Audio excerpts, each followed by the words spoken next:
Evolution, Special Bonus Edition, The Hyperscape Project, Book 2.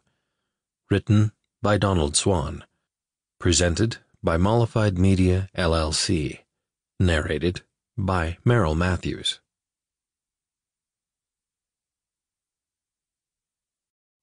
My greatest inspiration is author E.J. Dean, and I have the utmost respect for her abilities as an author. I've had the privilege of counting on E.J. Dean as my mentor and my guide as I seek to find my own voice in writing. Without her hard work, mentoring, and inspiration, this series would not be what it is today. She helped mold this once rough conglomeration of words into a work of science fiction, and has assisted me tremendously as I continue to grow as a science fiction writer. I hope that you will read the sample of her latest series at the end of this book, and consider buying one of her books as well.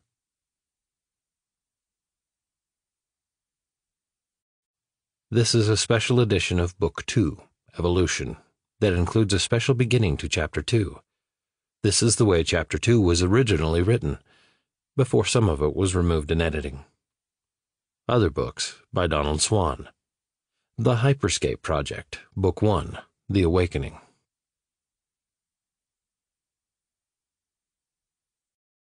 Chapter 1. Massive explosions ripped through the Hurak's hull, tearing the ship in two. All Nick could do was watch helplessly from the Ashok's tactical display, the image of mangled, lifeless bodies silhouetted against an erupting fireball, now permanently seared into his mind. A vivid reminder of the cost of war, and the reason they fought against the odds. The loss of another ship was a serious blow to the resistance. The loss of life, immeasurable. Damned soulless biomechanoid bastards. He hated everything they were, everything they represented. When would the galaxy finally be free of their malevolent reign?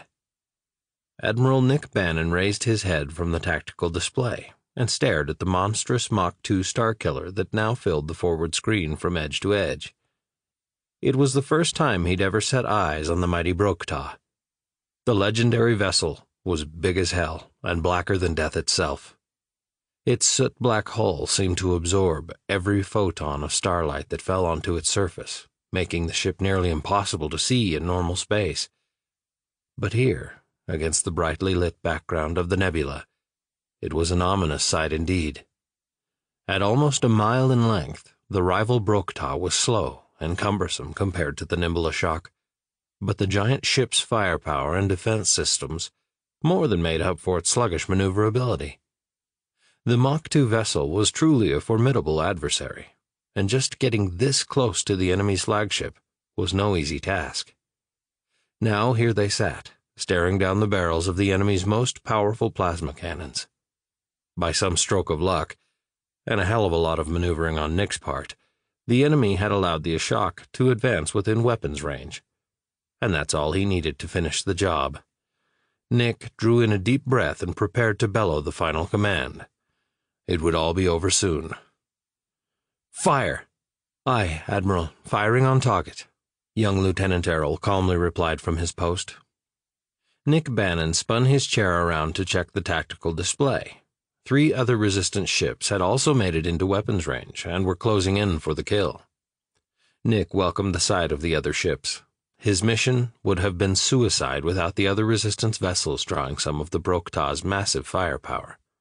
"Helm, watch that crossfire!" A powerful plasma burst grazed the Ashok's shields, rocking the ship violently. Ensign Corrin had been making his way across the bridge, but the shock of the blast caused him to stumble. He struggled to remain upright and grasped at the nearby railing to steady himself as the ship pitched. His hand missed the railing, and he fell face first to the floor. The bridge was a chaos of crew members trying to remain steady on their feet. Somehow, Nick managed to keep his grip on one arm of the captain's chair as his body was thrown from the seat. "Sorry, sir," the helmsman called over his shoulder as he quickly worked the controls to avoid more incoming rounds. Nick threw his ass back into the seat and checked the damage report. He glanced back up at the Mach 2 vessel as they barreled closer. "Tactical? Why is that ship still in one piece?" To the right, a bridge officer fought to extinguish a small fire that lashed out from a damaged power conduit, sending a thick, white cloud of smoke wafting in front of the view screen. A blinding light forced Nick to look away. Sparks erupted from the consoles around the bridge as enemy plasma fire impacted the forward shield. A direct hit. Within seconds, the pungent aroma of shield emitter coolant filled the air, hissing loudly from a ruptured pipe housed within the ceiling. Nick's lungs seized, refusing to allow the toxic gas in, but not before he managed to choke out a command. "Protocol 2, switch to secondary system," he ordered in between coughs. His thumb found the latch to the breather unit compartment tucked neatly into the arm of the command chair.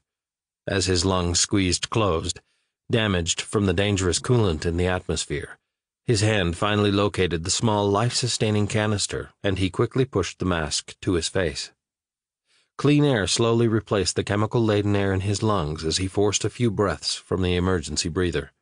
The unique, tingly feeling of microscopic medbots working to repair his lungs was unmistakable. He never thought he'd be thankful for the tiny alien nanite buggers that were now busy augmenting his damaged tissues, but this was the second time they'd saved his life, and he was damn grateful for them now.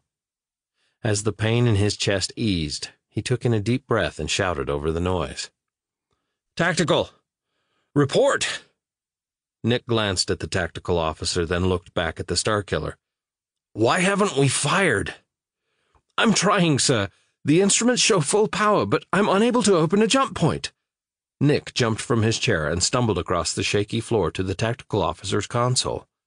A few quick system checks, and he realized the lieutenant was right. But it didn't make sense. The hyperspace generator seemed to be working perfectly, yet no jump point was forming. The lieutenant held a hand to his earpiece as he struggled to hear a report over the racket. "Sir, all our ships are reporting the same problem." Nick's blue-eyed gaze darted left and right as his brain frantically tried to make sense of it all. Why isn't it working? It's almost as if...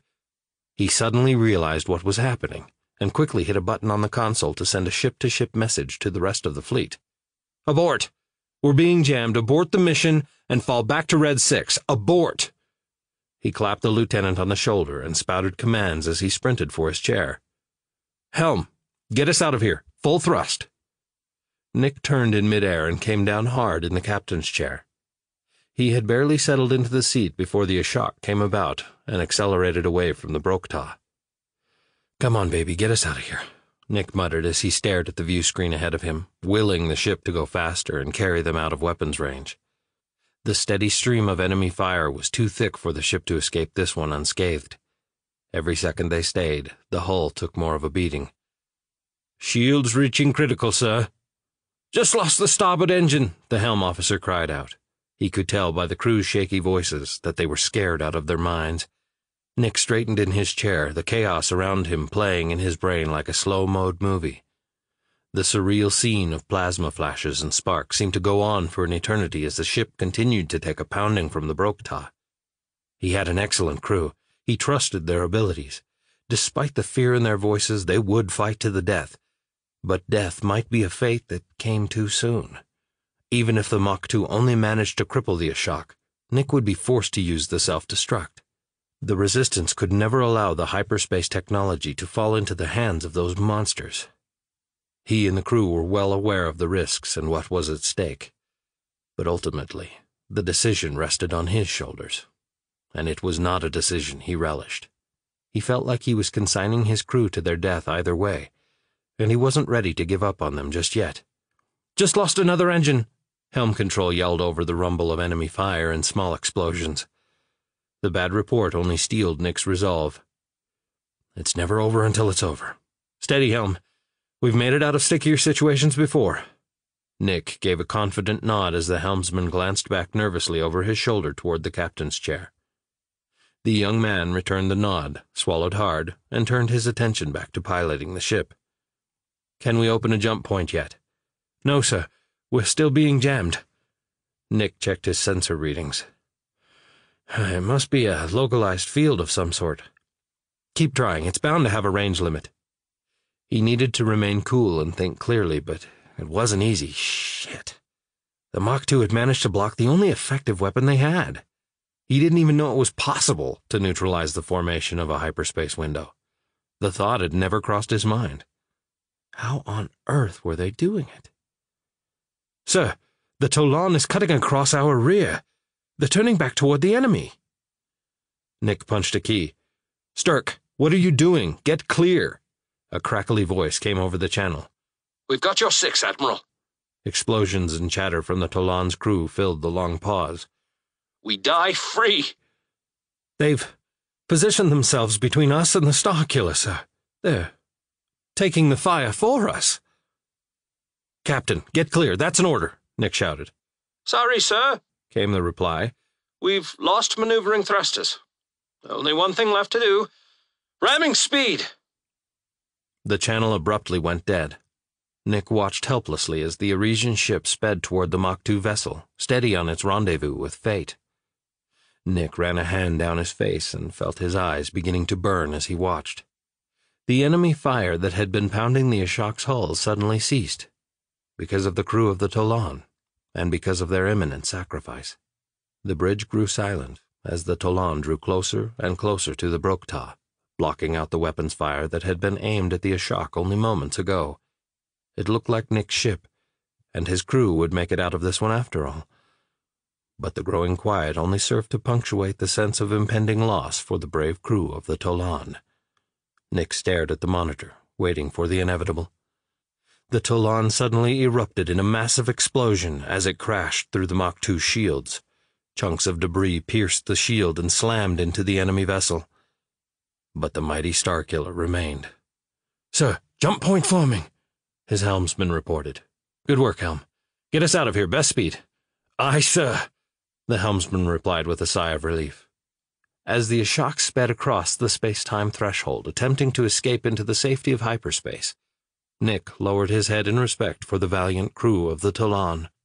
At the moment, he didn't feel too good about himself or his place in this fight. He knew why the crew of the Tolan had been so willing to sacrifice themselves. They were still clinging to the belief that Nick was their savior, the one from that damn ancient prophecy, and they would do anything to protect him. Nick bit back a hiss of anguish. He knew better. He was only a man. Just a man trying to do the right thing and hopefully, somehow, stay alive through it all. They had barely entered hyperspace when it happened. "Incoming!" his helmsman suddenly shouted. Nick bolted upright in his chair. "Evasive! No time!" Boom! A direct strike to the aft of the ship threw Nick to the floor.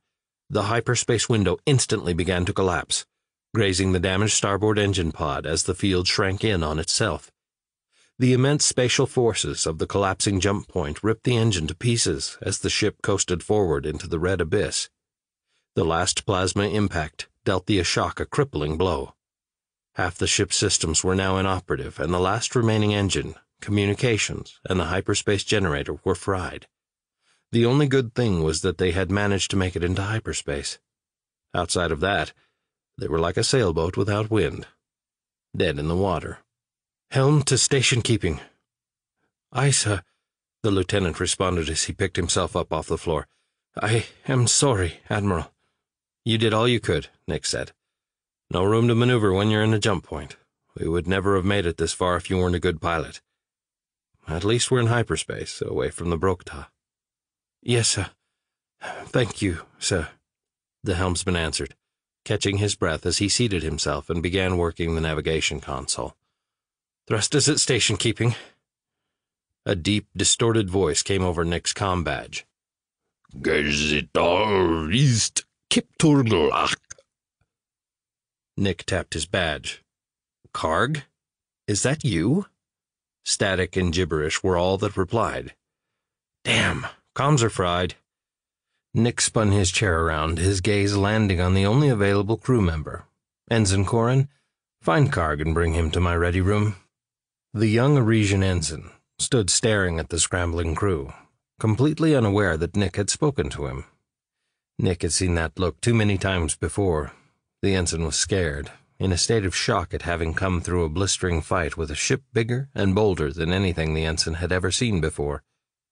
The ensign had stared into the face of his own death and come out unscathed.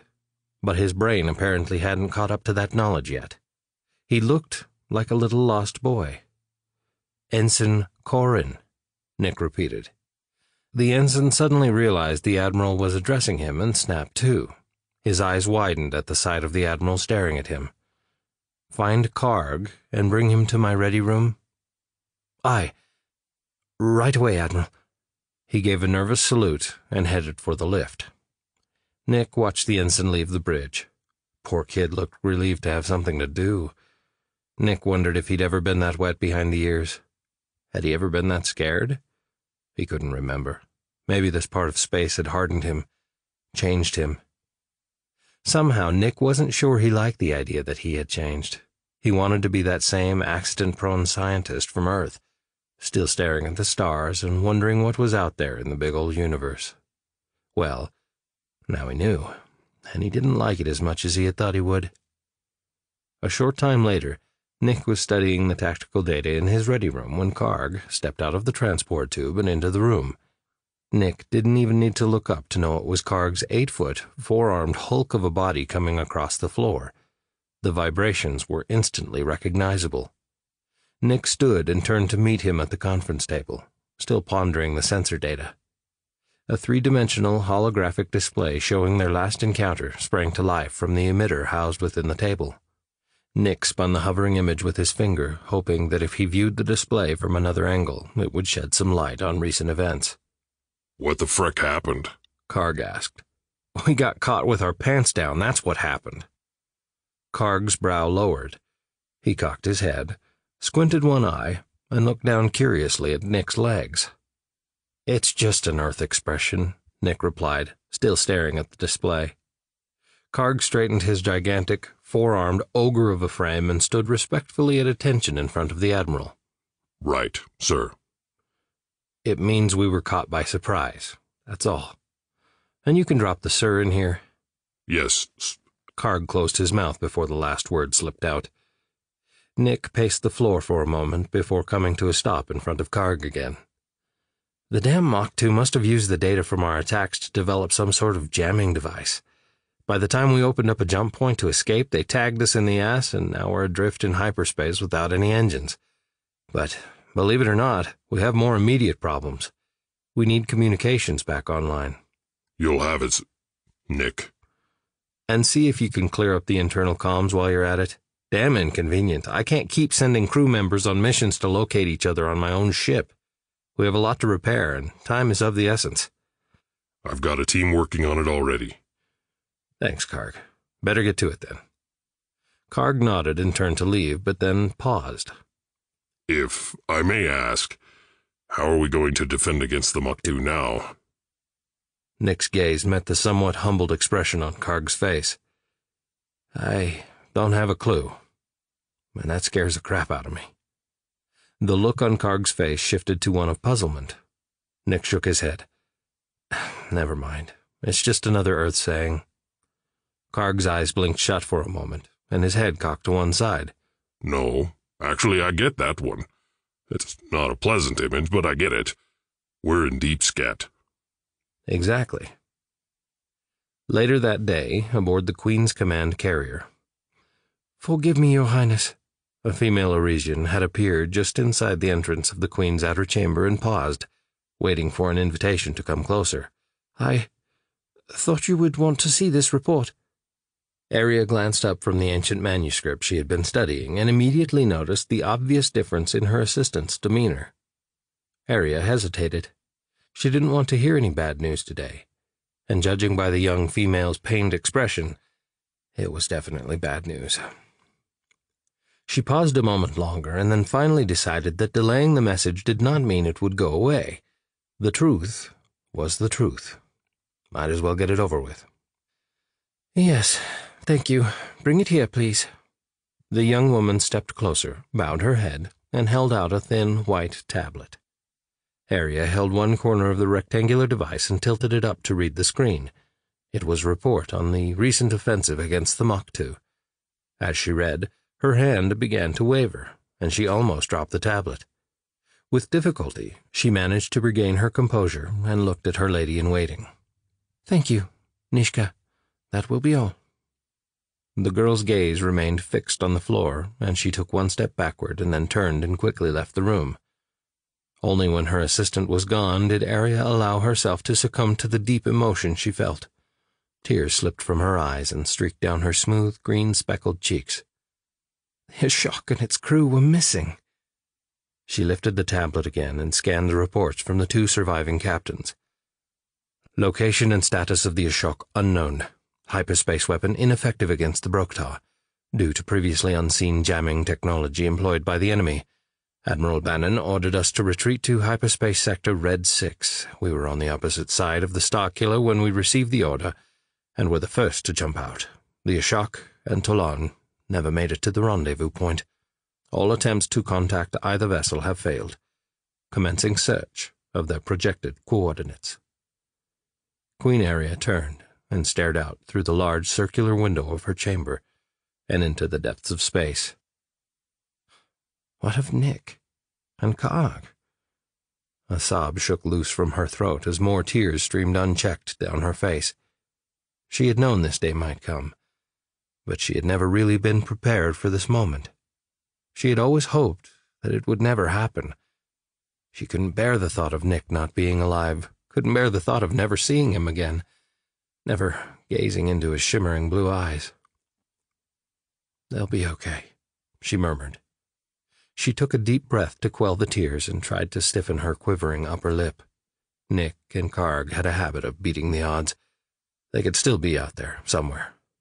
She held the tablet to her chest, as if that would somehow help, and stared into the inky blackness of space, hoping, praying Nick was still alive. Her thoughts turned to this new jamming technology the Mach 2 had employed. The consequences weighed on her heart. She had grown accustomed to the string of victories the Resistance had achieved. But what would happen to them now? How would they fight against such a powerful enemy without their best weapon? Their only weapon. Her hopes for a swift end to the war were dashed. And Nick? Could she go on without him? She had to, for her people, but could she find the strength? She had gotten accustomed to his presence in her life, and the feeling of being part of something important had grown since he had arrived in her sector of the universe. With Nick around, she never felt alone. She felt like he would always be there for her, unless he couldn't be. She couldn't take the thought of him not being there. It was too much for her to bear. Unable to stop the strong emotion from rising up within her, Arya gave herself over to the anguish she felt and allowed her tears to flow like hot, raging rivers. Without Nick, she didn't want to be queen. Back aboard the Ashok, things weren't looking good. The damage from the lost battle was extensive. Communications were next to hopeless, and the engines were a whole other problem altogether, as in unfixable. Unless they could scrounge enough parts to get one of them up and running, they would remain free-floating in hyperspace until someone happened to find them, or they died there. Karg sighed heavily, frustrated at the time-consuming project ahead of him. He wanted his comm back. Nick was right. This Dran trekking across the ship to have a conversation was more than inconvenient. He'd already walked the halls and taken the lift 3 times since the Ashok had lost her engines, and he was tired of it. For the 4th time, Karg stepped out of the lift and onto the bridge. "Admiral?" At hearing his rank called out, Nick spun the command chair around and found himself staring at a grubby, grime-smeared Ricosian. His brows came together in a half-frown. "Karg, what's the status?" Karg let out a long breath. He hated to disappoint Nick, but things weren't good. "The antennae array is completely gone, sir." Nick's frown deepened. "Can we rebuild it?" "No, I mean gone. It was blown clean off the ship. And the engines, what's left of them, are a fracking mess. We're trying to see if there are enough parts to even put one back together. But I think we'll still need to fabricate a few things. The ship's a wreck. There's no life support or gravity to half the crew quarters, and the power conduits are fried. Shall I continue?" "No, I get the picture. Just a normal day in space." Nick heaved a weary sigh. "Okay, so communications are out of the question, at least for the time being, and engines are a no-go until further notice. So, we could be here a while. How are we on rations? A week. Longer if we stretch it. Karg patted his big, muscle-bound stomach. Been needing to lose a few pounds anyway. Nick glanced at Karg's enormous girth, then back at the ogre's face. He wasn't in the mood to joke just now. He was still reeling from the loss of the Toulon's crew. All right, seriously, how long on the engines? 2 days, maybe. Days. Nick didn't like the sound of that. It meant they would be out of touch with the rest of the resistance for far too long. A lot could happen in a couple of days, especially considering that now the fleet had no effective weapon to slow the advancing mechanoid army. Nick suddenly sat straighter in his chair. Of course. Why hadn't he thought of it before? Karg, can we use the transport's radio to signal the rest of the fleet? They'll be out looking for us. Get down. Karg shook his head. No power to Bay 1, and the Dran outer door to Bay 2 is bent up pretty good. We can't get the fricking thing open. The team that was working on communications is already down there taking a look at it. Nick let out a big sigh and scrubbed a hand through his thick brown hair. It had been one of those days. And a long one at that. All right, fine. I'll keep pondering this. We'll figure something out. In the meantime, keep me posted. Yes, Admiral. Karg turned and headed back to the lift. Nick watched the big lug amble off. Karg. Karg stopped and turned, his brow raised. Huh? Good work. Thank you, Nick said with a sincere nod of appreciation. Karg gave a slight smile and a nod, then continued toward the lift. That's my job. Long hours, no pay, and getting shot at all the time. Why would I want to do anything else? He turned around as the tube doors shut, a big grin clearly visible on his face. Nick smiled. He knew the big guy would never really complain. Karg never asked for anything, just did his job. Still, Nick wanted him to know he was appreciated. It was easy to get wrapped up in the damn war and forget that they were all human. God, he hadn't thought of the crew as aliens since shortly after being flung into this bizarre new world. How weird was that? He thought of everyone now as just being a part of one great big crew, not human, not alien, just all part of a team. A muffled snort left Nick's nose as he thought about everything that had happened to him since accidentally being flung away from his own solar system and into a strange new environment.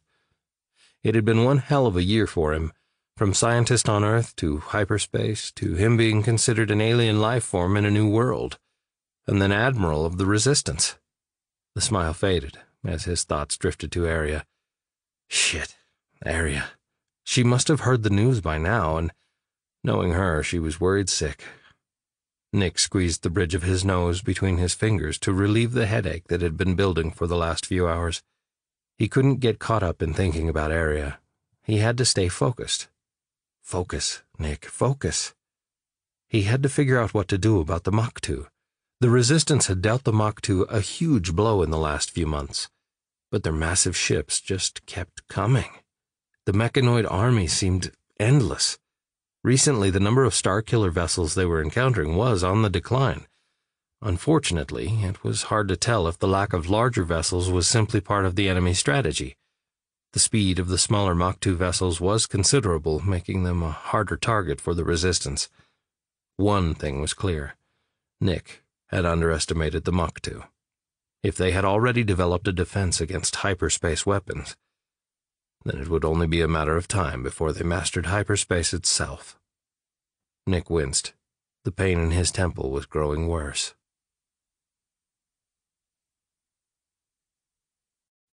Chapter 2. Karg and 2 meth crew members hammered away at the massive outer door in hopes of freeing the stuck mechanism. Karg! Nick yelled over the noise. The big Racosian stopped his 2 right hands in mid-swing and turned to look in Nick's direction, a pipe wrench and large hammer still raised high in the air. Huh? I have an idea, Nick yelled down the bay. Stop that and come here a minute. Did they get the power back to Bay 1? Karg asked, wiping his hands on a rag as he walked over. No, I just came from there. The power conduits need a complete overhaul. But I was thinking, we have the module, right? So What if we opened a tiny jump point and sent a transmission through it? The Resistance would be able to pinpoint our location and send help. Karg's face crumpled up into the strangest look Nick had seen yet. I thought you told me you couldn't open a jump point from within the bay. I can't. At least I can't open one outside. But I think I can adjust the range to more like 100 yards or so. You want to open a hyperspace window inside the ship? Are you furbots? Karg boomed. If we position it to open in the dead space of the hangar and make it small enough, we should be able to avoid placing too much stress on the hull. Should be able to? Huh. Dead space is right. That's exactly where we're going to be. I like to have jump points outside, in space, where they belong. Karg, we open tiny jump points within containment vessels all the time, in our hyperspace beacons. Karg scratched the top of his head. Oh, right. But I still don't like it, he said, looking downright nervous. Nick pointed to some nearby crates. Come on, we need to slide these crates under the module. You make less sense every day, you know that? Karg replied, shaking his head. Nick sighed. Just trust me on this. I have to point the nose up a bit so the window forms up there, far enough away from the floor and walls. Karg looked over to where Nick was pointing. Got it. He gave the crate that Nick was leaning on a quick shove. Nick stumbled over onto the floor as the container slid out from under him. Karg shoved the crate under the module and turned around to head for the second crate, when he glanced down at the human on the ground. Shouldn't you be programming that thing? He muttered, gesturing back at the module. Nick shook his head. Yeah, right. He jumped to his feet and clambered into the cockpit. He was still hoping he could actually get the hyperspace generator to focus close enough and small enough to do what he planned. Hyperspace beacons were designed to keep a minuscule hyperspace window open within the titanium casing. But rigging the module to do it was a whole different story. He'd never be able to get the diameter down to anywhere near the tiny diameter in the beacons. Spatial distortions grew exponentially with window size, so he would have to be damn careful. Too large of a jump point could be devastating. In fact, it was the weapon of choice they had been using against the Mach 2, and a damn scary, powerful weapon it was. Nick tried to shake the thought from his mind. Now what? Karg queried, looking into the cockpit. If you take the weight off the rear, I'll pull up the rear landing gear. Karg walked to the rear of the module, grabbed the back of the delta-winged aircraft with all four hands, and yanked it off the floor. The sound of moving hydraulic actuators echoed throughout the still bay, and then came to a stop with a clunk. That's it. Now set it back down nice and easy on that crate. The rear of the module lowered slowly until the nose faced the ceiling at the far end of the bay. The sturdy crate creaked and crunched as the module came to rest on its surface, much like it did when Karg sat his massive weight on it. Perfect! Nick looked around. Karg, it will take me a few minutes to make the final calibrations. You should probably clear the bay. A loud whistle burst from Karg's giant mouth as he signaled the workers to evacuate. Nick's rear left the seat as the shrill sound split the silence. He threw his hands up to protect his ringing ears. Christ, Karg! It's a damn good thing I've got a strong heart. Give me some warning next time. With the bay cleared and the ringing in Nick's ears finally subsiding, it didn't take long for him to finish his calculations. I sure wish I could test this first, he muttered to himself as the cockpit canopy closed and latched. He reached into the neck of his shirt and pulled his lucky amulet out by its chain. He held up the golden pendant and watched the light reflect off its elaborate surface as it twisted between his fingers. He brought the amulet to his lips, gave it a quick kiss, then reached over and flipped the switch. A small jump point formed right where he had planned, hovering in the center of the huge bay. Nick released a huge sigh of relief. No major catastrophes yet. The tiny halo of the hyperspace window glowed softly, illuminating the bay with its distinct bluish hue. Nick stared in silence. It wasn't often that he stopped to consider the sheer beauty of the space-time rift. How things had changed. He'd started out as a pure scientist, only interested in learning and bettering mankind. Now, out of necessity, he had become the very thing he despised, a military leader using the technology for mass destruction. Something suddenly caught his eye, a movement from within the tiny hyperspace window. He peered harder, trying to determine what it could be. A blob-like shape squeezed its way through the dimensional rift. The long, glowing, translucent form continued to wiggle its way out, until it finally sprang from the window and hovered momentarily before zipping off. Nick's mouth hung open in utter shock. What the hell was that? He fumbled for the switch and the window abruptly collapsed. And where the hell did it go? Nick peered out from the cockpit canopy for some sign of the elusive creature. Creature? From hyperspace? He swore the thing looked like a large, flattened snake with long fins that rippled down its sides. From the quick look he was able to get, the creature seemed to be using the ribbon-like fins to fly through the air, like a fish swimming through water. His gaze panned around the bay. Come on, little, flying, snake creature? Where are you? He watched and waited for a few minutes, but still no sign of the slithery beast. He blinked hard a few times. Could it be him? Could the close proximity of the window forming within the ship have affected his mind somehow? Did he just imagine it all? A side effect of breathing coolant fumes, maybe? He'd never had a hallucination in his life, except for that one time he drank too much of whatever the hell it was at his buddy's bachelor party. No, he couldn't have imagined it. The damn thing had to be real. Nick slid the pistol from his hip holster and laid it in his lap. Wouldn't you know it? The one time our comms are down, and this shit happens.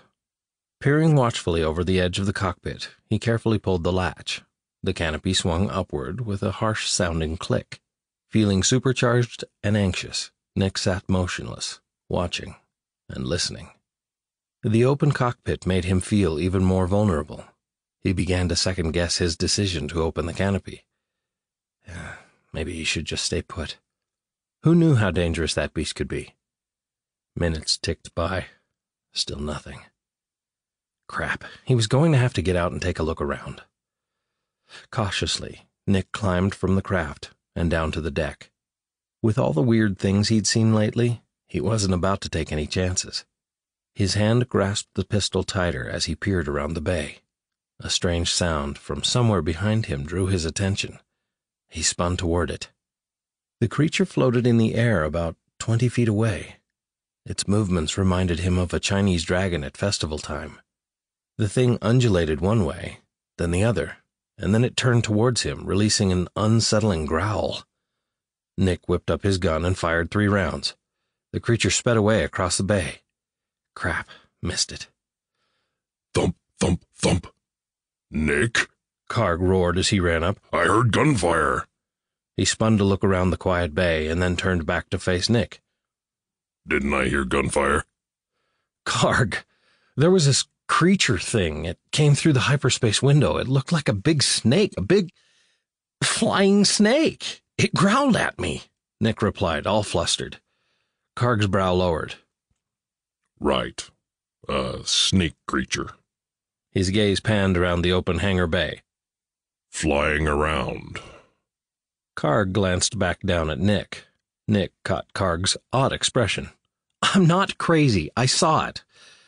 At least I think I saw it.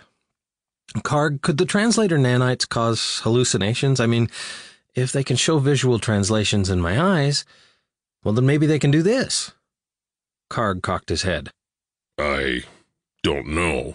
Never heard of that kind of thing before, but then again, you are awfully alien. Still. No, I don't think so. Maybe you should go to the lab and we can check you out, just in case. Nick was frozen, staring off over Karg's shoulder. Nick? Nick pointed into the air behind Karg. I'm seeing it again. Look.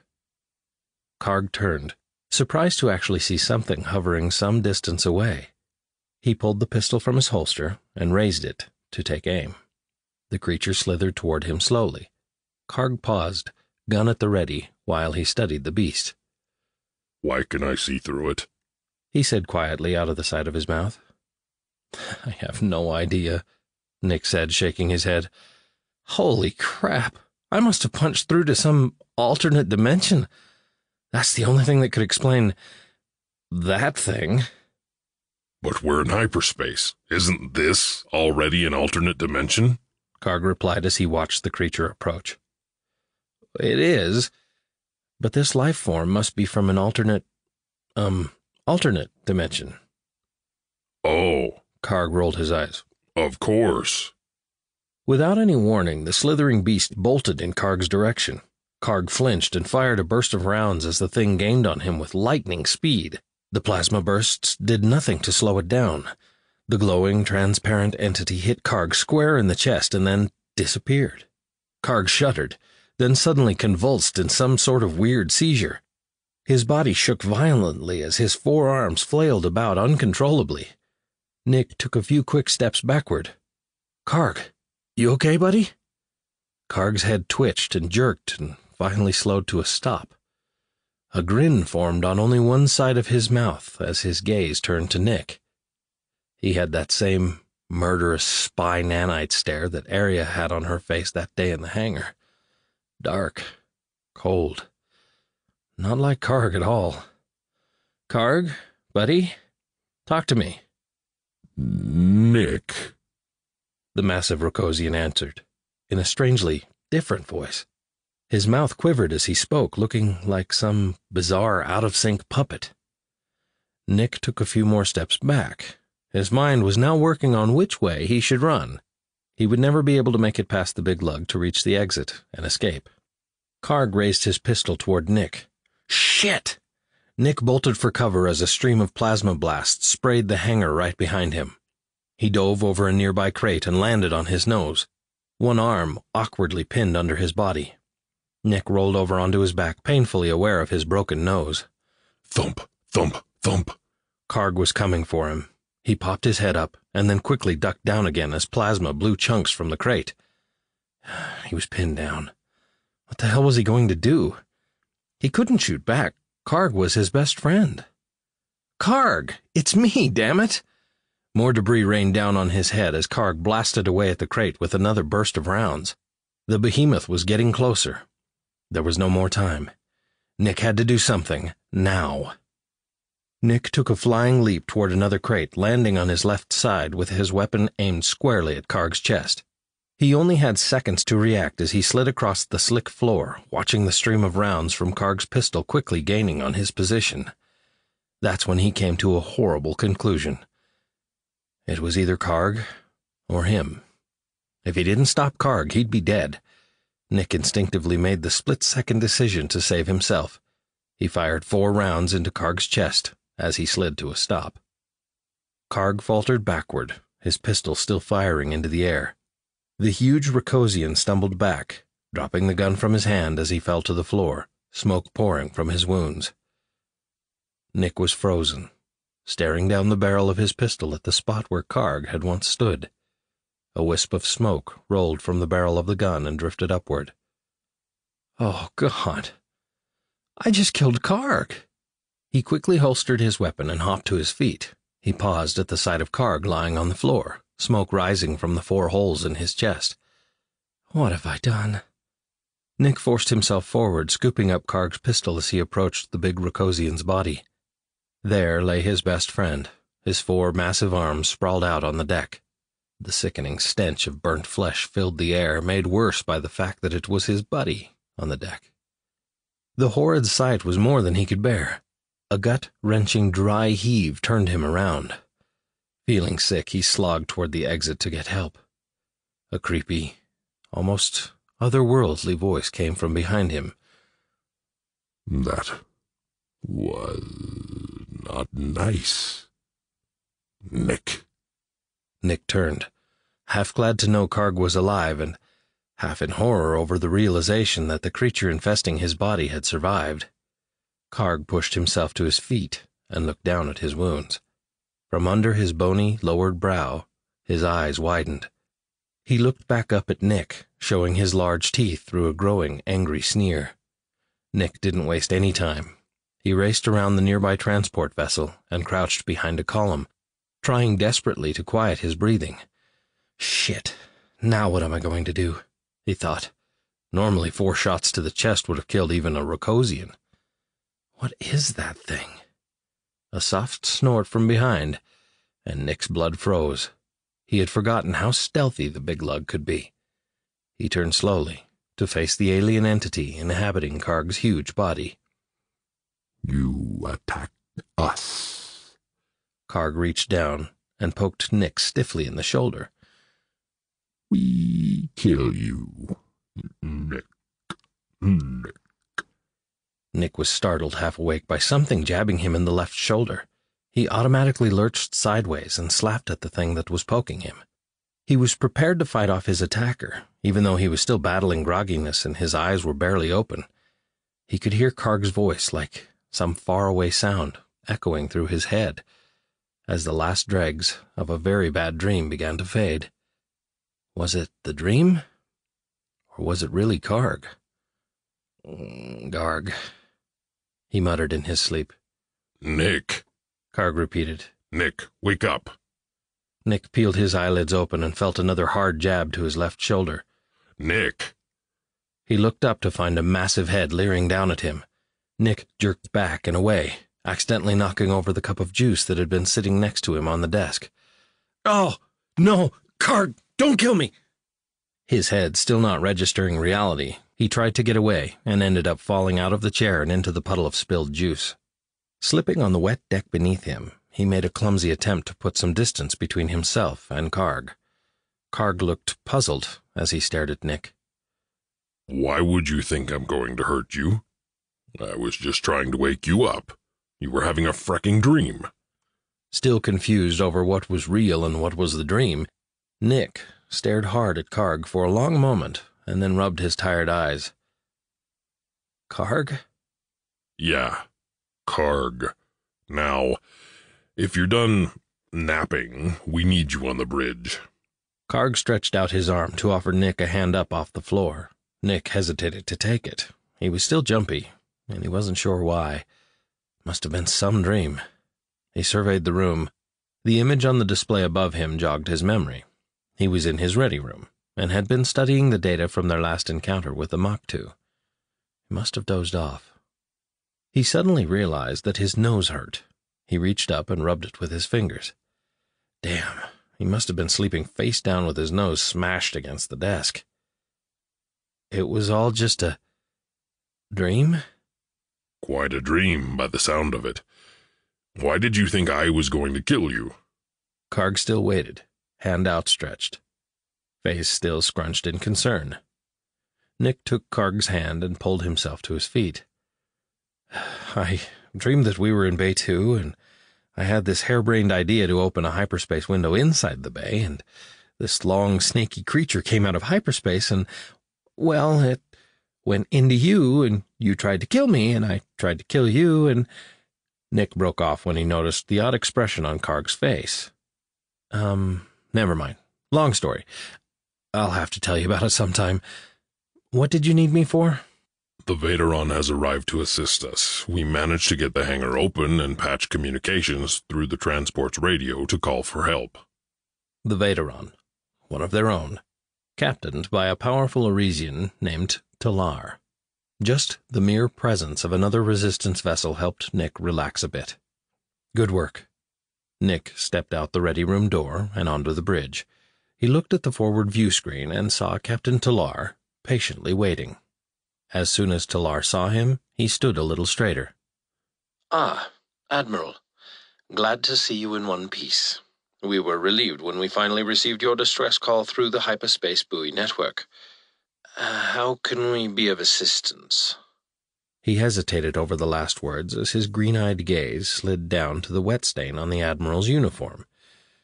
Nick glanced down at his wet clothes, shook a few drops of juice from his uniform, and looked back up at the captain. Don't ask.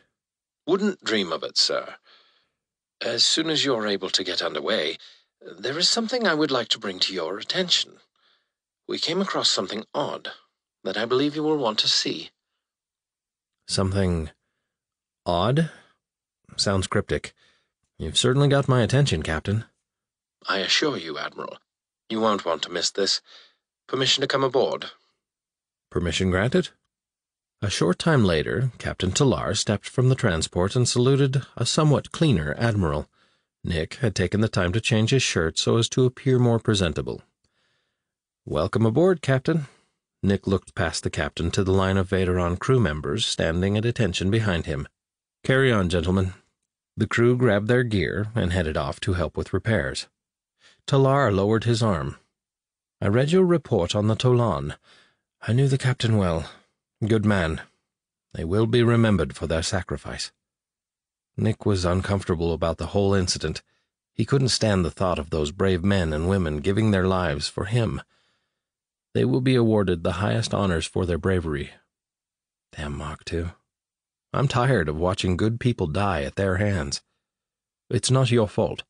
The crew of the Tolan chose their path, and chose it well. Besides, you had no idea the Mach 2 would be jamming you. Somehow that just doesn't seem to help much. Anxious to change the subject, Nick got back to the matter at hand. "So, Captain, what is this thing I'm going to want to see?" "It's a cargo ship. A Mach 2 cargo ship. We've already towed it into hyperspace for safekeeping, but I thought you'd want to be the first to board her." "A Mach 2 cargo ship? Out here? In demented space? How did you manage to capture it?" Nick asked as he walked the captain to the lift. "As you are well aware, cargo ships usually have an escort. This one did not. The best we can determine is that the ship was running some sort of covert mission. We picked up some radio chatter while searching for you. Turned out to be pirates. When we realized what they were attacking, we went to investigate. By the time we arrived, the cargo ship was already crippled. We took out the last remaining pirate stragglers and secured the vessel. The only life signs seemed to be on the bridge. That section took a lot of damage, which left them cut off from the rest of the ship. They aren't going anywhere." He glanced at Nick. "The techs say that the vessel has sustained too much damage for them to initiate a self-destruct. I assume their assessment is correct, or the Mach 2 would have blown up the ship the moment we showed up." Nick's curiosity was beyond piqued. He wanted to know more about this ship, its crew, and why they were in demented space without an escort. Hell yeah, he wanted to go see it for himself, no question. "Any ideas about her cargo?" "None, sir. I thought I'd leave that to you," Talar said, smiling. He knew the Admiral well enough to know how Nick felt about being stuck on a ship in the captain's chair. Nick didn't bother to hide his true feelings. He was itching to lead the boarding party. Sitting in a command chair all day giving orders was not his style. He could use a little physical activity. He caught Talar's knowing look and grinned. They continued down the corridor together until Talar paused just before the door to the vertical transport tube. "The really interesting part is the ship's a standard Maposian cargo transport. We only knew the Mach 2 were behind it because of some coded transmission sent before the communications array was taken out." Nick's brow lowered. He knew exactly where the captain was going. "You think they're hiding something?" The captain nodded. "It would make sense.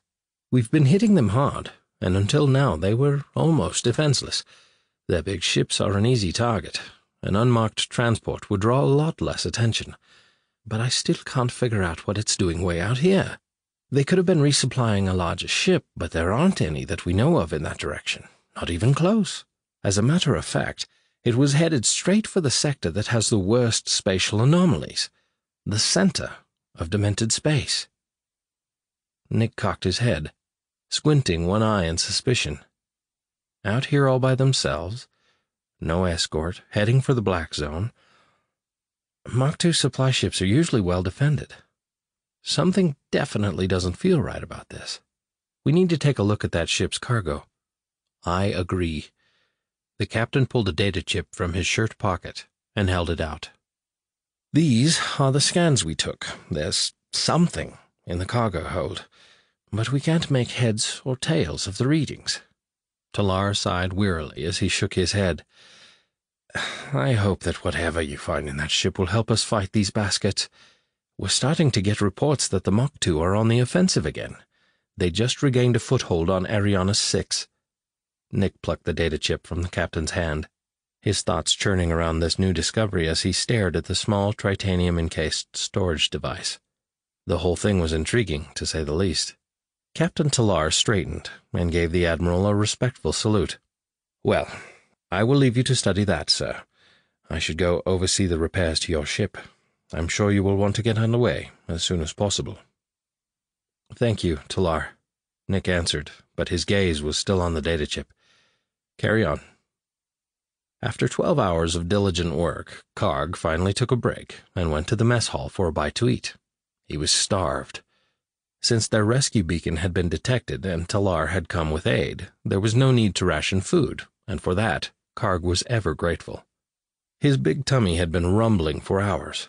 With the extra help and a few spare parts from the Tolan, they had managed to get the engines up and running, and most of the other critical repairs to the ship were nearly finished. They would no doubt be fixing minor things for weeks, but right now, Karg felt satisfied that all would be well, and he was eager to fill his big gut.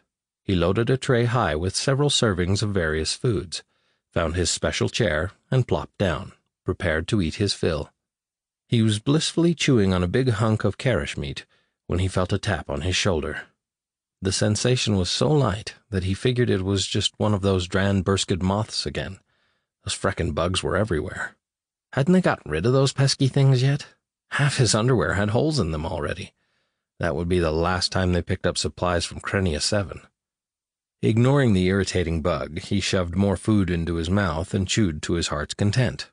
Another soft tap. "Shoo, go away." Karg swatted at the elusive insect with his two left hands. His motion was immediately followed by a strange sound coming from somewhere behind him. It almost sounded like a giggle. Karg's brow scrunched in consternation. He'd never heard a bug make a sound like that before. He turned his short, thick neck as far as it would go and saw nothing. Tap, tap. It was at his right shoulder now. Karg paused with his mouth open, still holding the Karish leg he'd been about to bite into. Grrr. How's a guy supposed to eat with those pesky things bothering him? He stretched his muscle-bound neck to the right. Nothing. No Dran fluttery things anywhere. Tap, tap. Grrr. He spun to the left, swinging his forearms. Go away, Dranit. An Arisian female stood a few feet away, her cat-like green eyes full of mirth. She giggled at the sight of his angry eyes and flailing arms. Karg's gaze slid over her face, taking in the deep green blotches and the pointed ears. It took a moment for it to fully register in his brain that he was staring into the eyes of his old friend and comrade. Area! Feeling suddenly self-conscious, Karg quickly wiped the food from his mouth. Your Highness. Eyes wide with wonder, he fell off the chair and down onto his knees. Aria's giggle grew louder. Karg, get up! We've been through too much together for you to be bowing every time I see you. She bent down and whispered, To tell you the truth, I've had about enough of that nonsense. Karg beamed at her. He was happy to see her and yet also worried. I thought Nick said it was too dangerous for you to come out here. He did. She winked. That's why he doesn't know yet. I wanted to surprise him. Being queen and the head of the resistance does have its advantages. You don't think I'm going to miss this mission, do you? When have we ever had the chance to investigate a Mach 2 cargo ship? Yeah. It's hard to resist that mission. The crew has bets on what we'll find there. I say it's weapons. Karg placed his broad rear end back into the special, heavy-duty seat the crew had constructed for him. They had grown tired of him breaking all the chairs and decided to build the hefty thing especially for his big arsk. It was fabricated mostly out of scrap metal and old ship parts, but it worked. He hadn't busted the chair yet. Sirach thinks we'll find some new secret tech, Aria said. He'd be in heaven if that were the case. Karg looked around the mess hall for Sirach's metal rover. Where is the little slimy bugger? It's not the same without him on the crew. He's around here somewhere, probably off studying the data on that cargo vessel. But I didn't mean to take you away from your meal. Aria raised one fine eyebrow as she looked at the pile of food on Karg's tray. I'll let you eat. I don't want to deal with a grumpy Racosian in the boarding party. I have a few other things to do anyway." Karg chewed on the carriage leg like he hadn't eaten in a week. He had so much in his huge mouth that he accidentally spit some out as he replied, "Hey, let me know when you're going to spring a surprise on Nick. I'd like to see his face." "You got it," Arya said with a wink as she turned and ambled toward the door. Nick sat on a crate next to the module in the hangar bay. He'd been running some tests to figure out how the Mach 2 had managed to block the formation of a hyperspace jump point. But he didn't seem to be any closer to an answer. The whole thing was damn puzzling. He was so intent on his notes that he barely noticed the whirring sound approaching from behind. A wheeled metal leg stopped just within his range of vision. He raised his gaze until he was taking in a strange object parked slightly to his right.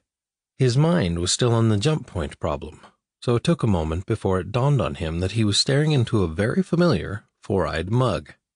Two eyes blinked at him, as if waiting, while the other two stared in what seemed like annoyance. "Holy shit!" A big grin burst over Nick's face. "Slimy! What the hell are you doing here, buddy?" His grin died a little when he realized what Sirach's presence really meant. "Wait. If you're here, then—" His brows furrowed as he leaned forward and pierced Sirach with a suspicious gaze. "Where is she?" "Who?" Sirach feigned ignorance. "You know who. Where's Nick glanced left and then suddenly jerked back mid-sentence when he realized he was no longer alone on the crate. Arya was perched next to him, looking very pleased with herself. "Arya, I thought I told you to stay put. It's not safe here for you. You're one of the Mach 2's primary targets." Arya's cat-like ears flattened backward a little in response to his tone of voice. "Good to see you, too." "Arya, I'm more than happy to see you. Ecstatic, in fact. But it's dangerous here for you," Nick repeated. "You didn't think I was going to let you have all the fun, did you? You forget. I was fighting Mach 2 long before you showed up in this part of space. Besides, you're an even bigger target than I am." Arya arched her fine brow as if to say, "When I'm right, I'm right." Nick rubbed both hands across his face and let out a groan of annoyance. "Oh, how do you do that? How do you always turn it around to where you're right and I'm apologizing?" "Did it ever occur to you that I'm just usually right?" she said with a grin. Karg's low voice rumbled from somewhere beyond the module that sat behind them. "Never gonna learn, are you? When are you going to realize that you can't win?" Nick spun around. "I should have known you were in on this, Karg." He looked back into Arya's bright green, cat-like eyes and immediately softened. He'd missed those eyes. That face. "It is good to see you. And you too, Sirach. Feels like old times." A beep from Nick's comm badge interrupted the reunion. "Admiral, sir, we're approaching the cargo vessel." "Thanks, Lieutenant." Arya's eyes lit up with excitement. "I'm coming with you." She held up a slender finger just as Nick was opening his mouth to protest. "And not another word about it." An hour later, they were all geared up and ready to go. Arya grinned as the transport lifted off from the hangar deck. She'd taken full advantage of the opportunity to pilot the transport, and no one, not even Nick, had argued with her. Just being behind the controls gave her a sense of freedom she hadn't had in months. Being queen had some definite perks. If she wanted to pilot the biggest vessel in the fleet, her people would acquiesce and let her have the controls. But she didn't often have time to indulge herself, and piloting was something she rarely got to do anymore. Right now she was in bliss, despite the gravity of the situation. It reminded her of just how much she missed the old gang and the sense of camaraderie they had shared. This was where she belonged, not on some queen's throne. The Ashok had been repaired enough to rendezvous with a few ships from the fleet at the coordinates Talar had left with Nick. A short distance off the port bow, a badly damaged cargo vessel floated adrift in hyperspace. Arya flew the transport around the battered ship and headed for its bay. They could finally get a close-up view of the enemy vessel. Sparks spewed from large gaping holes in the aft section. The pirates had done a good job disabling the ship's engines. They'd practically blown the whole rear of the vessel clean off. From the reports, The cargo ship had managed to take out quite a few of the attacking fighters before succumbing. The pirates must not have anticipated the vessel's hidden Mach 2 plasma cannons. By the time they realized what they had gotten themselves into, it would have been too late. "We'll need to suit up," Arya said. "There's no atmosphere in the bay, or most of the other sections." As they approached, Nick peered around Arya at the dark hulk of the ship. Twisted metal and various other pieces of wreckage filled the hangar. The ship had been hit bad. The amount of debris in the bay would make for a tricky landing, but Nick had confidence in Arya's piloting skills, as rusty as they might be. "Hold on back there," Arya said over her shoulder, keeping a close eye on the holo display.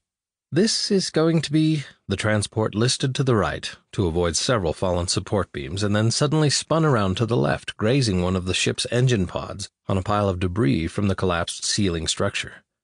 The team jerked forward in their chairs as the transport scraped its way in and came to a sudden stop on the hangar deck. "Tight," she said as she exhaled.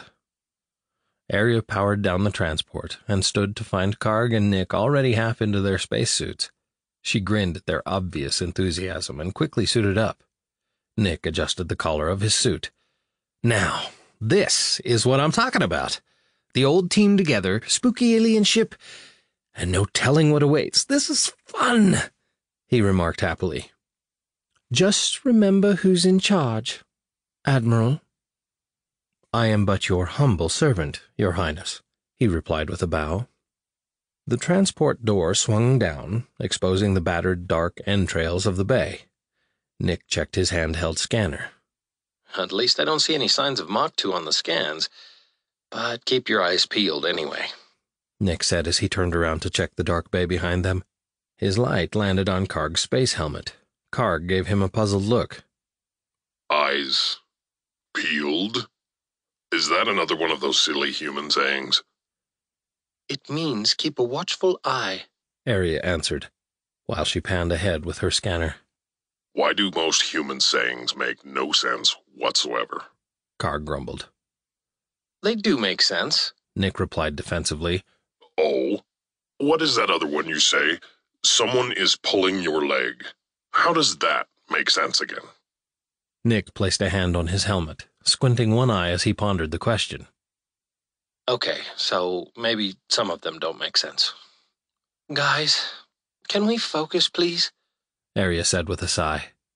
The two grinned at one another and stepped up their pace. Right. Sorry." Nick hurried forward to catch up. Emergency lights flickered in the debris, casting strange shadows throughout the bay. Nick thought he spotted movement out of the corner of his eye and jerked around to check it out. Was there something lurking in the twisted metal, just out of sight? His pulse quickened. Right there. He blinked hard and peered into the wreckage for what felt like an eternity. Probably just a shadow from the lights. God, he felt nervous. The eerie silence of the airless bay was already giving him the creeps. Arya reached the door to the connecting corridor and pressed the charred button on the side panel. The door didn't budge. She glanced at Karg. "It's jammed." Karg holstered the two pistols he carried and approached the door. With two of his 4 hands on either side of the sliding doors, he forced the heavy-duty entrance open. A dark figure immediately loomed out of the darkness and fell at his feet. Karg jumped back like a woman whose foot had been run over by a mouse. Nick flinched and took aim at the shadowy figure on the floor, but at the same time the sight of Karg dancing backward in fright caused an uncontrollable laugh to spring from his lips. Scat! It's not funny, that scared me. Karg growled, apparently creeped out by the dead body on the deck. His massive shoulders wiggled as a shiver ran up his spine. "He's Cretan," Arya said, sounding surprised. "I didn't expect to see slaves on a Mach 2 cargo ship." She knelt down and waved her scanner over the body. "He's dead, Nick." "No shit. Must have suffocated when the ship vented atmosphere." Arya peered at her scanner, then at the corpse. "At least it looks like he was dead before his brain fried." "Before his brain fried? What the hell is that supposed to mean?" Nick asked, a nervous squeak to his voice. She glanced up at Nick. Mach 2 slaves have uniquely encoded nanites that can self-destruct upon command. Like the Dragoran spy nanites? That's probably where the Dragorans got the idea. She holstered her scanner. Now I see how they've managed to maintain control over millions of slaves. Being able to kill anyone who challenges them simply by giving a command would be a pretty good deterrent. The Mach 2 don't usually kill the slaves who cause problems. That would only make them martyrs.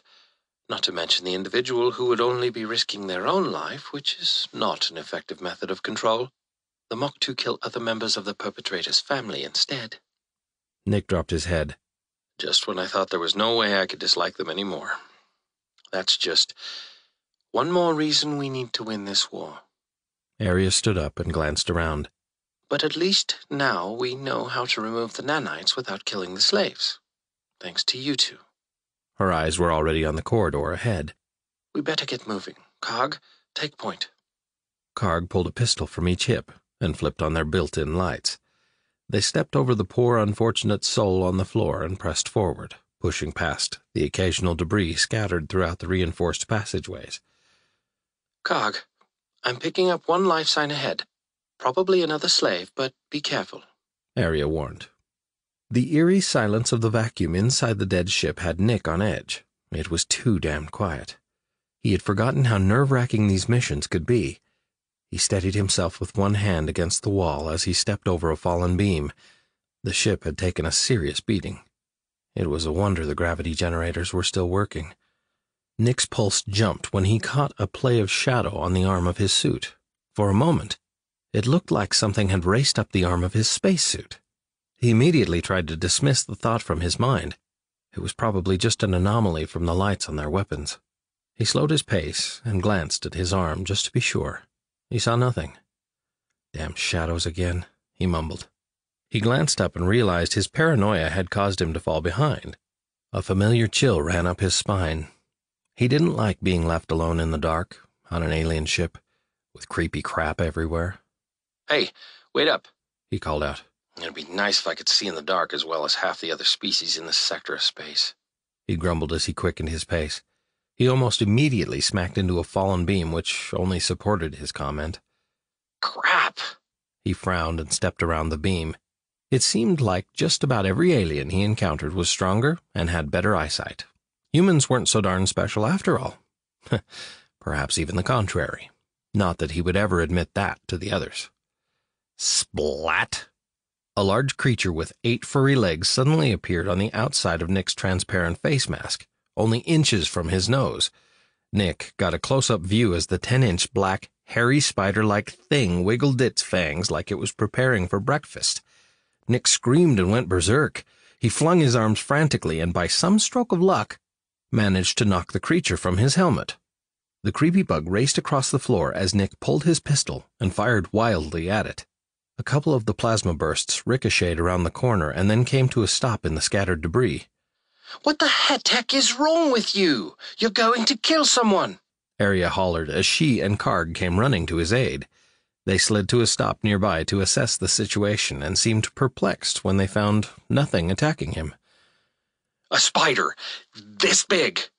Nick held his hands apart, slightly exaggerating its size. It was on me! A shiver ran down his spine and his arms wiggled involuntarily. I hate spiders! At that moment, he caught sight of the crazy beast clinging to a piece of metal nearby. There it is! Nick jabbed a finger in the general direction of the bug and then grabbed a pipe from the floor. As if it understood Nick's intent, the large, 8-legged thing ran up a broken beam and dove off as Nick swung for it. Damn!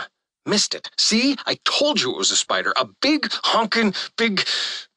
Nick sputtered for an adequate description of big. Honkin' big spider. He paused and lowered the pipe. Wait a minute. What the hell is a spider doing running around in the cold vacuum of space? Arya shook her head and stared at him like he was the biggest baby in the universe. You're scared of a space piety. Space piety? You have space spiders? Nick queried, totally flustered. Karg chuckled. Yeah, and it was a little one at that. They can get twice that size. Space pities can live pretty long in space, even freeze solid and then come back to life when thawed. Nick groaned. Why the hell haven't I heard of them before? We've eradicated them in our sector, for the most part. The Mach 2 probably don't care if they're around. Not much of a threat to the metal bastards. Don't worry, they can't kill you through your suit. Karg motioned with one of his 2 free hands. Come on, we have work to do. I want to get to that cargo hold as soon as possible. Kill me? Nick asked, concerned. Karg and Arya turned and headed back down the passage, leaving him standing in the dark. What do you mean they can't kill me through my suit? Nick huffed, running to catch up to his friends. Does that mean they can kill me without my suit? Are they poisonous? Karg grinned at Arya, who was trying desperately not to laugh. But she couldn't help herself. She let a little giggle slip out. Nick sighed. That was a joke? No one answered. It was a joke, right? Guys. As they rounded a corner in the corridor, their lights fell on a closed emergency door, the seal apparently still intact. I'm reading an atmosphere on the other side, and it looks like this door still has emergency power. Arya pressed the door control, and the large titanium panel slowly moved upward. Nick peered under the door as it rose, alert for any sign of danger. But there was none. The only sign of movement was some loose insulation blown across the floor by a wisp of air as the compartment depressurized. The door stopped abruptly, halfway open, its gears apparently jammed. Nick released the breath he had been holding and ducked through behind Karg. They had reached the end of the corridor and now faced the last door. But a large pile of debris from the partially collapsed section blocked their way. While Arya closed the door behind them, Nick watched the gauge in his suit as the atmospheric pressure rose again in the sealed section they were in. The bridge should be right beyond that door, Arya said. Looks like the life signs are coming from in there. Karg cleared the fallen beams and metal panels from the doorway that led to the bridge. Nick and Arya readied themselves as the behemoth put all his strength into prying open the door. Maybe there were more slaves in there. If so, it was possible that the physicians within the resistance could remove the deadly nanites from their brains and save the lives of these helpless people. Karg finally managed to force the stubborn door open. The sound of scraping metal echoed in the corridor as the panel inched into a pocket within the wall, revealing a dark room beyond. Arya scanned the room ahead. On the left, 20 Yerks, she informed them. She poked her head into the darkness of the room. Hello? There was only silence. We won't hurt you. We are here to help. Karg cautiously stepped inside, gun in each upper hand. Ahead to the left, a piece of metal crashed to the deck as someone or some thing bumped into it in the dark. Karg swung his pistols in the direction of the noise, his lights finding and illuminating the face of an Arisian female hiding in the corner. She whimpered in terror and tried to back deeper into the corner, but she was already pressed up against the metal and could go no further. She tossed her head back and forth as she pressed her back into the metal bulkhead, obviously growing more terrified by the minute. Arya quickly tried to calm the girl. It's okay. We won't hurt you. She reached out a hand as if to offer it to the frightened girl. The girl raised her arm toward them. Nick panicked when he saw light reflecting off of a metal object in her hand. He reacted instinctively. She's got a gun, he yelled as he stepped in front of Arya and aimed his pistol at the girl's head. Wait! Arya screamed. Do not fire! The room fell painfully silent, with everyone's nerves jangled as they stood aiming weapons at each other. Nick and Karg kept their guns trained on the scared and wounded young female. The girl swung her pistol towards Karg, then back to Nick nervously. No one move, Arya pleaded. She stepped around Nick, her eyes fixed on the girl. It's okay, she said softly. We are going to help you. The girl's arm quivered, and her face took on an odd expression, the expression of someone that knew they were about to die. Her arm trembled harder, and her muscles tensed. Nick frowned. She looked like she was fighting her own arm, struggling for her life against her own body. Her arm shook violently as it bent slowly toward her head. The pistol in her hand swung around and she pushed the barrel to her temple. No! Arya stepped quickly toward the girl, determined to stop her. A muffled pop filled the silence as plasma ripped through the young girl's brain and flared against the bulkhead. The Arisian's body dropped like a rag doll as the gun fell from her hand and she collapsed into a heap on the floor. Arya was frozen in her tracks, still staring at the empty space where the beautiful young woman had just stood. Karg's arms slowly drooped, and his head bowed in sadness. Nick holstered his weapon and placed his hand on Arya's shoulder to comfort her. She flinched, startled by the touch, and then turned into his arms, sobbing on his shoulder over the sad sight she had just witnessed. Why? Arya whispered. We weren't any threat to her. Why would she do that? Nick glanced at Karg's face. He could tell by the big lug's expression that he was pondering something. Karg, are you thinking what I'm thinking? Karg looked over at Nick and cocked his head. It has to be. Arya glanced up at Nick. You can't be serious. A Dragoran spy aboard a Mach 2 cargo vessel? She wiped the tears from her face and pulled out her scanner. She took a step toward the girl, and then stopped and glanced back at Karg. Can you do it? She asked, holding out the scanner. Karg gave a somber nod and took the device from her hand. He knelt over the still smoldering body and passed the scanner slowly over the dead girl. After a moment, he leaned back and looked up at Arya. Spy nanites, all right. What's left of them are in the meltdown phase now. The Dragorans obviously didn't want to leave anything to study. Nick looked through the clear Krillinium face mask of Arya's helmet and into her distressed eyes. Come on, we should get to the cargo bay. You two go ahead. I'm going to stay and check the logs, she replied. You sure? Yeah. I'll be okay, but you better report back to me with what you find, she answered, still visibly shaken by the dead girl's choice to kill herself. Nick hesitated to agree, but he knew Arya. She was stubborn and wouldn't put up with him coddling her. He eventually capitulated. All right, but you link in at the slightest sign of trouble. Arya nodded. With her assurance, Nick and Karg headed out. Leave the door open. We have no need of the atmosphere now, Arya murmured into her helmet comm as they left the bridge. A short time later, Nick and Karg were slowly making their way down a corridor when Arya's voice broke the silence. Nick. Nick jerked to a halt, concerned and ready to run back to her if she needed him. You okay?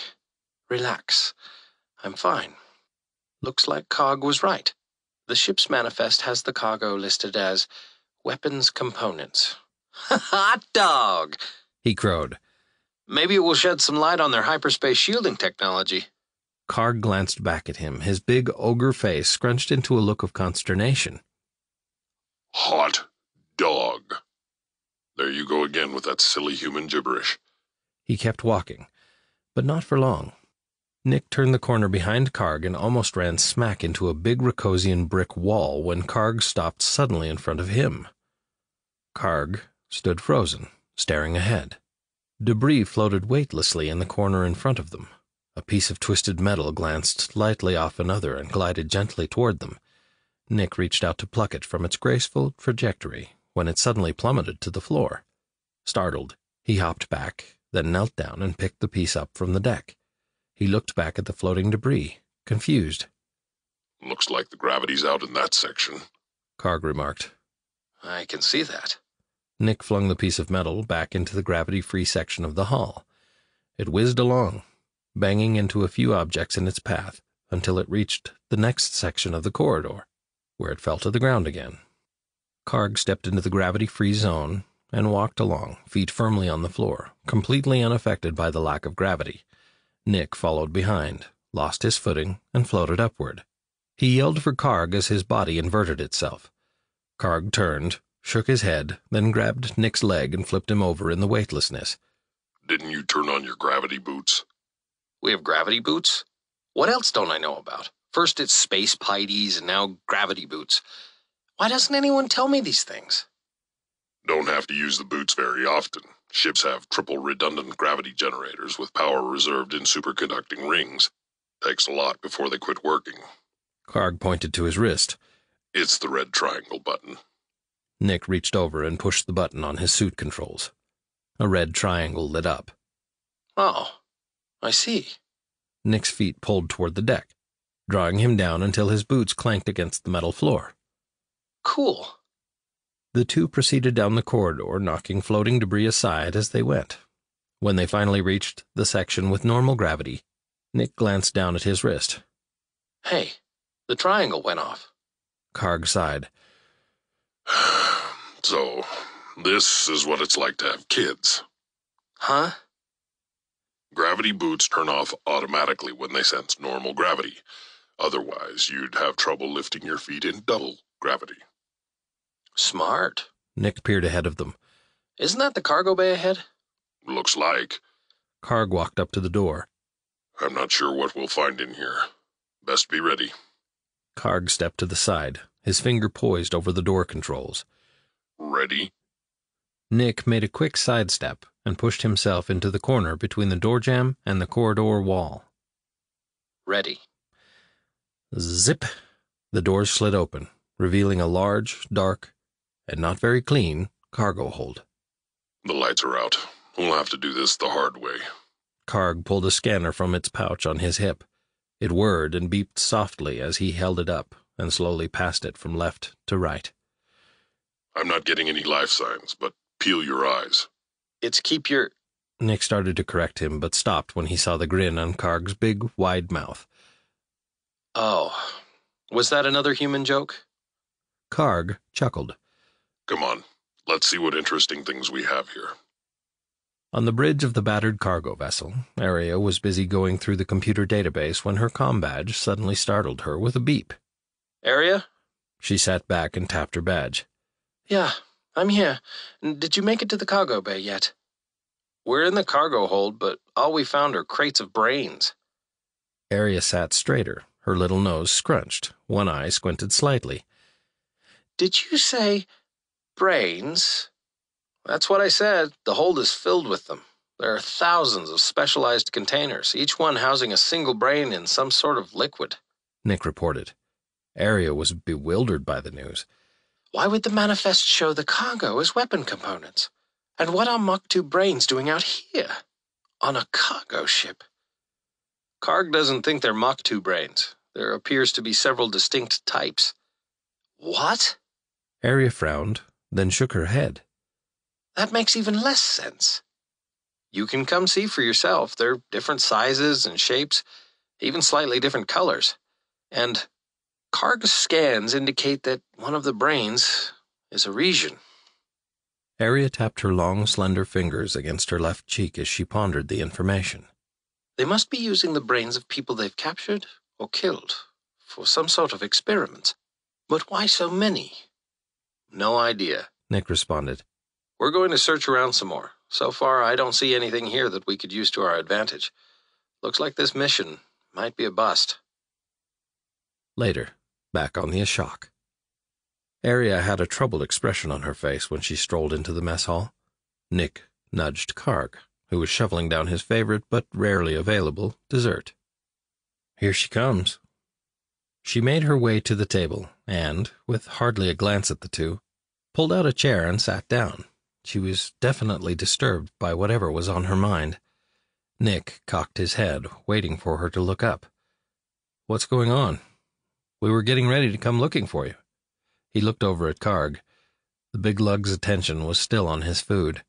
Bits and pieces of dessert formed a line around the outside of Karg's mouth, occasionally falling back to his plate as he chewed. Nick couldn't help but wonder if all Rokosians ate that way. Aria slowly lifted her gaze to meet Nick's puzzled look. The brains that we retrieved from the cargo ship are alive. Probably better for them to experiment on that way, Karg said through his mouthful. Wait, do you mean their consciousness is still intact? Nick was shocked at the thought. No, but from what I can tell, it should be. There doesn't seem to be any higher brain activity at all. It's almost like they were wiped clean. She shook her head. I don't know. Maybe it was the trauma of being removed from the body like that. Their minds may have just shut down, unable to deal with it. Maybe, Nick agreed. Not a great way to go. He winced. That's something I sure hope none of us ever go through. A subtle tone emanated from a device on Aria's hip. She slid her PDU out of its holster and looked at the screen. The image of an officer on the other end of a vidlink showed on the display. Yes, Commander? Forgive me, my queen, but I knew you'd want to see this immediately. We have finished our analysis of the Mach 2 DNA samples. The commander's image floated to one corner of the screen while text began to scroll across the device. We've found several species of DNA other than the Mach 2's native species. That can't be right. I know, Your Highness. We didn't believe it either. That's why we ran the tests 3 times, to be sure. Aria sat speechlessly staring at the screen. Nick watched her for a moment. He realized she was processing the information, but he needed to know more. I don't understand, Commander. What does that mean? Sir, all of the Mach 2 brains that we tested in the past contain the DNA of only one species, but samples from the ships we've encountered recently show at least 4 different species. Aria's eyes went wide, and she suddenly interrupted. My goddess! The Mach 2 soldiers that we've been fighting are our own people. Our people's brains inside mechanoid bodies. That's what they're using those brains for. We're fighting ourselves. That was our conclusion as well, Your Highness, the commander responded. Nick was dumbfounded. His mind was going 4 directions at once. Karg sat there frozen in mid-chew. A morsel of food fell from his bottom lip and landed in his lap. Aria glanced down at the device in her hand. Thank you. That will be all, Commander. Yes, Your Majesty.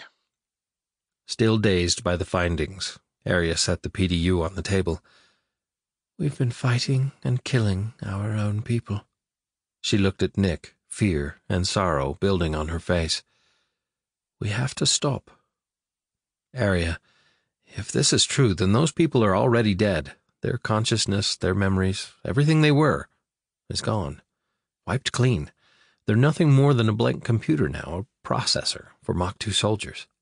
Nick paused when the sadness in her eyes deepened. We can't stop. If we stop... Weapon components, Karg blurted, staring off across the dining room.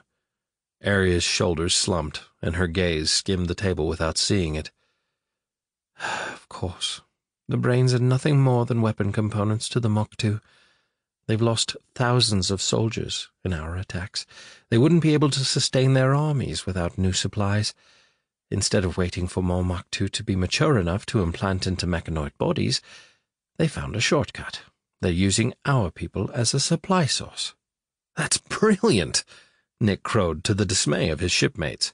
His enthusiasm died when he noticed the disgusted expressions on their faces. Hey, I'm not saying I agree with it. It's sick by anyone's standards, but think about it. Take the brains of your enemy, wipe them clean, then reprogram them the way you want. They would make the ultimate soldier. No morals, no distractions, only focused on what you want them to be focused on. That's sickening, Karg said, pushing his plate of food away. Yes, but brilliant, Nick repeated. A somber hush fell over the table. Nick stared at his cup as his thoughts drifted from his hopelessness over the Mach 2's new jamming device to the horrible news of the enemy using the brains of other races as processors for their biomechanoid soldiers, and then back again. He laid his head into his folded arms on the table and released a long sigh. What a week. Karg stared straight ahead. First, we find out the Mach 2 are jamming our hyperspace jump points, and now we discover that we're shooting at our own people. Could things get any worse? He muttered. Nick's voice was muffled as he replied, his head still face down in his folded arms. Oh, you had to go and say that, didn't you? One thing I've learned is that things could always be worse.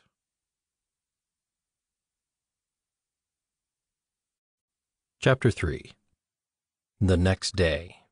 The doors to the lab opened with a swish, and Karg, Nick, and Arya stepped into the gleaming white facility. It was one of Nick's favorite rooms on the ship, not only because of all the high-tech equipment lining the walls, but because it was actually bright enough to work without the need of a flashlight. He envied the aliens' superior eyesight. None of them ever needed a damn flashlight. Hey, it just occurred to me. Couldn't my nanites be tweaked to improve my eyesight? Arya replied in her usual tone, sounding like a mother answering a young child's naive questions. It's not that simple. Her curious gaze fixed on Sirach at the far end of the room. Nick's brow lifted as he stood taller to peer across the room, trying to get a better look at what Sirach was eyeing. Sirach sat in his rover. He was almost always in his rover, all four eyes studying two small devices that were laid out on a work table in front of him. The slimy little guy was great with all sorts of tech, the alien equivalent of a nerd, which was probably why he and Nick got along so well. They'd often sit for hours discussing theoretical physics and any sort of new science or tech they could get their hands on. Sirach had been an enormous help when it came to designing and building the Hyperscape buoy system the Resistance used for subspace navigation and communications. It was no wonder Arya had taken him with her to her command carrier, but it was nice to have him back aboard the Ashok for a while. Nick had brought his friends to the lab for a reason. He'd been itching to see how Sirach's latest project was coming. Okay, so he'd practically begged the little guy to do it for him, but it was going to be cool. So cool. He picked up his pace, anxious to take a gander at the pair of metallic objects his gooey, gray alien buddy had been working on. His face lit up with excitement as he approached the table. There sat two unusual-looking gloves, each with built-in wristbands and a smooth, flat, circular apparatus mounted into the palm. "Holy shit, you did it!" "I was just about to test them," Sirach answered, all four eyes still focused on his task. Nick snatched the two high-tech-looking gloves off the table and slid them over his hands. Sirach looked up, startled. Three eyes squinted in contempt, while one remained wide, open and pondering. "They haven't been properly tested." He grabbed onto one of the gloves with his puny little hands and yanked. "Give them back. I haven't calibrated the—" Nick yanked back hard. Sirach's slimy hand slipped off, almost sending the alien blob and his three-legged rover tumbling over backward. The contraption righted itself again, but it was too late. Nick had already turned away, taking the gloves with him. Sirach grumbled under his breath. Nick's translator didn't catch what he said, but the irritated tone of Sirach's voice was hard to miss. Nick stepped into the open space in the center of the room. It was an area normally reserved for assembling or analyzing large equipment, and the perfect place for what he had in mind. Grinning like a kid with a new toy, Nick held his hands up in front of him and studied the new gloves. The specialized devices were almost exactly as he had imagined them. Sirach had managed to fit the emitters into the palm of the gloves better than Nick had expected, and judging by the look of the built-in bracelet readout, they were fully charged and functional. Nick flexed his fingers and turned his hands around. The gloves felt good. "I can't believe you actually did it. Nice job, Sirach." Arya stood next to Karg, arms folded, as she watched the odd human for whom she cared so deeply. "Now what are you two playing with?" "I hope it works better than that surfboard thing." Karg twisted the end of his smallest finger around in his ear. "I'm still trying to get the fracking sand out of my ears." "Oh, come on. You know you had a good time. How often do we get a chance like that around here?" Nick fiddled with the buttons on his wrist as he spoke. "Not my fault you're afraid of water." "I am not," Karg defended. "Just not fond of what's lurking under the surface. That's all." Sirach pushed himself back into his seat and rolled his contraption away in reverse, eyes glued to Nick. "You may all want to back up now." Sirach's sudden retreat made Karg nervous. He knew Nick all too well. Nick's plans rarely went without mishap, and Sirach's behavior did not bode well. Feeling the need to protect Arya, Karg reached one massive arm out and corralled her behind him, then stepped slowly backward, forcing her to shuffle backward with him to a much safer distance. Curious, Arya leaned around Karg's massive frame to see what Nick was up to. "How am I supposed to see around your big osk?" Karg lifted his arms, looked down at her behind his thigh, and scooted to the left so she could get a peek. Sorry. Nick felt like a child at Christmas. Better, even, since this was the toy he'd always dreamed of getting. "The gravity boots got me thinking. We haven't been able to make personal shields, but since gravity generators consume far less power, why not incorporate them into gloves?" He ended on a near-giddy note, then grinned and did a brief victory dance. "Can I get a hell yeah?" he hooted as he raised his arms skyward and swung his knees like he'd just spiked a football and won the game. Arya stared blankly from behind Karg's hip. She still wasn't quite sure what he was up to. Nick's ideas were often disastrous, and she wasn't sure what to expect. But judging by his odd behavior, he was happy and proud of himself. Nick reached out his arm, his hand stretched open as if reaching for something. "Don't you see? It's like that vid." Red lights on his wrist lit up sequentially. "Use the force, Nick." A cup on a nearby table rocked, then suddenly leapt off and flew toward Nick, sloshing juice everywhere from its quick acceleration. The drink slammed into Nick's outstretched hand, splashing him in the face with its remaining liquid contents as the container came to a sudden halt in his palm. Arya giggled at the sight of Nick squinting through Gorban juice.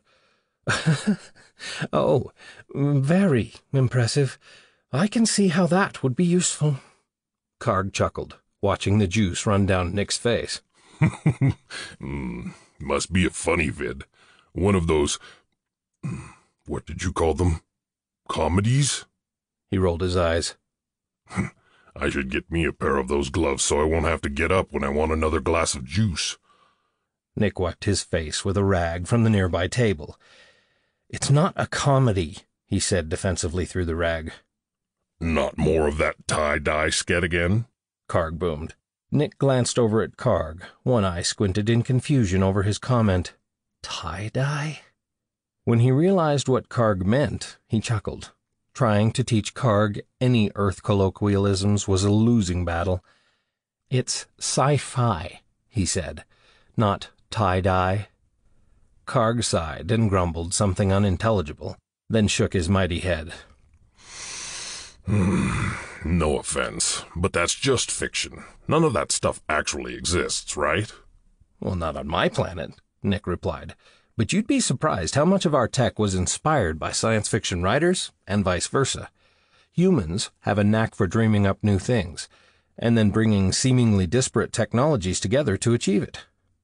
Arya looked up at Karg's skeptical expression. "Well, you do have to admit his people came up with hyperspace tech before anyone else, even the Mach 2. That's pretty impressive." "Exactly." Nick walked back toward the center of the room. "Science fiction writers had speculated about hyperspace long before I developed the module. Their stories were a big part of what inspired my research. It's all about imagination." He pressed a few buttons on his wrist, and a faint, high-pitched sound indicated that the devices were charged and ready. He grinned. "Watch this." Sirach was crouched into his hiding place behind the furthest table, but he suddenly shouted a warning. "No, I told you, it's not ready for that." Nick thrust both hands into the air and opened them like he was reaching for the sky. His body rose from the deck slightly, bobbed up and down, then hovered somewhat unsteadily for a moment before he shot toward the ceiling at high speed. Arya and Karg were caught completely off guard, and almost stumbled backward onto their arsks. Their eyes panned up, trying to keep Nick in view as he rocketed upward. "Holy crap!" Nick approached the lab's high ceiling more quickly than he had expected, and struggled to control his new toy. "Ah!" His head bashed into the ceiling before he was able to come to a complete stop. "Ow!" Maybe he should have considered wearing a helmet. He could already feel a lump forming on his head. After a moment of confusion, he finally managed to get a handle on how the devices worked. Feeling more confident, he hovered rather unstably just below the ceiling. "Yeah! It works!" he crowed as he peered down at his friends. Everyone on the ground was speechless, except for Sirach, who was busy muttering something to himself. "You can fly." One side of Arya's nose wrinkled, as she looked to Sirach for some explanation. Nick's big smile quickly turned to a frown when the gloves began to emit a series of warning beeps. He looked up at his wrists and saw a series of flashing lights. What does that mean?" he asked in a panic. His hover suddenly became erratic. Unable to maintain stability, he began to pitch one way, then the other. Sirach!" he bellowed. The tone coming from the devices started to drop, and so did Nick. He plummeted toward the deck only to jerk to a sudden stop a few feet off the floor. Damn, that was close. His friend stood with mouths slack, clearly speechless. He stared at the floor just below his feet for a long moment. He wasn't sinking any lower, as in, he couldn't reach the ground with his feet. He moved his legs up and down and tried to get himself to land, but the floor remained a few feet away. He started to look at Sirach for answers, but then he was zipping back upward, flying toward the ceiling.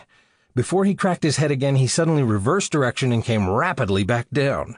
He felt like a rag doll being jerked around by an invisible giant kid. "Sirach!"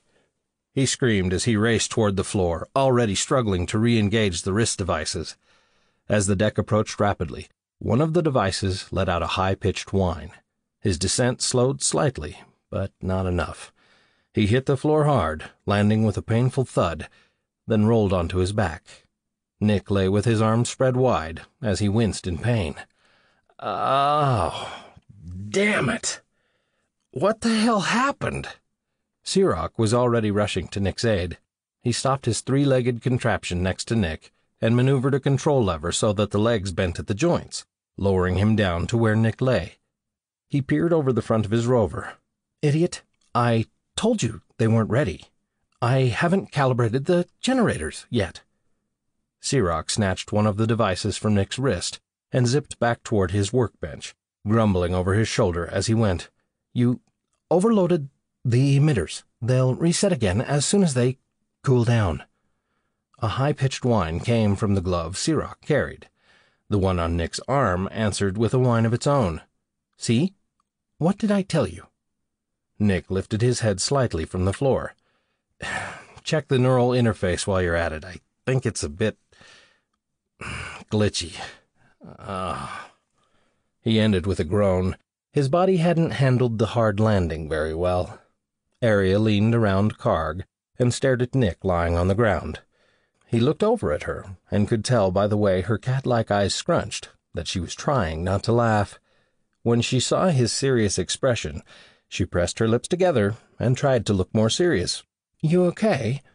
Nick wiggled on the floor, trying to find a position that didn't hurt as much. "What do you mean, am I okay? Of course not. I just fell 40 feet. Arya stepped from behind Karg, prepared to go to Nick's side, when out of the blue she felt a strange sensation overtake her. "Ah!" she gasped. A mysterious force pulled her off her feet and propelled her across the room and into Nick's arms. "Oh!"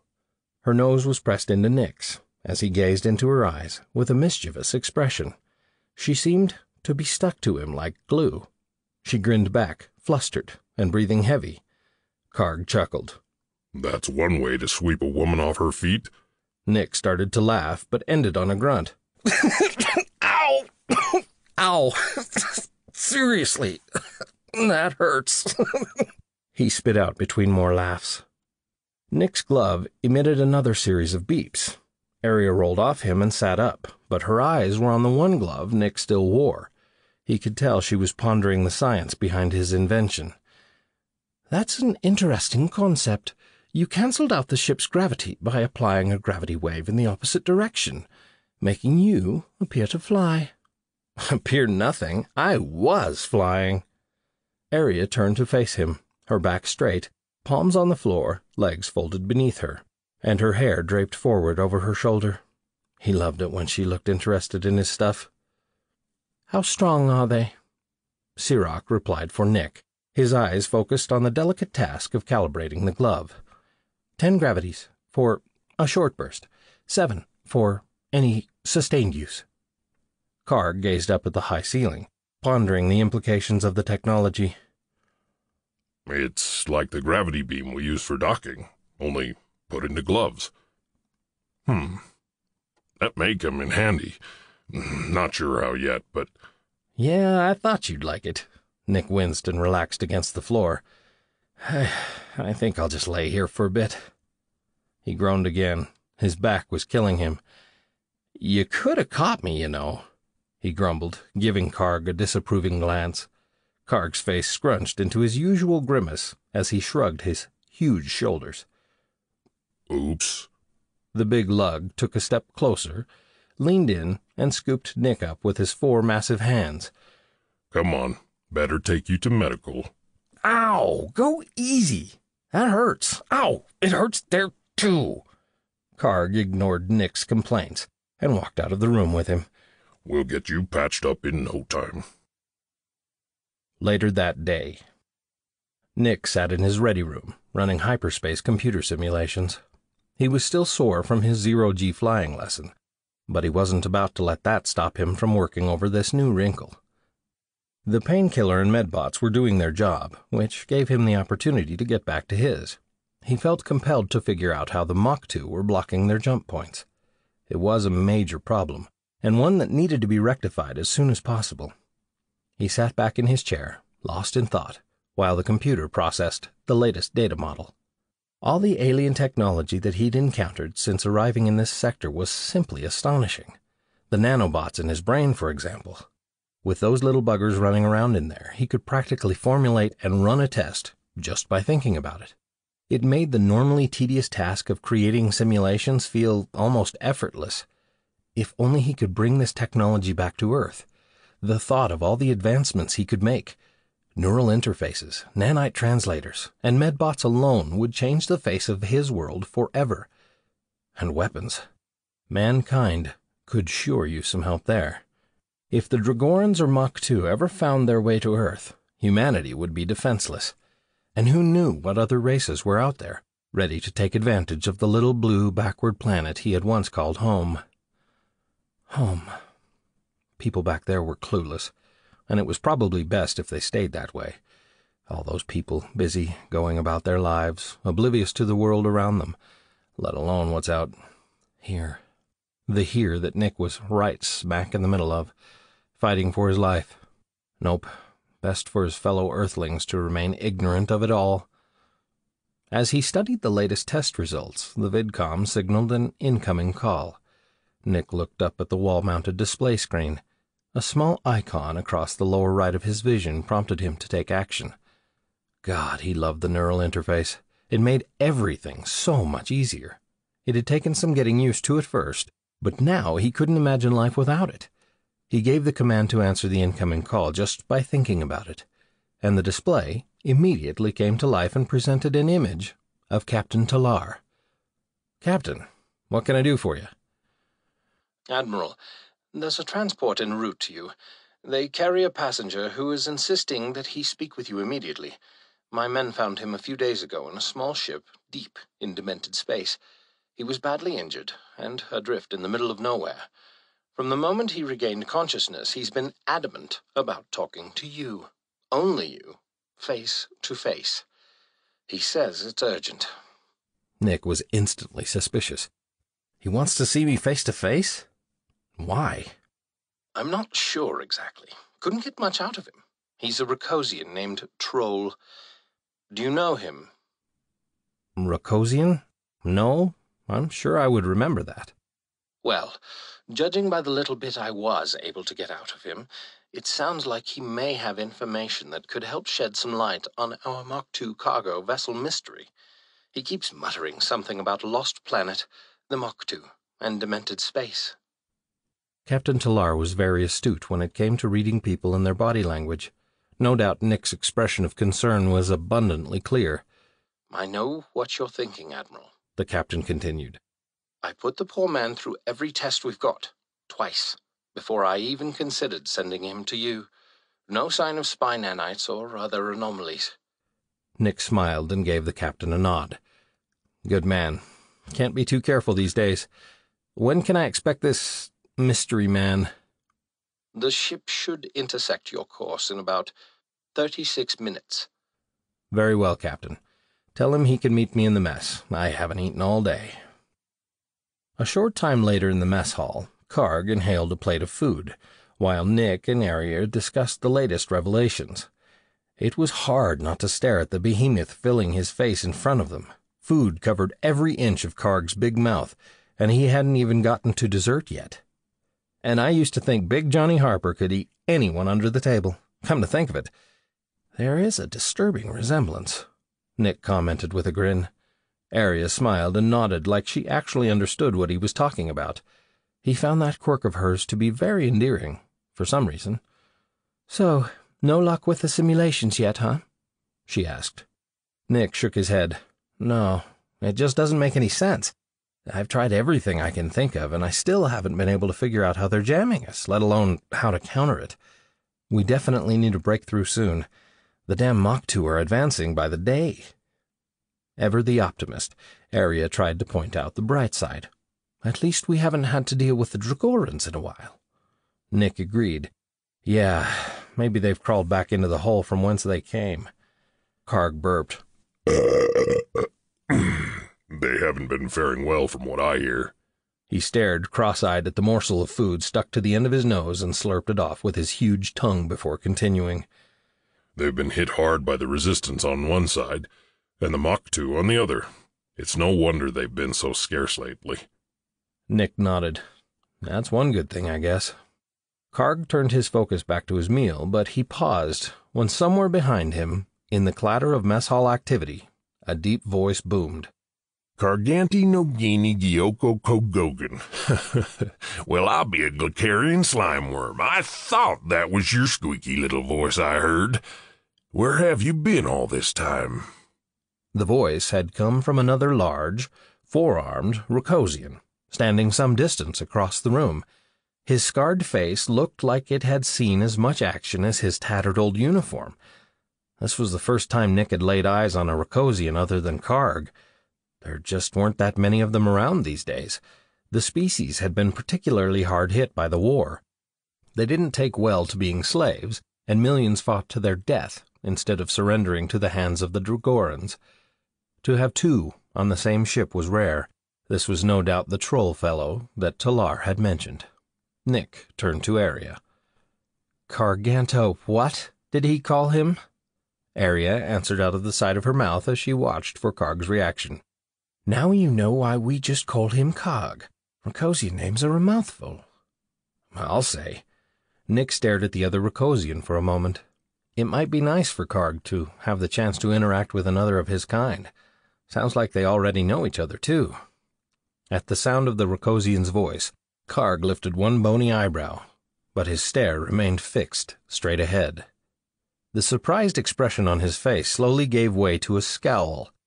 One lip twitched and rose into an angry sneer. Nick could see rage building in Karg's eyes, growing rapidly until the behemoth suddenly released a terrifying growl and bolted up from his seat.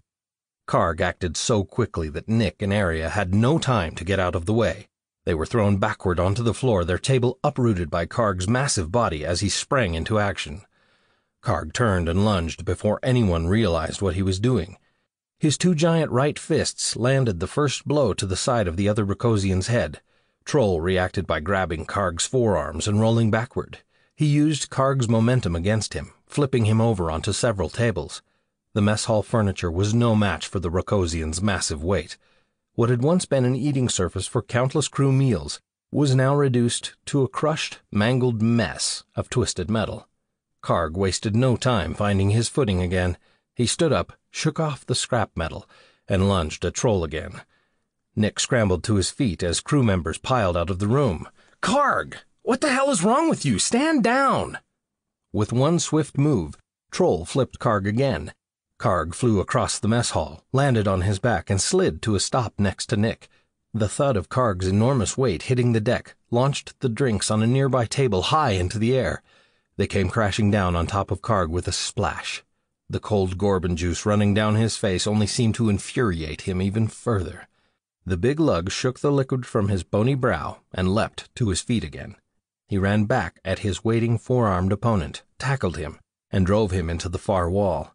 Nick's shock and confusion turned to fear as he watched Karg pound Troll with everything he had. What the hell was Karg's problem? The big guy had always been a fierce warrior, but he was also a gentle soul. Never before had Nick been afraid of him. Well, not since the first day they'd met, anyway. It was all Nick could do to stand his ground as he watched the frightening scene unfold. Troll managed to free himself from Karg's mighty grip and used his elbow to land a devastating blow to Karg's chin. The force drove Karg backward into the wall. The mammoth hung there against the wall for a second, his large eyes fluttering.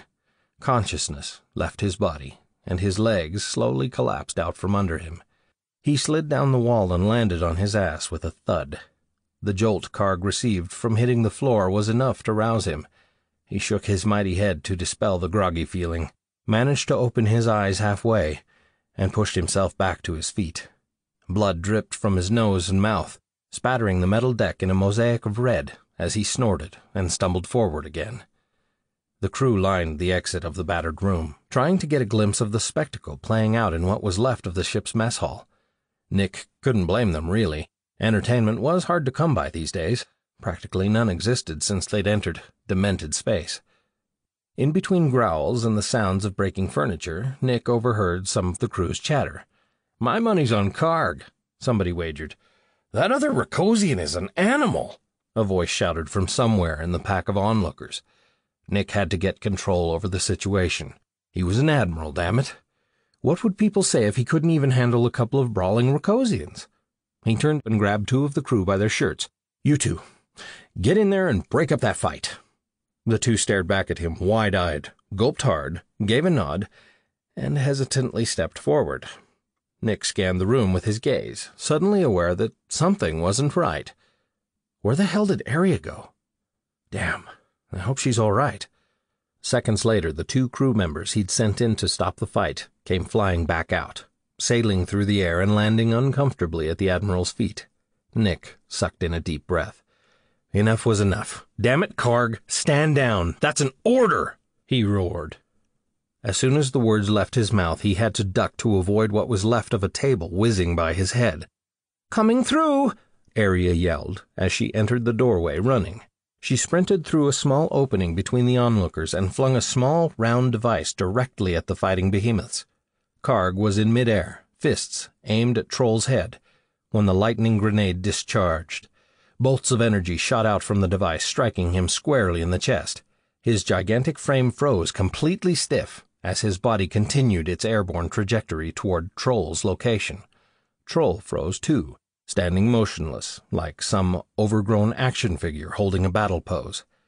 The pair's eyes were locked on each other for a moment, their minds still processing the events going on around them, but their bodies were unable to overcome the paralyzing effects of the orb.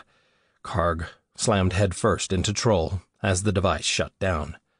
Twisted pieces of metal chairs clanged haphazardly to a stop in the sudden stillness. It was over. The small round relic of a war long past had done its job.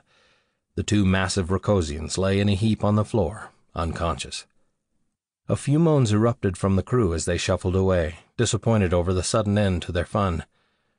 "Still say Karg would have won," a crew member grumbled. Nick stared at the small black orb on the floor. "God, I love those things," he crowed. "I see you actually found a way to recharge it."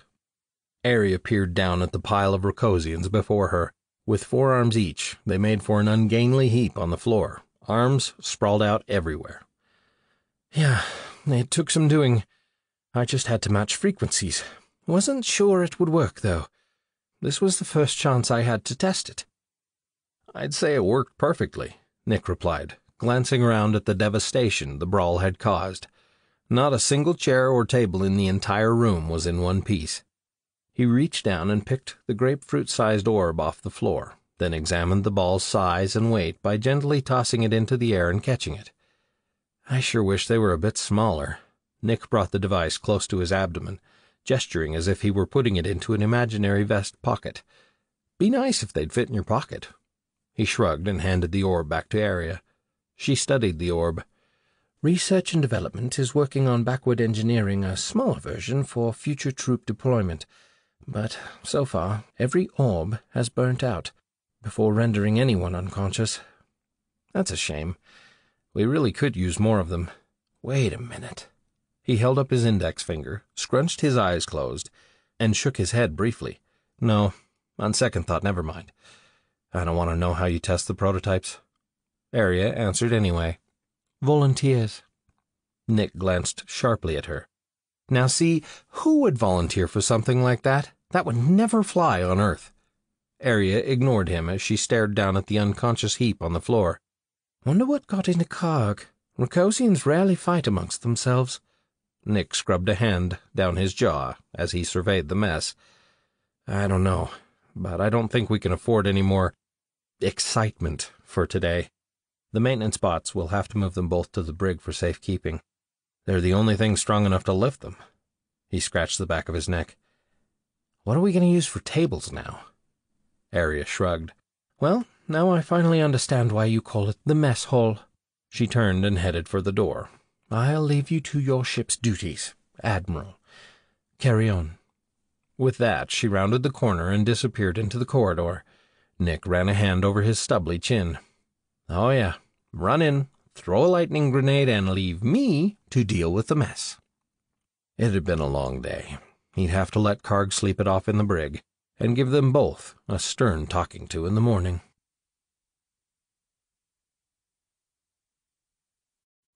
Chapter 4. Nick was almost reluctant as he strolled through the doors of the brig.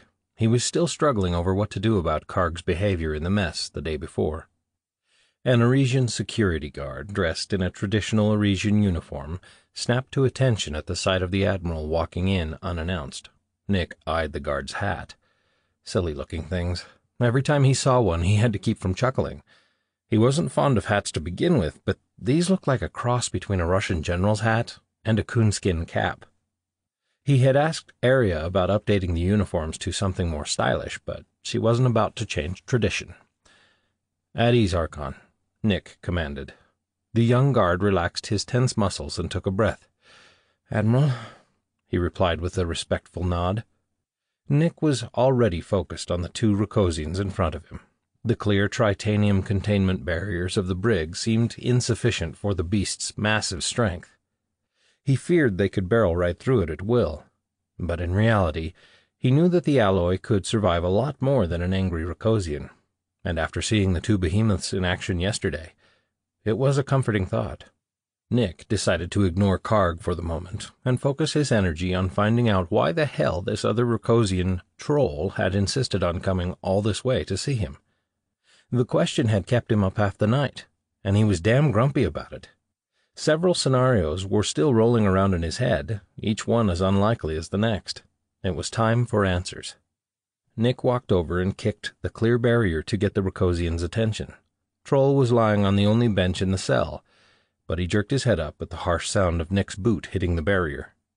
The big, tough-looking beast sprang to his feet at the sight of the Admiral standing on the other side of the clear wall. Nick almost jumped back in fright from the sudden movement. But he wasn't about to show fear. He was an admiral, the only one in the Resistance. He needed to command respect, just as Argos had when he'd been alive. Argos had always maintained a formidable presence. Sometimes Nick could still feel the man standing beside him, watching, his hands clasped behind his back. He always appeared to be in control, confident. It was almost like Captain Argos knew how everything would play out ahead of time. Of course he didn't. Otherwise he'd still be here. And this was one of those days Nick really wished he was still here. Still alive. Nick found himself standing with his hands behind his back, shoulders straight, just like Argos would have stood. He studied the visitor standing before him in the cell. Troll was even beefier than Karg, his face heavily scarred, and he still wore the tattered old uniform he had arrived in. If Rakosi ever decided to put together an alien Marine Corps, this guy would surely be their poster boy. The big hulk had Marine written all over him. Of course, there was no such thing as a Rakosian Marine Corps, or Nick was pretty sure there wasn't anyway. The edges of Troll's mouth turned down, rigid and strong. He looked mean, almost angry. For all Nick knew, Troll was trying to look intimidating. Then again, he was a Rakosian. Nick could remember the day he had met Karg. He'd literally been shaking in his boots. Seemed Racosians didn't have to try to be intimidating. They just plain were intimidating. The large four-armed beasts had more muscle than 6 human bodybuilders put together. And that face. Big, ogre-like bald head, bony brow, red eyes, and a wide mouth. Most earthlings wouldn't hesitate to run screaming at the sight of one. Nick sucked in a breath and addressed the behemoth with a serious tone. "You know, there are better ways to get my attention than destroying a room full of tables and chairs." When Troll spoke, the big soldier's deep bass voice vibrated Nick's chest with its strength. "Sorry, Admiral." Nick dipped his chin down and gave Troll a look of incredulity. "Sorry? That's all you have to say for yourself?" Something about the way Nick was standing, the tone in his voice, even his facial expression, suddenly reminded him of his dad. In fact, his father had said the exact same thing to him on plenty of occasions whenever he got into trouble as a kid. The idea that he was turning into his dad gave him pause, made him smile in amusement, and even irked him a little. He suddenly felt more connected to the man, and proud of himself. Damn, he missed his dad. Nick focused back on the Racosian, who was now staring at him curiously through the clear barrier. "Never mind, you probably don't get it." Nick sighed and squeezed the bridge of his nose between his thumb and forefinger, then lifted his head and fixed Troll with a stern gaze. It was hard explaining human mannerisms to aliens. "So, you wanted to see me. Here I am. What was so urgent you came all this way to tell me in person?"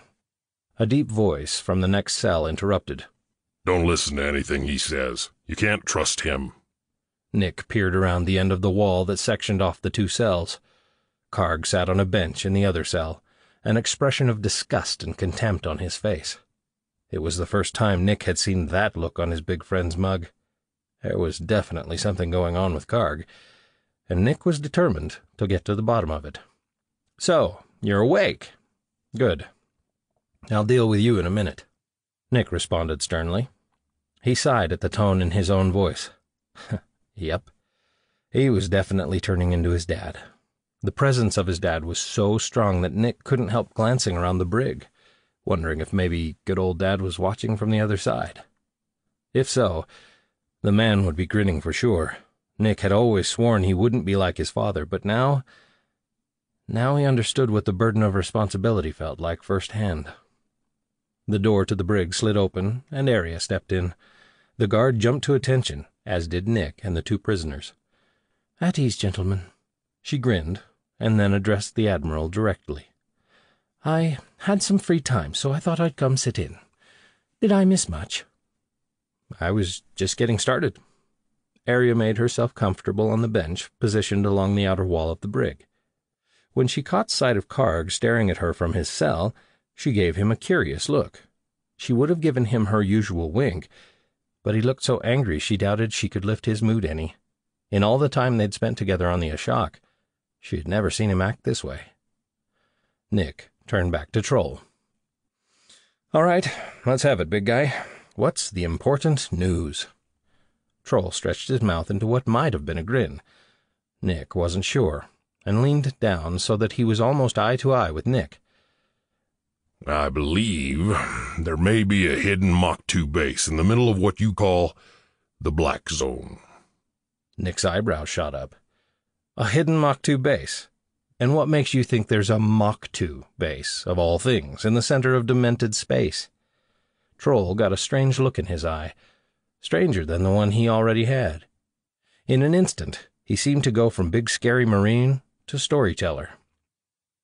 "There is an old legend among the Haniri people. It tells of a lost planet, a dark and barren world somewhere near the center of what we now refer to as demented space. The legend says it was home to a secret lab in which mysterious and frightening experiments were carried out. Anyone ever brave enough to venture close was never heard from again. It wasn't long before the nearby planets started experiencing strange things as well, what seemed like ripples in the very fabric of space. Navigation went haywire, and people became disoriented and ill. The local inhabitants soon noticed a correlation between the strength of the effect and proximity to the mysterious planet. They figured that somehow the planet was responsible for all the unexplained happenings and steered well clear of the area. Then one day, the planet just disappeared from their sensors. Gone without a trace, no debris, no warning, just vanished into thin air. Space. But the distortions remained. The planet was all but forgotten over time. A legend. Folklore. But there are those today who say demented space wasn't always that way. They say the strange spatial anomalies only began a short time before the planet disappeared. They believe the experiments on that planet were to blame. Nick released a heavy sigh and lowered his head to scrub a hand over the nape of his neck. He'd been hoping Troll would supply him with some solid intel, not just hearsay and legend. After a moment of contemplating the floor, Nick raised his eyes to look at Troll. "So, you're basing your assumption on an old legend." The big lug looked offended by Nick's accusation, one that clearly challenged his intelligence. "No," he huffed. "I'm not one to take much stock in a few old stories told by drunken merchants." Troll straightened his shoulders and looked down his very short nose at Nick. His eyes narrowed.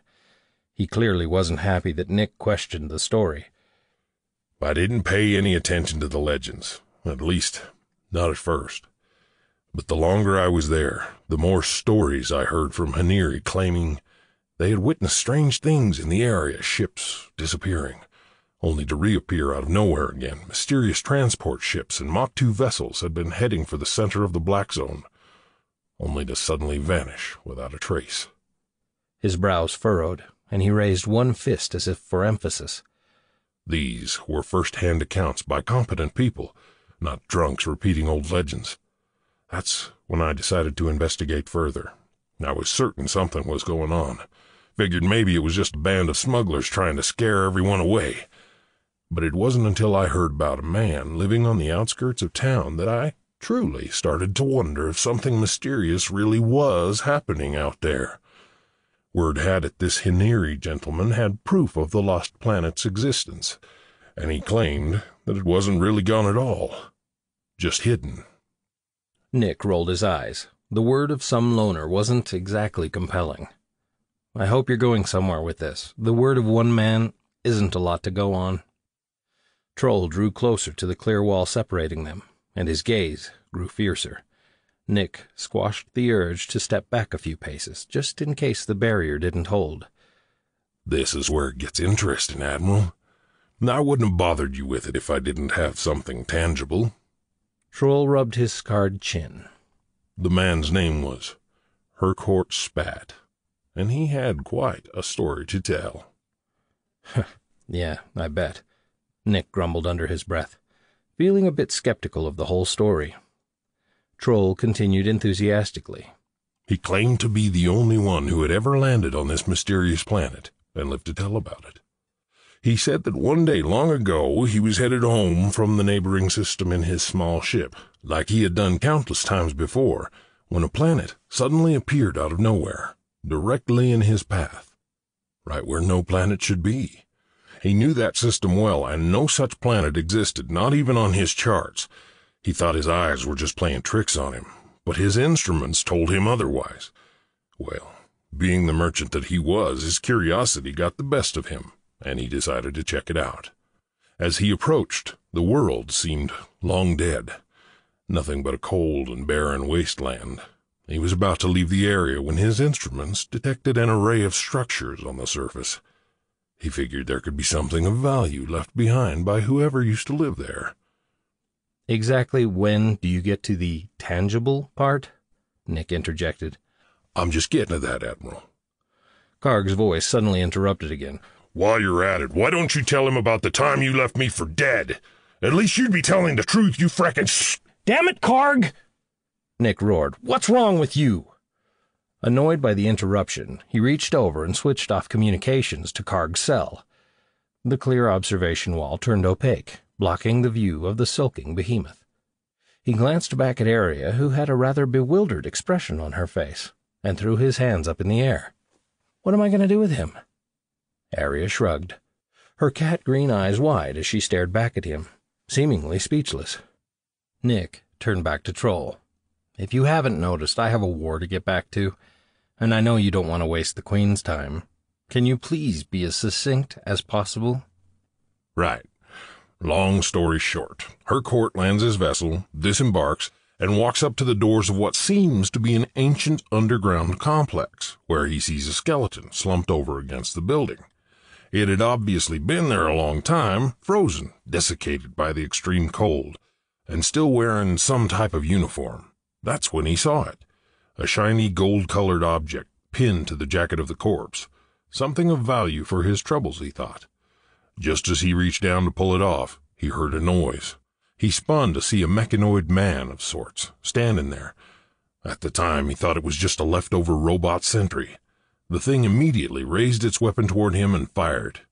He dove to the side, pulled his pistol, and fired back, striking it in one of its visual receptors. He figured he must have been lucky that day, because the thing went down on the first shot. It fell to the ground, spurting blood from its eye. Blood, of all things. From a machine. The sight of blood squirting up from a mechanical man terrified him even more. He snatched up the pin, jumped in his ship as fast as he could, and never looked back. He plotted a course and flew back out the way he came, and as soon as he got home, he bolted himself inside his house. It was days before he gathered enough courage to venture out again, and only then to buy some much-needed food. He'd always been a very social person, a successful local merchant, but something that day scared him bad enough to turn him into a hermit. From then on, he kept his distance from others. He became an outcast, shunned for being the merchant who went wonkets, a man who walked around talking to himself all the time. He told me that he tried to find the planet again just to prove to others that he wasn't crazy. He went to the same coordinates over and over looking for evidence, but he could never find the mysterious planet again. He eventually tried to convince himself that it was all just some strange hallucination, and he might have actually succeeded. If not, for this. Troll reached into a pocket and pulled out a shiny gold pin. This was no figment of his imagination. Nick approached the clear barrier. Troll held up a triangular metal badge and moved it closer to the clear wall so Nick could examine it. The pin was in perfect condition, like it had just been manufactured. The shiny finish raised a red flag in Nick's mind. That kind of polished surface was a dead giveaway that it may not be some old relic, but a fake. "I hope you didn't pay the old codger much for that." No, he's dead. Died in a Mach 2 attack. With his last dying breath, he told me. Troll paused and reached for his pocket again. "Well, I have a vid recording of it, if you'd like to see." Nick motioned with his hands for Troll to produce the recording. "By all means, go ahead." Troll stuck his huge fingers into his pocket and pulled out a small metallic device, pinched delicately between two of his large digits. I turned on my shoulder cam as soon as I thought of it, but I didn't get the whole thing recorded. He placed the flat, square device onto the rough hide of his other palm, adjusting the angle as if that was somehow important, and then tapped the center. An image of an elderly man sprang to life from the miniature holographic projector. Nick could only assume it was the Haniri male Troll had been referring to.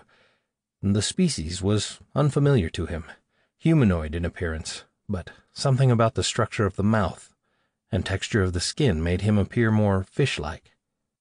The man was clearly disturbed by something, and in considerable pain. His voice was weak and hoarse. "I never told you about everything I saw that day. I've kept it hidden, too afraid to speak of it, lest it hear my words and come for me, but it's too late for me now." The Haniri man gasped through a series of ragged coughs, then wiped at the blood that had appeared at the corners of his mouth before he pushed himself to continue. "Troll, tell anyone who will listen, please. You must make them. Something else is stirring on that mysterious, dark and barren world, hidden from prying eyes, not machine, not organic. I saw it, shiny and black as oilstone, moving across the ground like water, aware of me, somehow alive.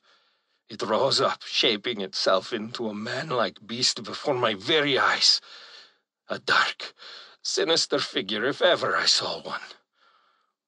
And then it laughed, just laughed at me as though it gained pleasure from my terror.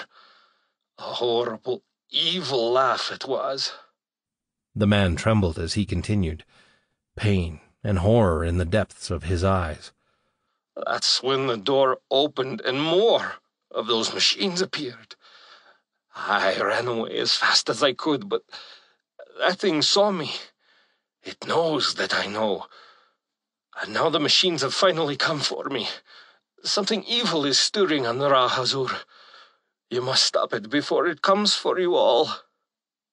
The recording ended, and Nick stood silent. The image paused on the man's terrified face for a few seconds, before the holographic display shut off. Harcourt's fear seemed genuine. He was obviously frightened by something he had seen that day, or at least thought he saw. But that didn't necessarily mean it was real.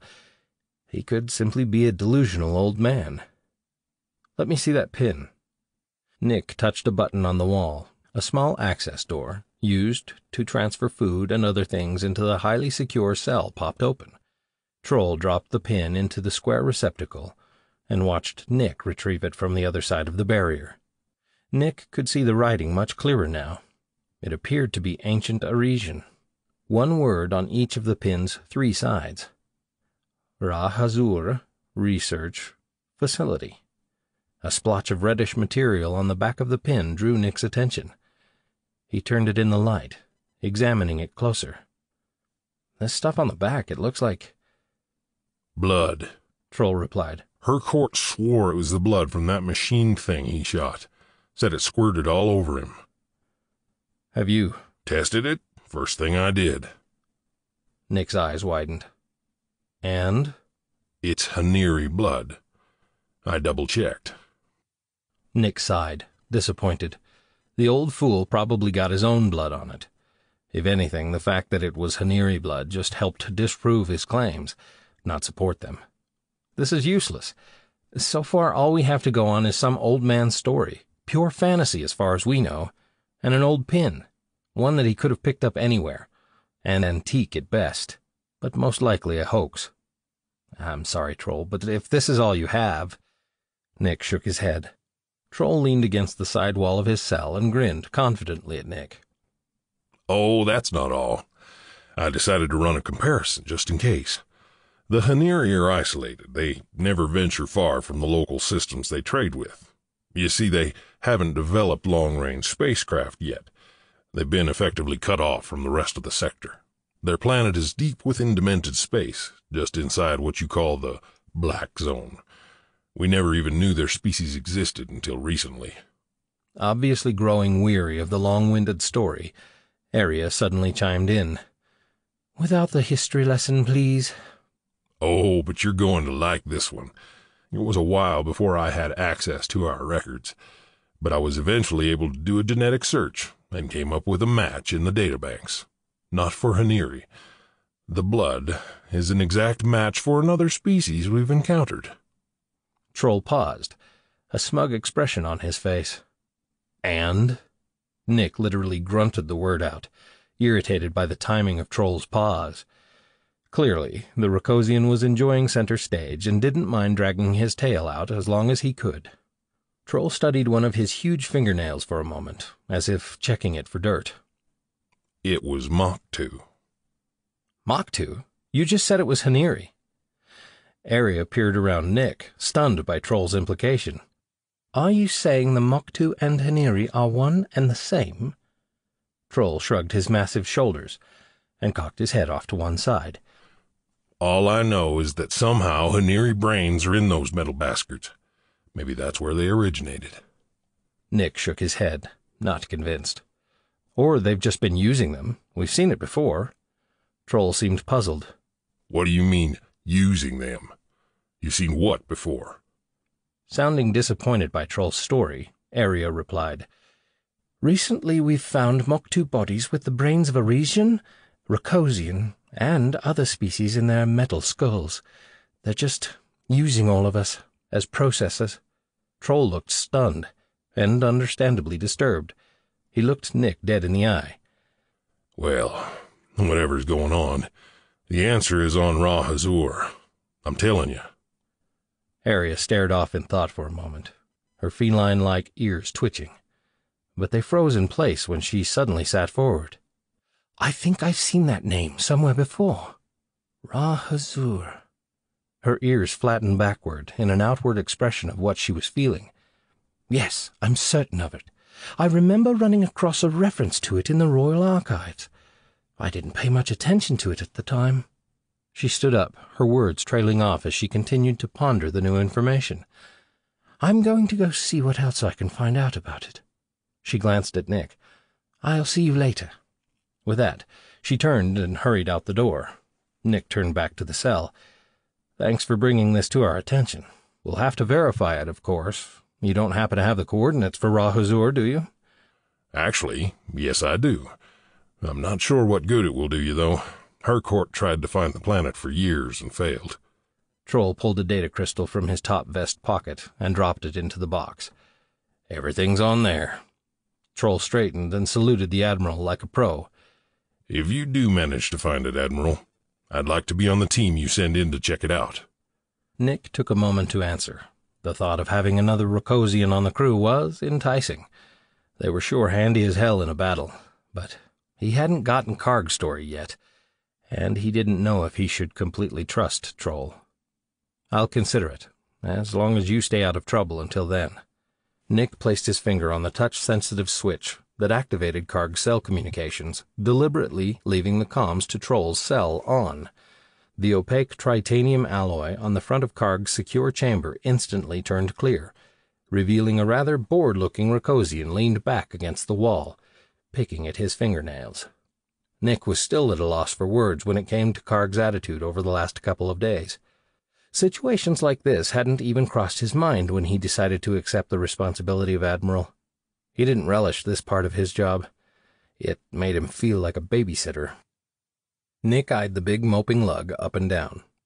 Karg had been a good friend, the best friend he had in these parts, not counting Arya, of course.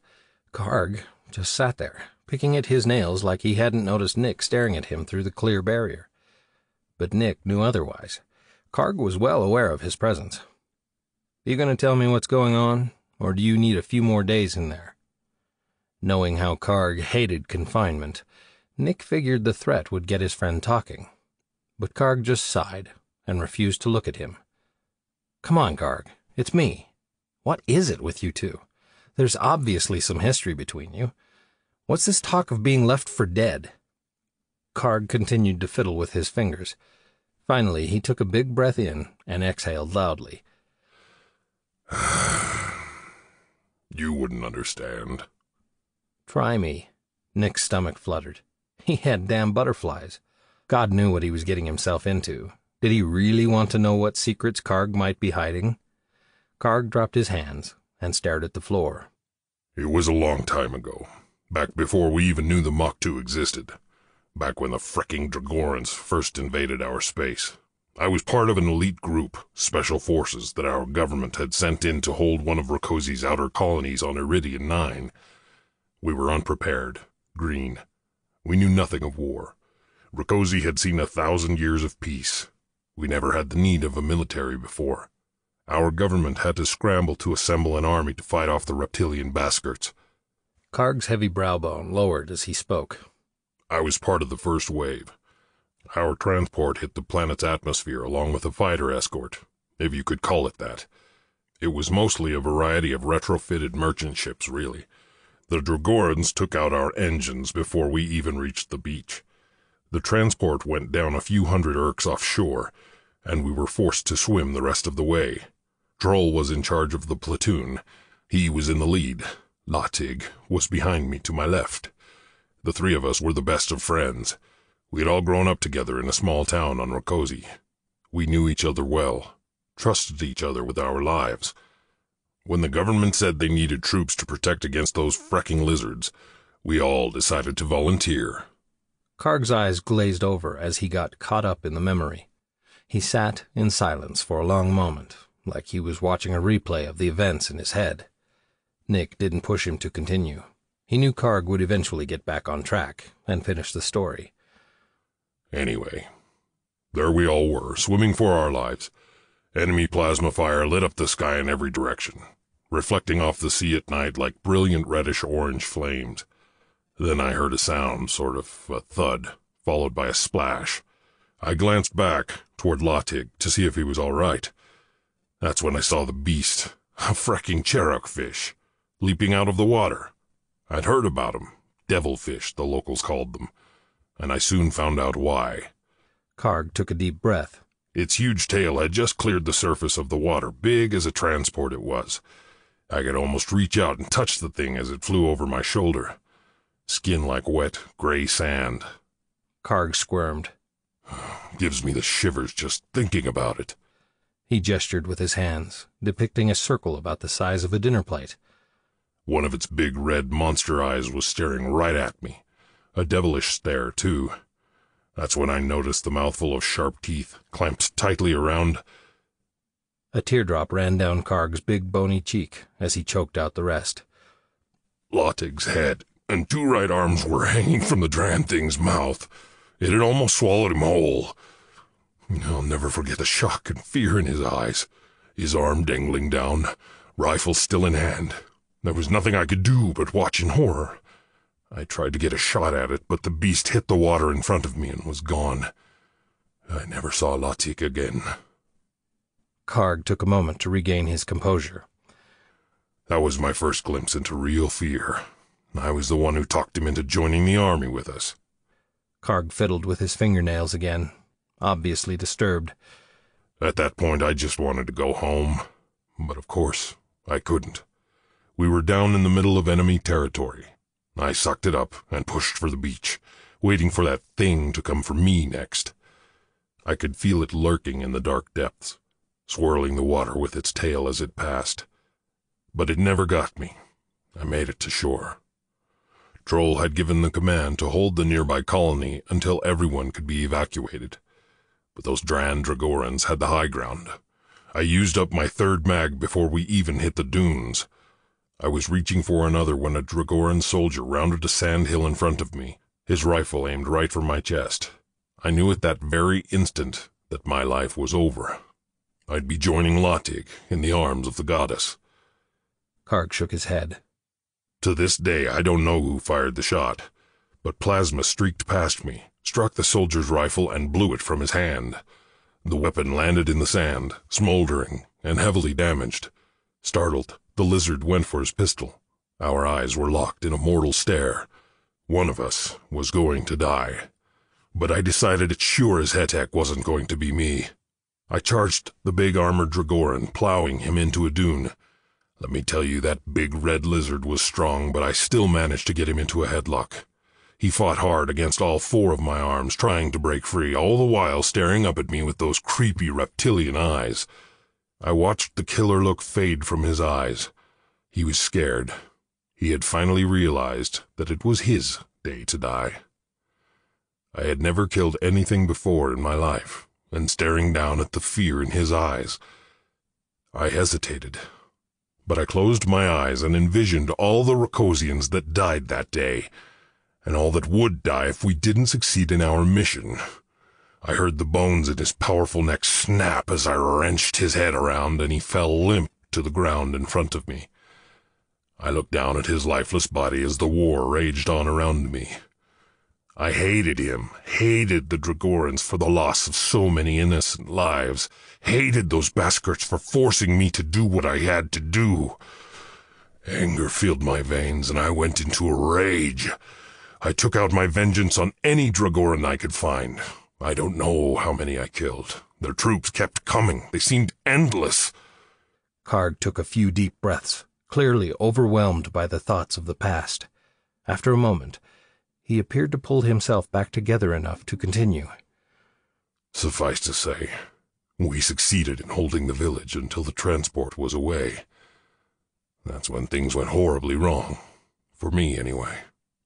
Karg's eyes looked even more troubled as he continued to relive that day. A Dragoran bomber had broken through our defenses, headed straight for us. I spotted it as it came through the clouds. It was big. Our plasma cannon emplacements converged on its location, blowing off bits of its hull as it dove down. But it kept coming. There I was, staring down the nose of the ship with nowhere to run. The Dragoran vessel was severely damaged, and coming in fast and hot, and I was at ground zero. I ran. I knew it was a futile attempt, but I ran as hard as my legs would carry me. I don't know what happened, but 1 minute I was running, and the next I was waking up surrounded by the charred remnants of what had once been a thriving village.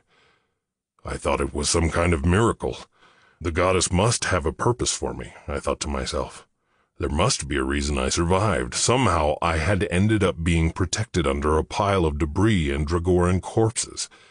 The air was swirling with the stench of burnt lizard flesh, and I thought they smelled bad enough before.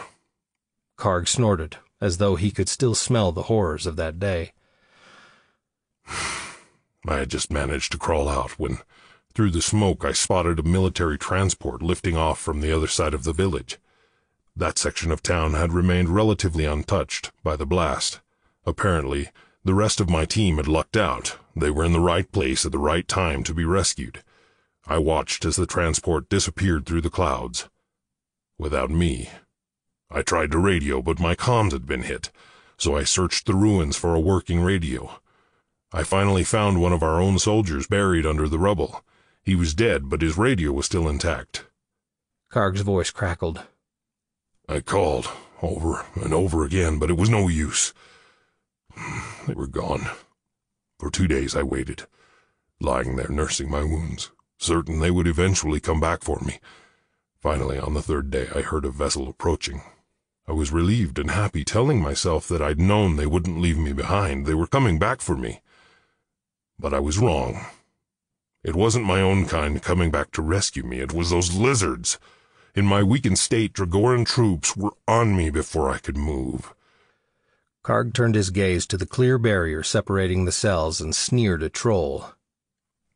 My best friend had left me to die at the hands of those scaly bastards. Troll's deep voice responded solemnly from the other cell. Karg, up until yesterday I thought you were dead. Karg roared back. You thought wrong. You never even checked to see if I was still alive. Troll stood up and faced the barrier. You were in enemy-controlled space. It took time to mount a rescue mission, but we did come back to look for you, Karg. We searched every square inch looking for survivors, but you were nowhere around. And honestly, after we saw the devastation, we thought no one could have survived. You thought? You should have thought to check in the first place, before you went and left me behind. I was right there, watching you fly off without me. Troll answered defensively. I had a duty to the rest of the team. I had no choice but to withdraw. Yeah, no choice. Karg grumbled with disdain. You're nothing but a coward and a liar. Karg stood and charged the clear barrier separating the two cells.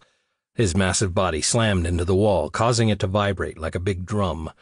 The wall resisted Karg's charge and sent him bouncing backward onto his arsk. Troll didn't flinch. He stood with his nose only rachnids away from the barrier, unmoved by Karg's assault on the dividing wall. Troll snorted, fogging the divider with his hot breath as Karg landed on the floor. You wouldn't have been left behind if you had followed orders and not run off like you did. Karg scrambled to his feet and pushed his face to the clear titanium barrier. Why, you... Karg, you're not helping your situation, Nick yelled, disgusted with his friend's behavior. Needing a moment to reboot his brain, Nick stared down at the old metal deck that had been worn down by so many boots before him, and shook his head. Karg had always been somewhat private about his personal life. This was the first time Nick had heard about the Rokosian uprising against the Dragorans. He rubbed his eyes with the heels of his hand, then looked up and refocused on Karg. Now I understand why you don't like the ocean. I never knew you were in the Rokosian army, or that you had been a prisoner of the Dragorans. That must have been rough. How did you survive? Well, as I was saying before I was interrupted, a squad of Dragoran soldiers had come across my location. I was surrounded, wounded, no ammo. Next thing I knew, I was being escorted back to the enemy ship. I had already decided that I would either escape or die trying. I wasn't about to let those stinky reptiles take me in. I'd heard of how they tortured their prisoners. Not me. I wasn't going to let that happen to me. Karg sighed. I guess the goddess felt it wasn't my time because before the Dragorans got me to their ship, a small group of survivors came to my rescue. Seems they had been hiding in a cave, waiting it out. We took control but barely escaped in the Dragoran ship. It took a while before I could get back to Rakosi. Then, a year or so later, after the Mach 2 showed up and pushed us back to homeworld, I was rescued by the Arisians before our planet was overrun. A few days later, I joined the Resistance. Now, here I am, sitting in this cell, staring at his ugly face. Karg motioned to the other cell, glared at the barrier for a moment, and then turned back to Nick. I request that I be allowed to continue with my duties, sir. Sorry, Karg, but I can't do that. I have to address this. There has to be consequences for your recent actions. And I can't show any favoritism, you know that. Come on. It's me. Hey, I don't like it either, but you gave me no choice. Besides, I'm not sure I can trust you to stay out of trouble. I think you need to sit in here for a while and think about things. Damn, it was official. Nick had turned into his dad. Seeing Karg in the cell gave Nick the feeling of when he was grounded in his room, and his dad said those very same words to him. Or at least move me away from his stench. Confine me to quarters or something. Karg pleaded. Nick shook his head. God, the big lug could be just like a child sometimes. A big, ugly, ogre child. Nick had a growing suspicion there was more to the story. Something was bothering Karg deeper down. It wasn't like him to hold a grudge. The more Nick thought about it, the more convinced he became. Karg was hiding something. Karg, is there something you're not telling me? The nervous look on Karg's face told Nick all he needed to know. Karg never had been able to hide his emotions very well. One of these days he'd have to show Karg how to play poker. Maybe then there would be one game that Nick could actually beat the big oaf at. Trying unsuccessfully to look sincere, Karg answered Nick's question. Nope, not a thing, sir. Nick raised a brow. Then I guess I'm done here. With that, he turned and headed to the door. Wait! This isn't fair! Nick whispered to the guard as he approached the exit. Give it a few hours, then switch the center wall privacy screen back on. I want them to look each other in the eye for a while first. Nick was hoping the two would be able to resolve whatever issues they had if they were stuck staring at each other long enough. Of course, there was always a small chance it would just provoke the situation even more. Nick stopped and turned back to the young Arisian guard, speaking loud enough to be heard in the cells. If they give you any trouble, let me know. Yes, sir, the guard responded, standing tall and straight.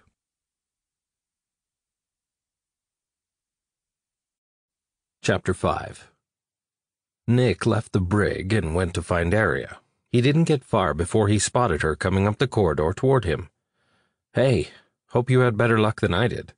Aria's head was down as she approached. Her thick green hair hung in a curtain that hid half her face.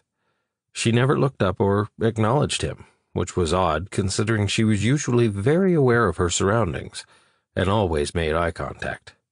Perhaps she just didn't hear him. Do you believe all that stuff Troll said? Nick added. Aria walked straight and deliberate, keeping her green-eyed gaze fixed on the floor. Nick reached out to touch her arm as she came near. Aria pushed past him, pulling her arm into her side to avoid his hand. She never even glanced up at him. Nick spun around and watched her walk on.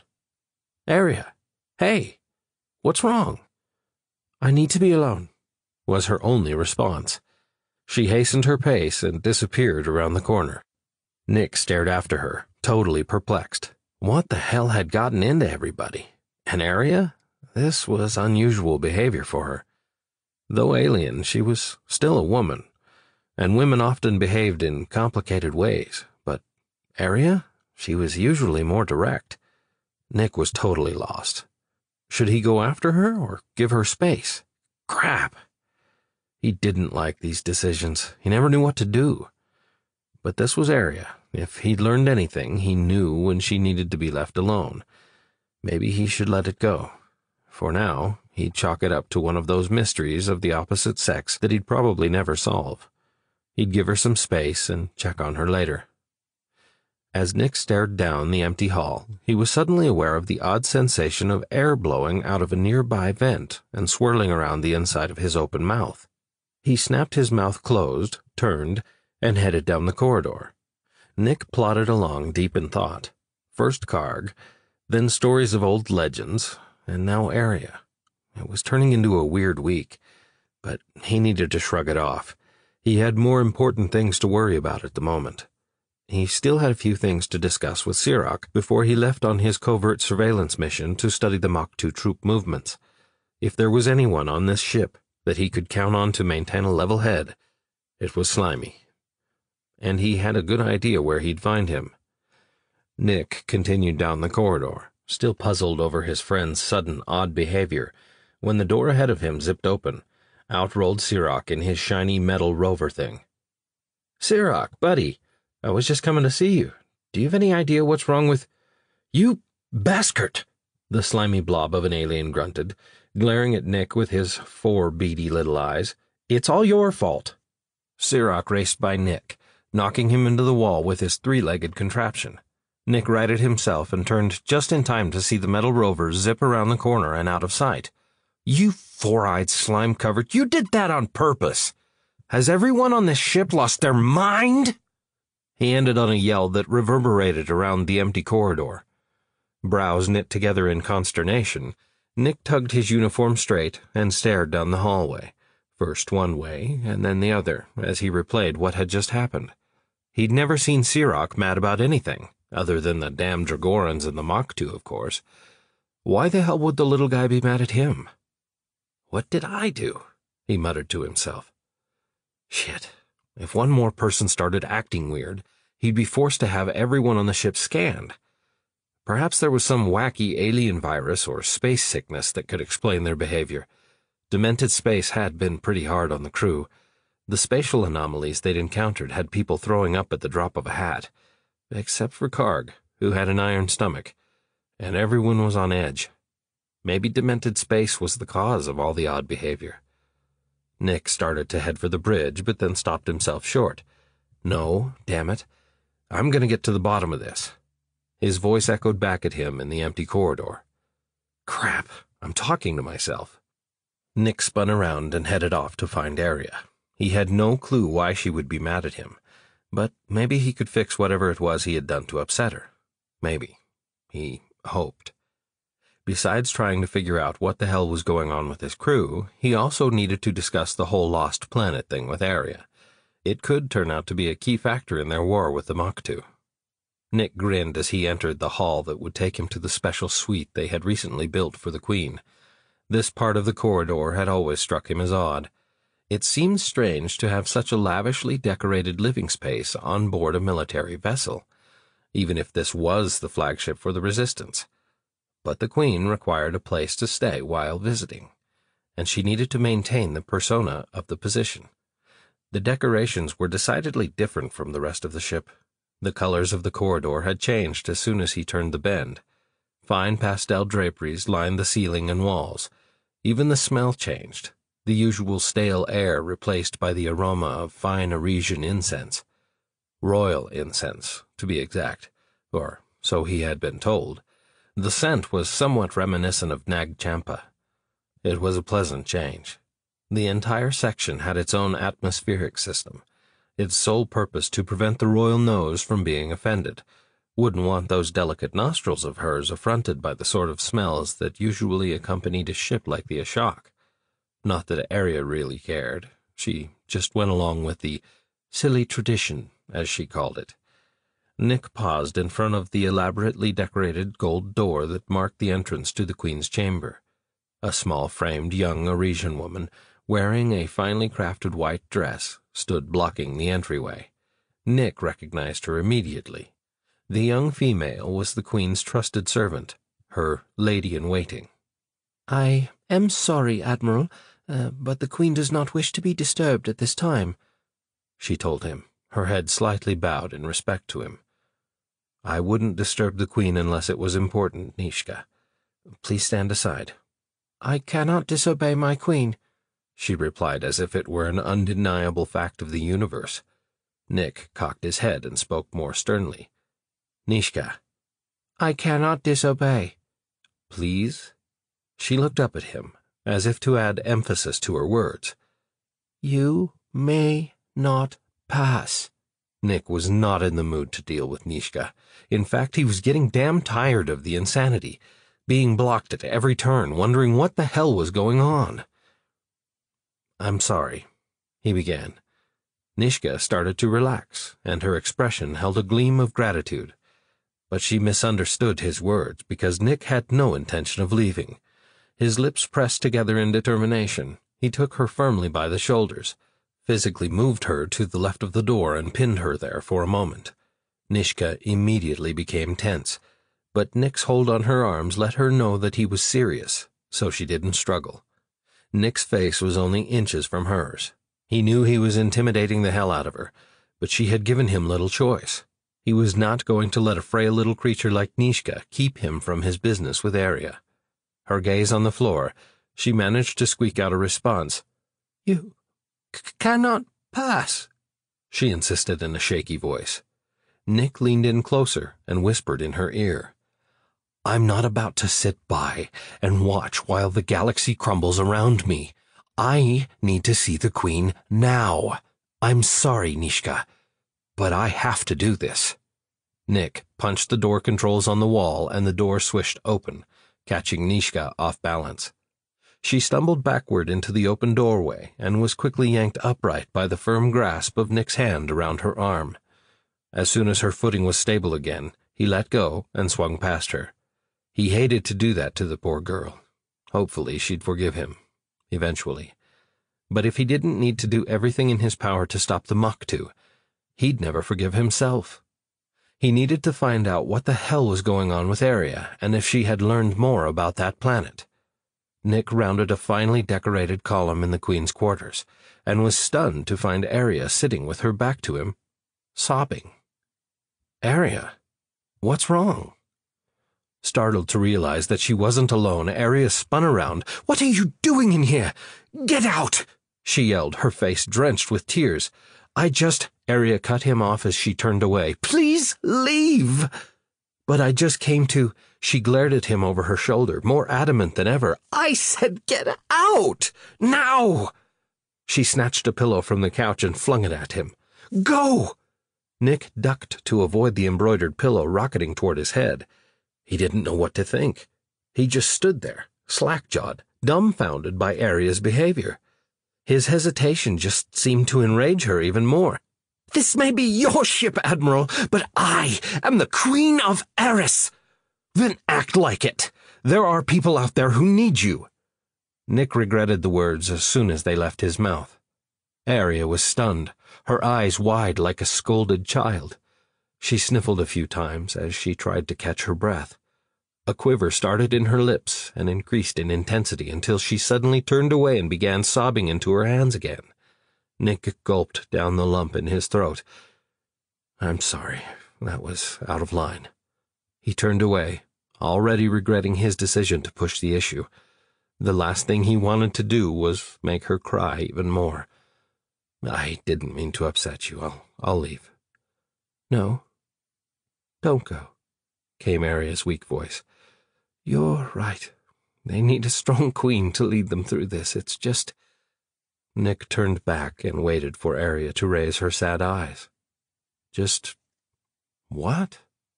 She struggled against the tears as she pulled a data crystal from her pocket and held it out. Nick took the clear crystal from her hand, but then hesitated as he watched her wipe rivulets of tears from her face. She motioned to the nearby display terminal, then struggled to compose herself. He'd never seen her like this before. Whatever was on the data crystal must not be good.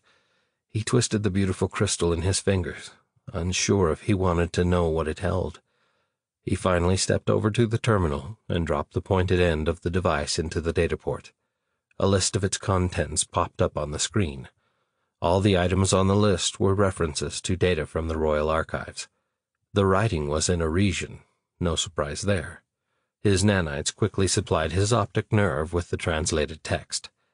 The words floated in his field of vision, just below the original, like some high-tech heads-up display. With nothing more than a thought, he opened the first link using his neural interface. Nick read down the first page and then turned to Aria. I don't understand. What does old space travel research have to do with anything? Aria drew in a deep breath, still trying to stem the flow of tears. She seemed to be avoiding his gaze, but he still didn't understand why. I knew I'd seen that name in the archives, so I did a search. She stood up and stepped closer to Nick. A page popped up on the display. Ra Hazur Research Facility. Nick stared at the screen. So it does exist. Did. Let me guess. It mysteriously vanished? Not exactly. What does that mean? Aria took in a deep breath and exhaled before explaining. Almost 2,000 years ago, shortly after the prophecy of Isa was written, Nick slumped. Not the prophecy again. I asked you never to bring that up. The whole thing is disturbing. Aria eyed him seriously and ignored his remark.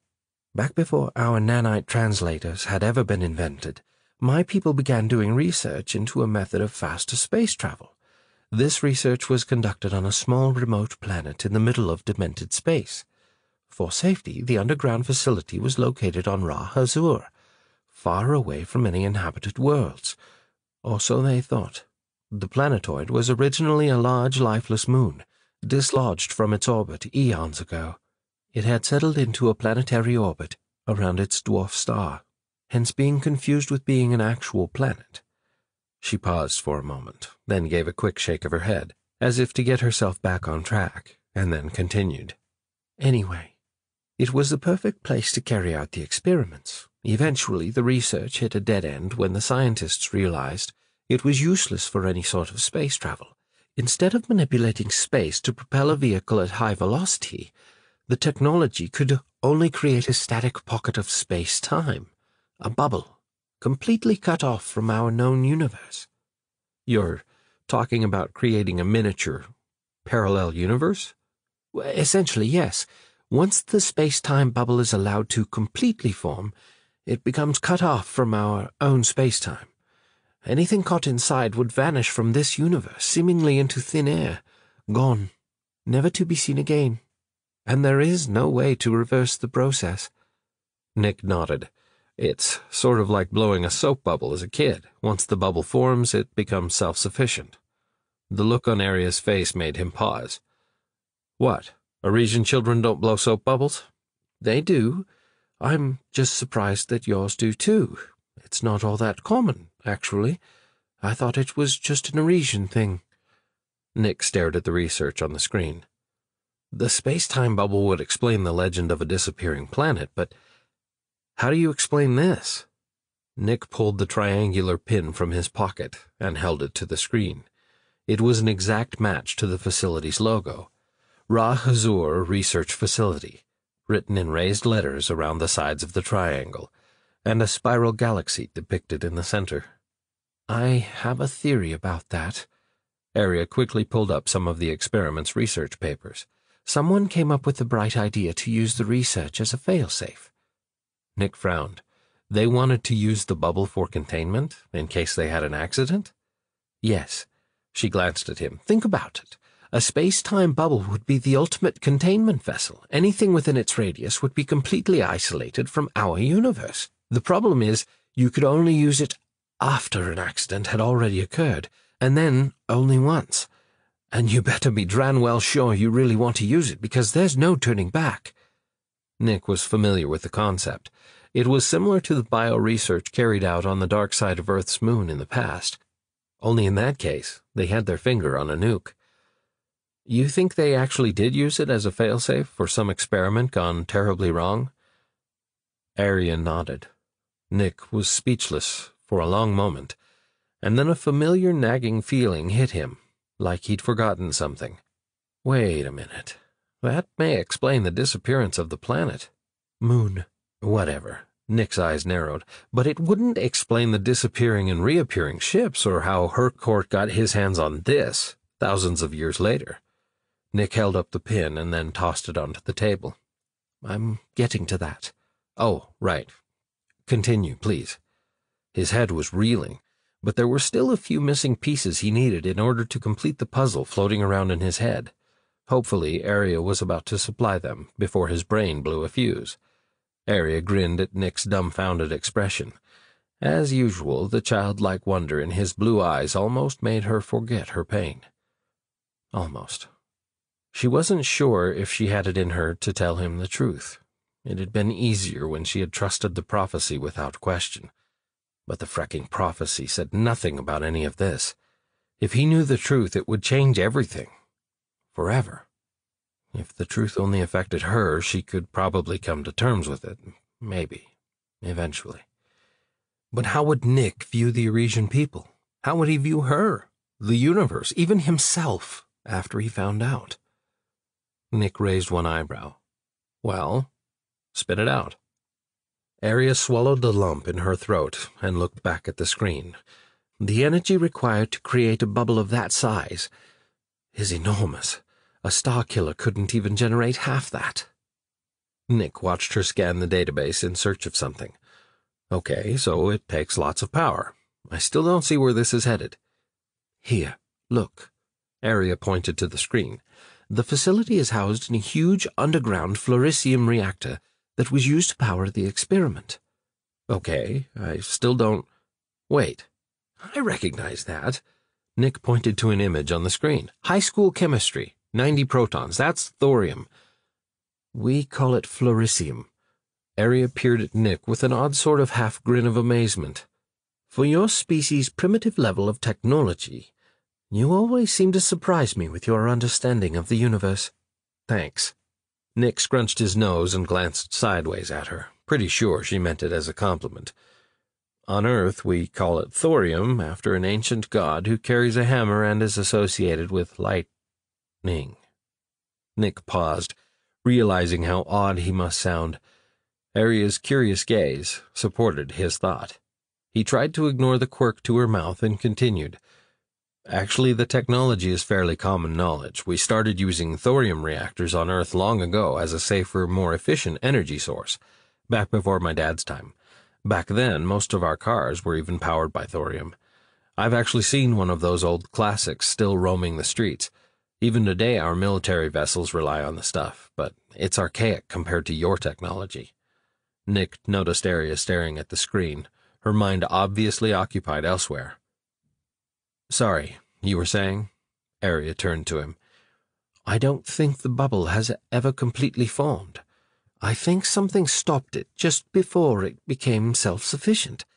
And it's still like that, stuck, sort of halfway. But that means it would have been drawing massive amounts of power from the reactor all this time. 2,000 years? That's awfully long. Is that even possible? The data suggests a fluoricium reactor of that size would be able to maintain a partially formed bubble for twice that long. Nick's brow lowered in thought. Well, that would fit what we know so far. In order for Harcourt to stumble upon it, there would have to be an opening somewhere, a hole in the bubble. That would explain the disappearing ships, too. But the space-time distortions would... Nick's eyes widened. He finally knew where she was headed with this and why she had been so upset. Arya stared at him. A teardrop perched in the corner of her big green eyes. Her head dropped. Demented space never existed until they used that fracking device. Droll was right. The legend is true. The missing planet and demented space are tied together. Somehow that containment field is still active. The Eurasian people have caused this entire region of space to be disrupted. Nick reached out and tenderly wiped the tear from her cheek. He hated to see her in pain, but he knew there was something more, something she was holding back. He could see it in her eyes. As disturbing a discovery as it was, She wouldn't get this upset over demented space.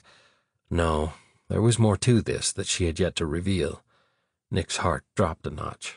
Aria had been through a lot, but she was a fighter.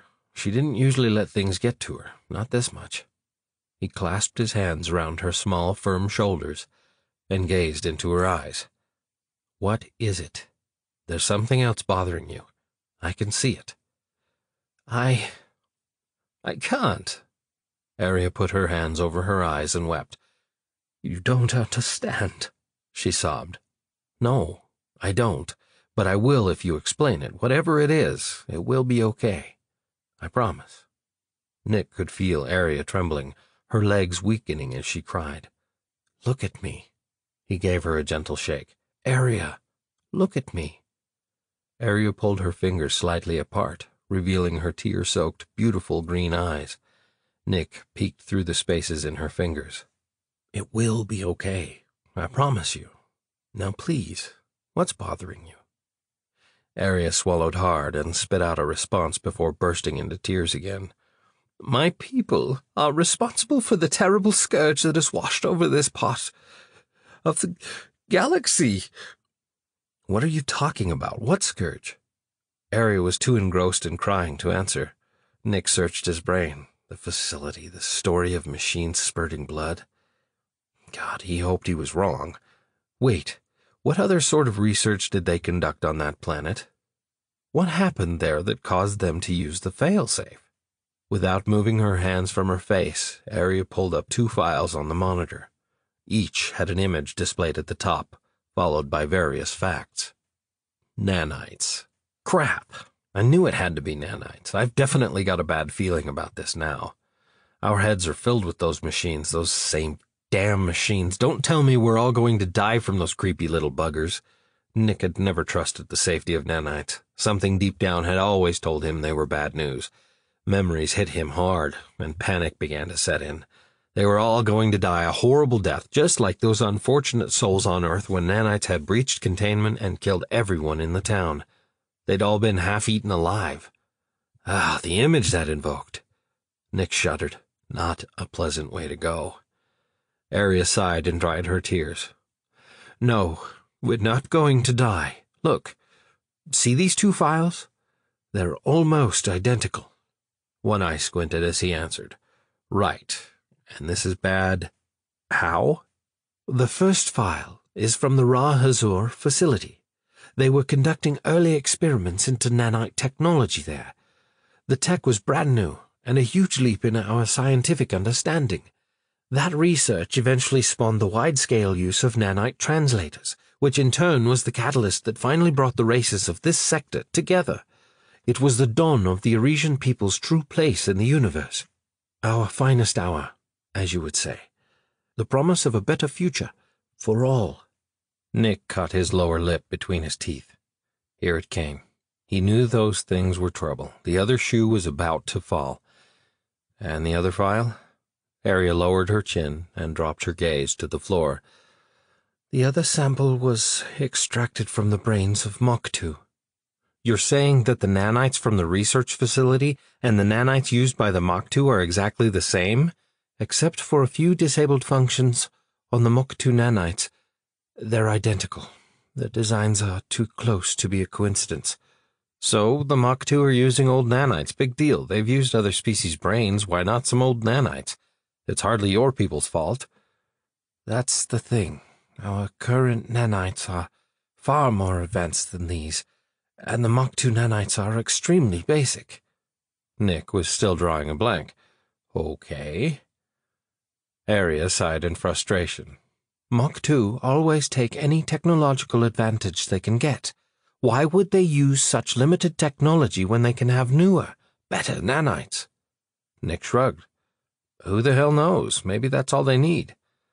Aria stared solemnly into Nick's eyes. There's more? He could tell by Aria's expression she was about to drop a major bombshell. Crap, I'm not going to like this, am I? Quit beating around the bush and just say it. Another page popped up on the screen, a personnel file for one of the research scientists by the name of Requid II.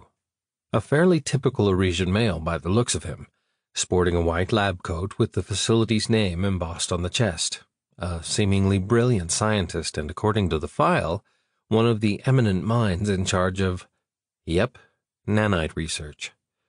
Come on, Aria, throw me a bone here. He's the lead research scientist. So? Aria took a deep breath. Nick was almost there. He would finally know the truth, but not the whole truth. The last records I can find indicate that he was in the middle of conducting an experiment on a new advanced design of nanites when something went horribly wrong. Most of the research staff died within minutes. Containment protocol was triggered, and that's when the video and data transmissions stopped. Aria displayed some of the data from the experiment on the screen. The nanites we use today are more advanced, but also have built-in safeguards to prevent tampering and, more importantly, self-replication and self-control. Safeguards developed after this accident. Aria shook her head and sighed. Rekwood didn't foresee the dangers of what he was doing. He thought they had everything under control, but obviously they didn't. Nick was getting flustered. When was she going to get to the point? Aria, what are you trying to say? Some of them escaped, Aria screamed through her tears. I don't know how, but they got out.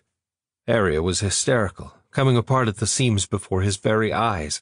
She plopped down in the seat, shaking and sobbing, unable to look up at him.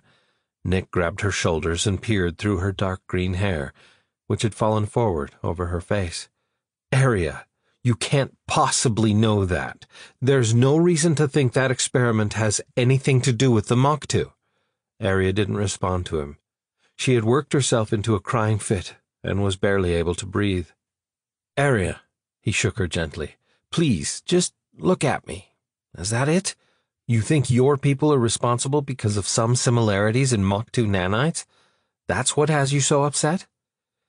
Aria looked up at him with swollen eyes and shook her head slowly. She lowered her head again, gasped a few breaths, and triggered a new screen on the terminal with her neural interface. She pointed in the direction of the screen without even looking up. Nick stared at the screen. His shoulders dropped, and his grip on Aria weakened. 2 words were staring him in the face. Ancient Arisian wasn't his strong suit, but where his knowledge failed him, the nanites in his brain picked up the slack. He stared at the first word, and the English translation appeared under it. Mach, in Ancient Arisian, means like. Aria was too busy sobbing to answer. He turned his attention to the second word on the screen.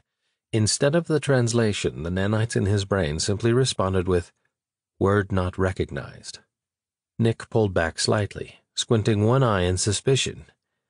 If Mach means like, he peered back at the screen and flipped through the data. It appeared that Rekwood, too, had been a busy man. He'd been awarded the Arisian Medal of Science, the equivalent of the Nobel Prize from what Nick could tell, not once, but twice, and still somehow found time to be a humanitarian as well. Nick was almost jealous, but he was looking for one thing in particular: the government's review of the catastrophe at Ra-Hazur. There had to be a final government assessment of the project, and bingo, there it was, staring him in the face. This is more like it, he mumbled as he studied the display. Nick read through the official-looking document carefully. He had a hunch, but he needed verification, and he just might have found it. It is our opinion that Senior Research Head Rekwood II's use of synaptic mimicking ultimately led to the nanite's instability and the subsequent deaths of base personnel.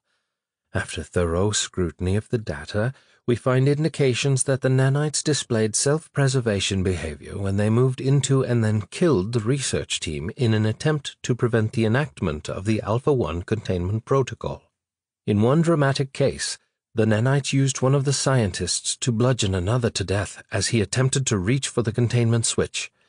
We therefore strongly recommend that synaptic mimicking be banned from further nanite research.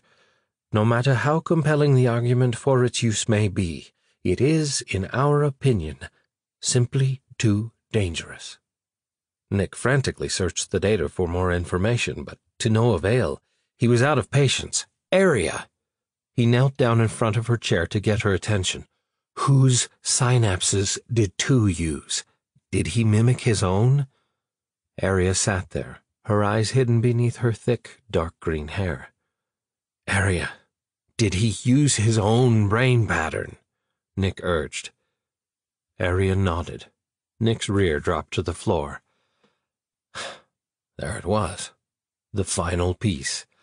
Mach 2. Like 2. My God, they've modeled themselves after their creator, their father, Requid 2. Nick looked at Arya, wide-eyed, completely stunned. These things are able to self-replicate, aren't they? It had to be Mach 2 biomechanoids that her court saw on that planet. That's where they must have started, in that lab. Now there's an army of Mach 2 out there because of one man's mistake, and those metal monsters are only loose because the space-time bubble never completely formed. The containment failed. But why? Suddenly, Nick didn't feel so alone. All this time he thought it was his fault the Mach 2 were killing innocent people in search of the knowledge he possessed in his brain, but now he realized the Mach 2 would never have even existed if not for another man's mistake. He'd almost be relieved if it wasn't so disturbing. Arya raised her head to look at him, her tears and energy all but spent. Up until this point she had been fearful of Nick finding out.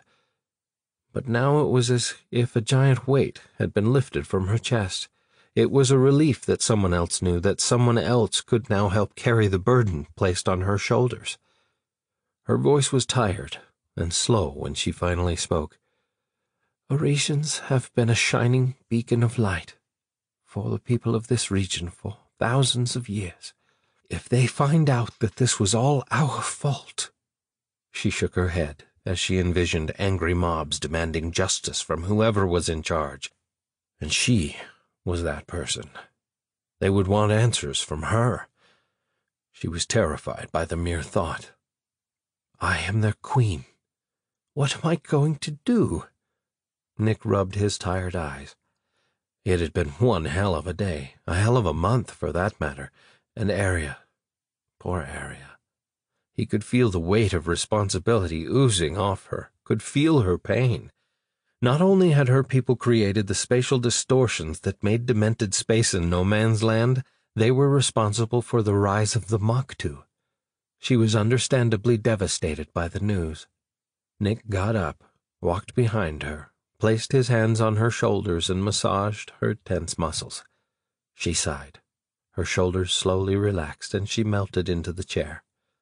Becoming queen at such a young age must be hard enough, but all of this, the war on two fronts, and now finding out about the Mach 2, it was a miracle she was still sane. It's all right, he soothed. It's not your fault, or your people's, really. They were using containment protocols unlike anything I have ever seen. And yet it still happened. It was an accident. Just an accident, that's all. Now, what are we going to do about it? Arya shook her head slowly, still dazed by it all. Nick stared off in thought. We have to go there. If the Mach 2 are using that planet as a hidden base, we have to take it out. Arya sighed. It's too dangerous. They'd be jamming us, and we'd be going in blind. There's no telling what we'd find on the other side of that bubble. There could be a whole fleet waiting for us. Nick checked his fancy astronaut watch. It was one of the few personal items he had from Earth, a gift from his mother before the mission that had ultimately propelled him into this bizarre alien world, and right now it was letting him know that he was running out of time. He was due to meet Talar for a covert tactical mission into enemy territory. He lifted his gaze back to Arya. The idea of being out of contact with her for days made him uncomfortable. He would have insisted that she return to her command carrier while he was away, for her own protection, but in her absence the carrier was undergoing upgrades of the shields and engines. She wouldn't have listened anyway. She was as pig-headed as anyone could get, a trait that served her well as queen, but sometimes put her in direct danger and gave Nick loads of heartburn in the process. Listen, I have to go. I know. Arya turned around in the chair and gazed up at him. I'll be fine. she reassured him. "I've just got a lot to think about. Your mission is important. We'll talk more about the base when you return. Goddess be with you." He stared at her for a long moment. He hated having to leave her at a time like this. Feeling the need to connect with her, he ran his hand gently across her smooth, soft cheek, then wiped a tear from her eye with his thumb. "Don't go doing anything crazy till I get back, okay? Promise?" "I promise," she responded, sounding like a teenager reluctantly agreeing to a parent's demands. Nick had to force himself to turn away. "Oh," he pivoted back towards her. "Do you think you can talk to Karg and Sirach? I'm going to need them when I get back, and if anything were to happen while I'm gone, I'd feel better if Karg wasn't sitting in the brig." "Don't worry. I'll be fine. The ship will be fine. I'll take care of everything while you're gone." Nick knew by her look that she meant what she said. He had no doubt she'd get Karg in line. She could be very persuasive, and being the queen didn't hurt either. Karg respected her. He grinned. "All right, I gotta get going." Still, he paused. "Oh, one more thing. About Nishka. She serves you well. She tried to stop me, but I really didn't give her any choice, so go easy on your reprimand. It was really my fault." He cocked his head to one side and gave her the endearing look she loved so well. "See you soon, and don't do anything dangerous while I'm gone, please." With that, he was gone. Aria released a long sigh as she watched the door zip closed behind him.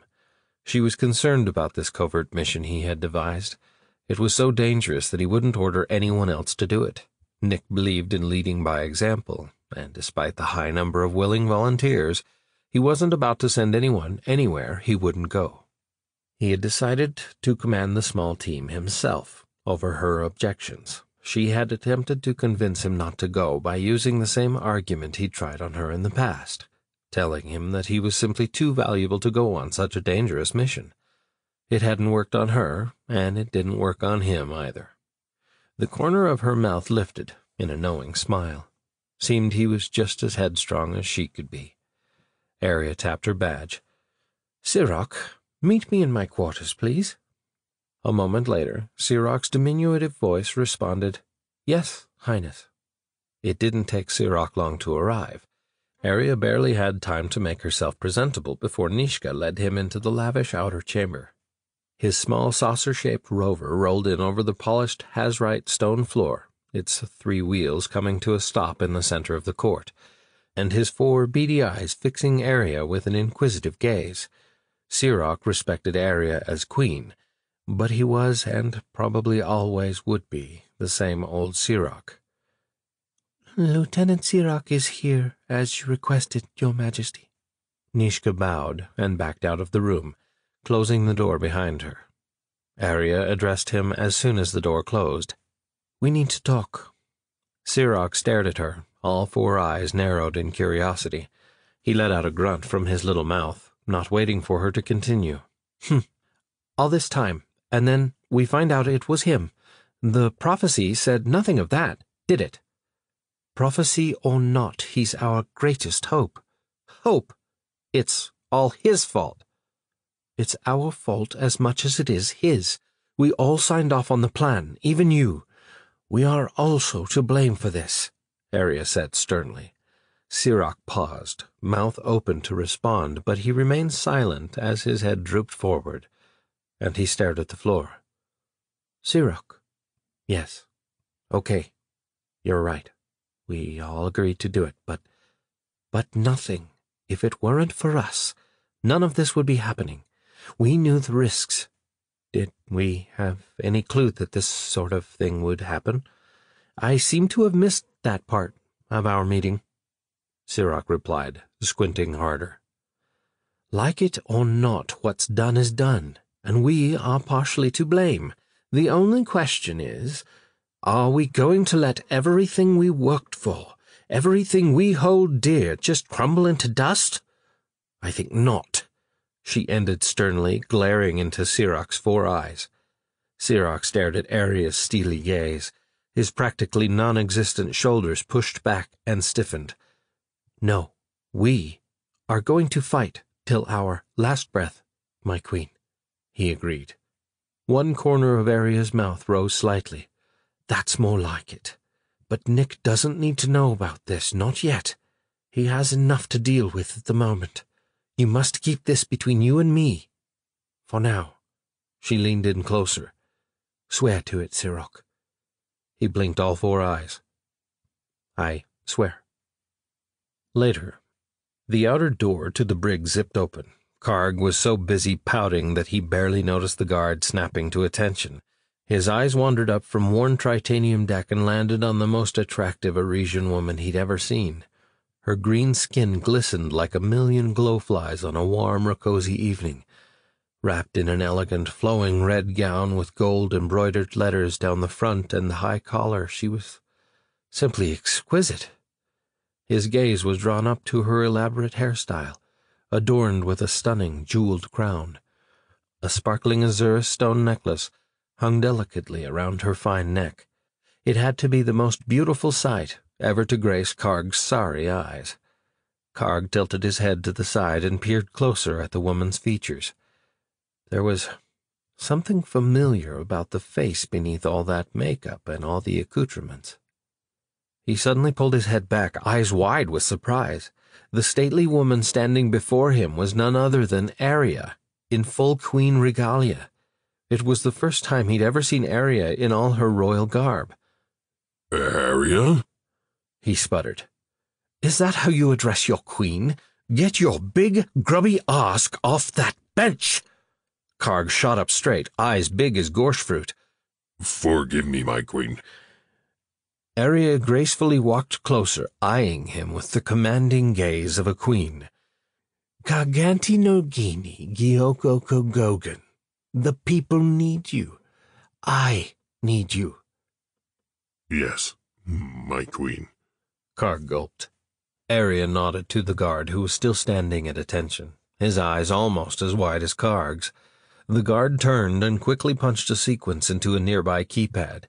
As the door to Karg's cell slid open, Aria eyed him from his bony head down to large boots. "Get yourself cleaned up.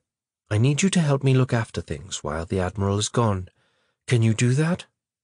As Aria stepped forward, one of her long legs peeked from the front slit of her gown, revealing what could only be the finest high-heeled shoes in half the galaxy. Karg was transfixed on Aria's jewel-encrusted footwear, a far cry from the boots he was used to seeing her in. Karg didn't answer. His eyes were trained on her feet. "Karg, can you do that for me?" Aria glanced toward Troll in the adjacent cell. "Without getting into any more trouble?"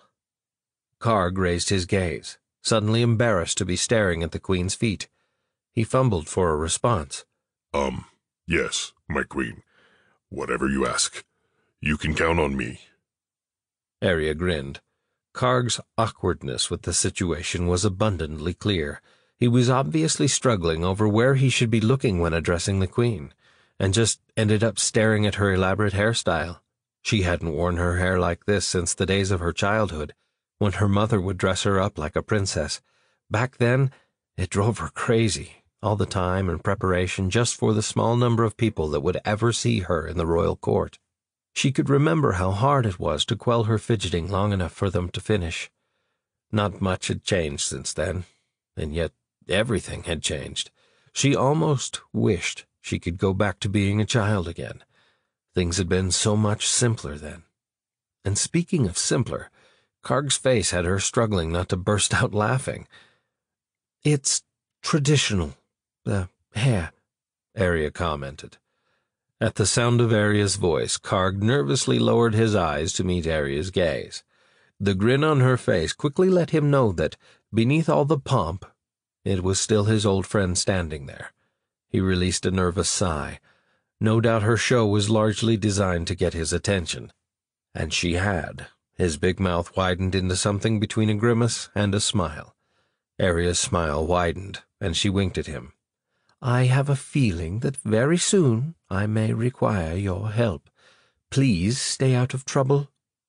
Karg nodded rapidly, eyes wide and grimacing smile still in place. "Yes, my queen."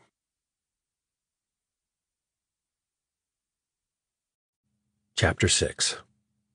Arya sat on the bridge and stared at the view screen ahead. It had been 2 days since Nick had left on his surveillance mission, and she'd heard not a single word from him. The waiting was driving her wonkets. She had promised him that she'd stay out of trouble while he was gone, but she hadn't realized just how hard that would be. She was worried about him, and more worry was the last thing she needed right now. She glanced at the monitor and read the same material for the 5th time. Although she tried to concentrate, her thoughts were not on the words in front of her. Instead, her thoughts were occupied with Nick. She hadn't been able to sleep a wink since he'd left on that Dran covert mission of his.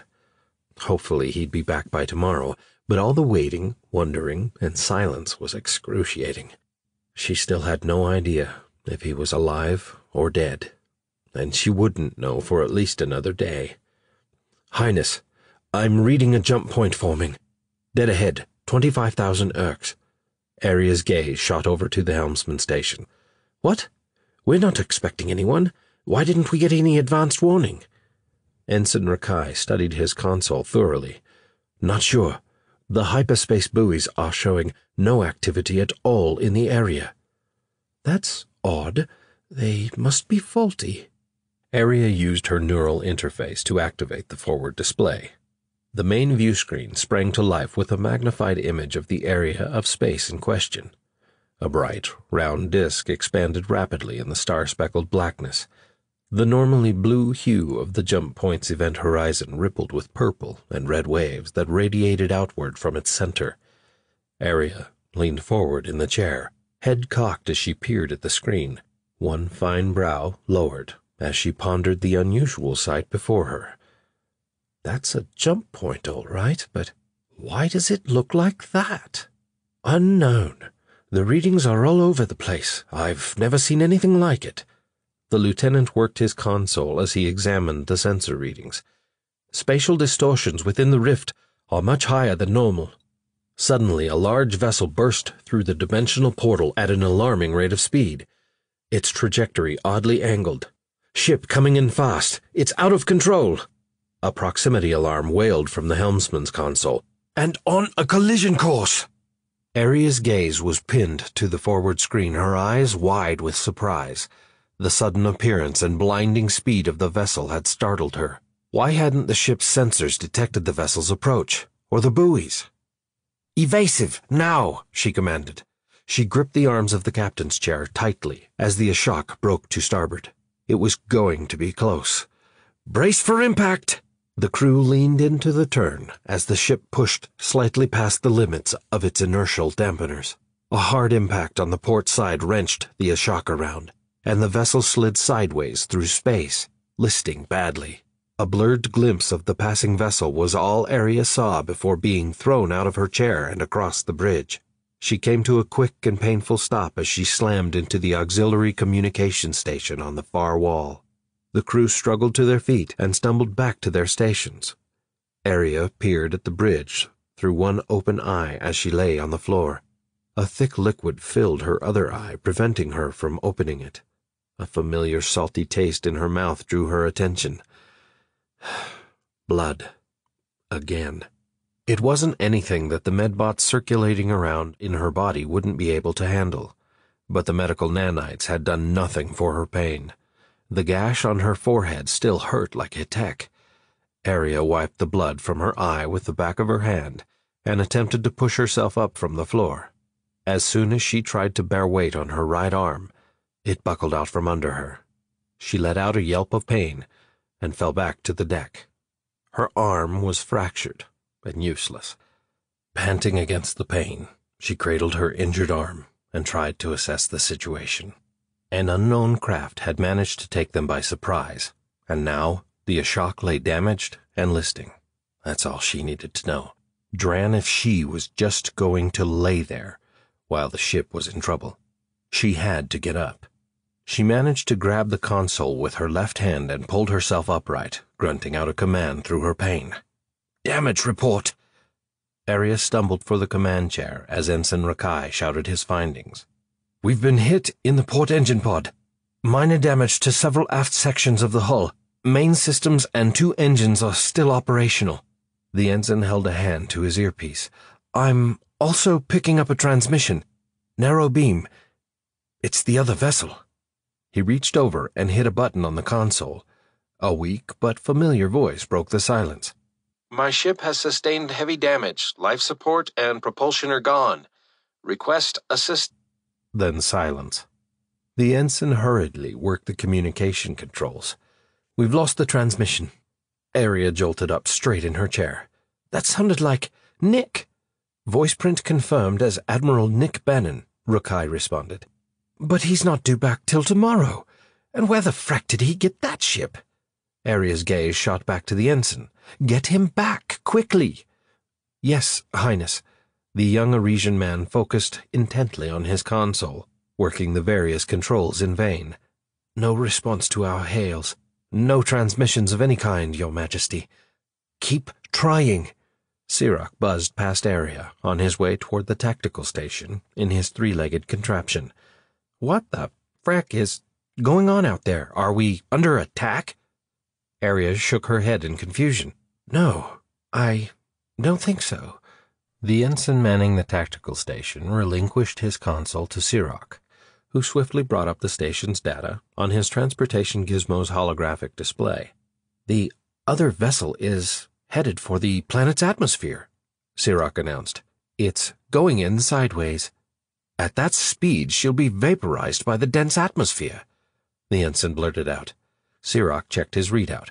"The ship's already caught in the gas giant's gravity. I'm reading only minimal power, and even if they had full engines, I doubt they would be able to recover at that speed. She's going in." Sirach punched up the magnified scene on the main view screen. "Is that one of ours? Who the frack is that crazy bastard?" A small bit of text and an image popped up on Sirach's display, indicating the analysis of the voice print identification. "Sket. I should have known. What the heck is the Admiral doing on that ship?" Aria was lost in thought. "What the frack is going on?" she mumbled. "I don't know, but it looks like the vessel had already sustained substantial damage before our encounter. I'm showing major plasma damage, big guns, too. Only a Starkiller or Dreadnought has that kind of power. She's been in one heck of a firefight." Sirach replied, all four eyes glued to his display. The realization that Nick was on a ship that was about to plow into a planet had Aria coming unglued. "We have to do something, now!" Sirach struggled for an answer. He glanced back at his console, his tiny mouth open and unusually speechless. "Any other vessels in the area?" Aria yelled to no one in particular. She was half afraid that whoever had attacked Nick could still be out there, and half hopeful that there might be a ship closer to the planet that could help save him. An ensign replied from behind her. "None, my queen. The jump point closed moments after the vessel appeared. No sign of any other ships on sensors." Aria frantically searched her brain for a plan. There had to be a way to save Nick before his ship went down. "We could fly a transport into the ship's bay, rescue him, and fly back out again," she said anxiously. Her eyes searched for a reaction from the crew. Sirach shook his blobby little head. "The ship's badly damaged, tumbling through the outer atmosphere. She's already starting to come apart. We'd never make it." "That's Nick," Aria reminded him, feeling even more frantic and helpless. "The Admiral. We have to do something. Plot an intercept course." Sirach hesitated, his little mouth slack, a glum look in his four eyes. "Now!" she screamed. He took a breath and spun back to his console. "Right. Pursuing now." Aria studied the tactical display, watching as the other ship careened into the planet's dense upper atmosphere, the outer edges of its hull glowing red from the intense heat. Without shields, and on that trajectory, the vessel wouldn't last long. Her heart sank. She wasn't sure if they could ever make it in time. A voice beside her drew her attention. "Aria, you need to see this." She pulled her head up from the display. Sirach eyed her from the seat of his metal rover. "We were able to get the ship's ident code before it lost power." The ID of the mysterious vessel popped up on his holo display. Every ship in the fleet had its own unique encrypted identification code.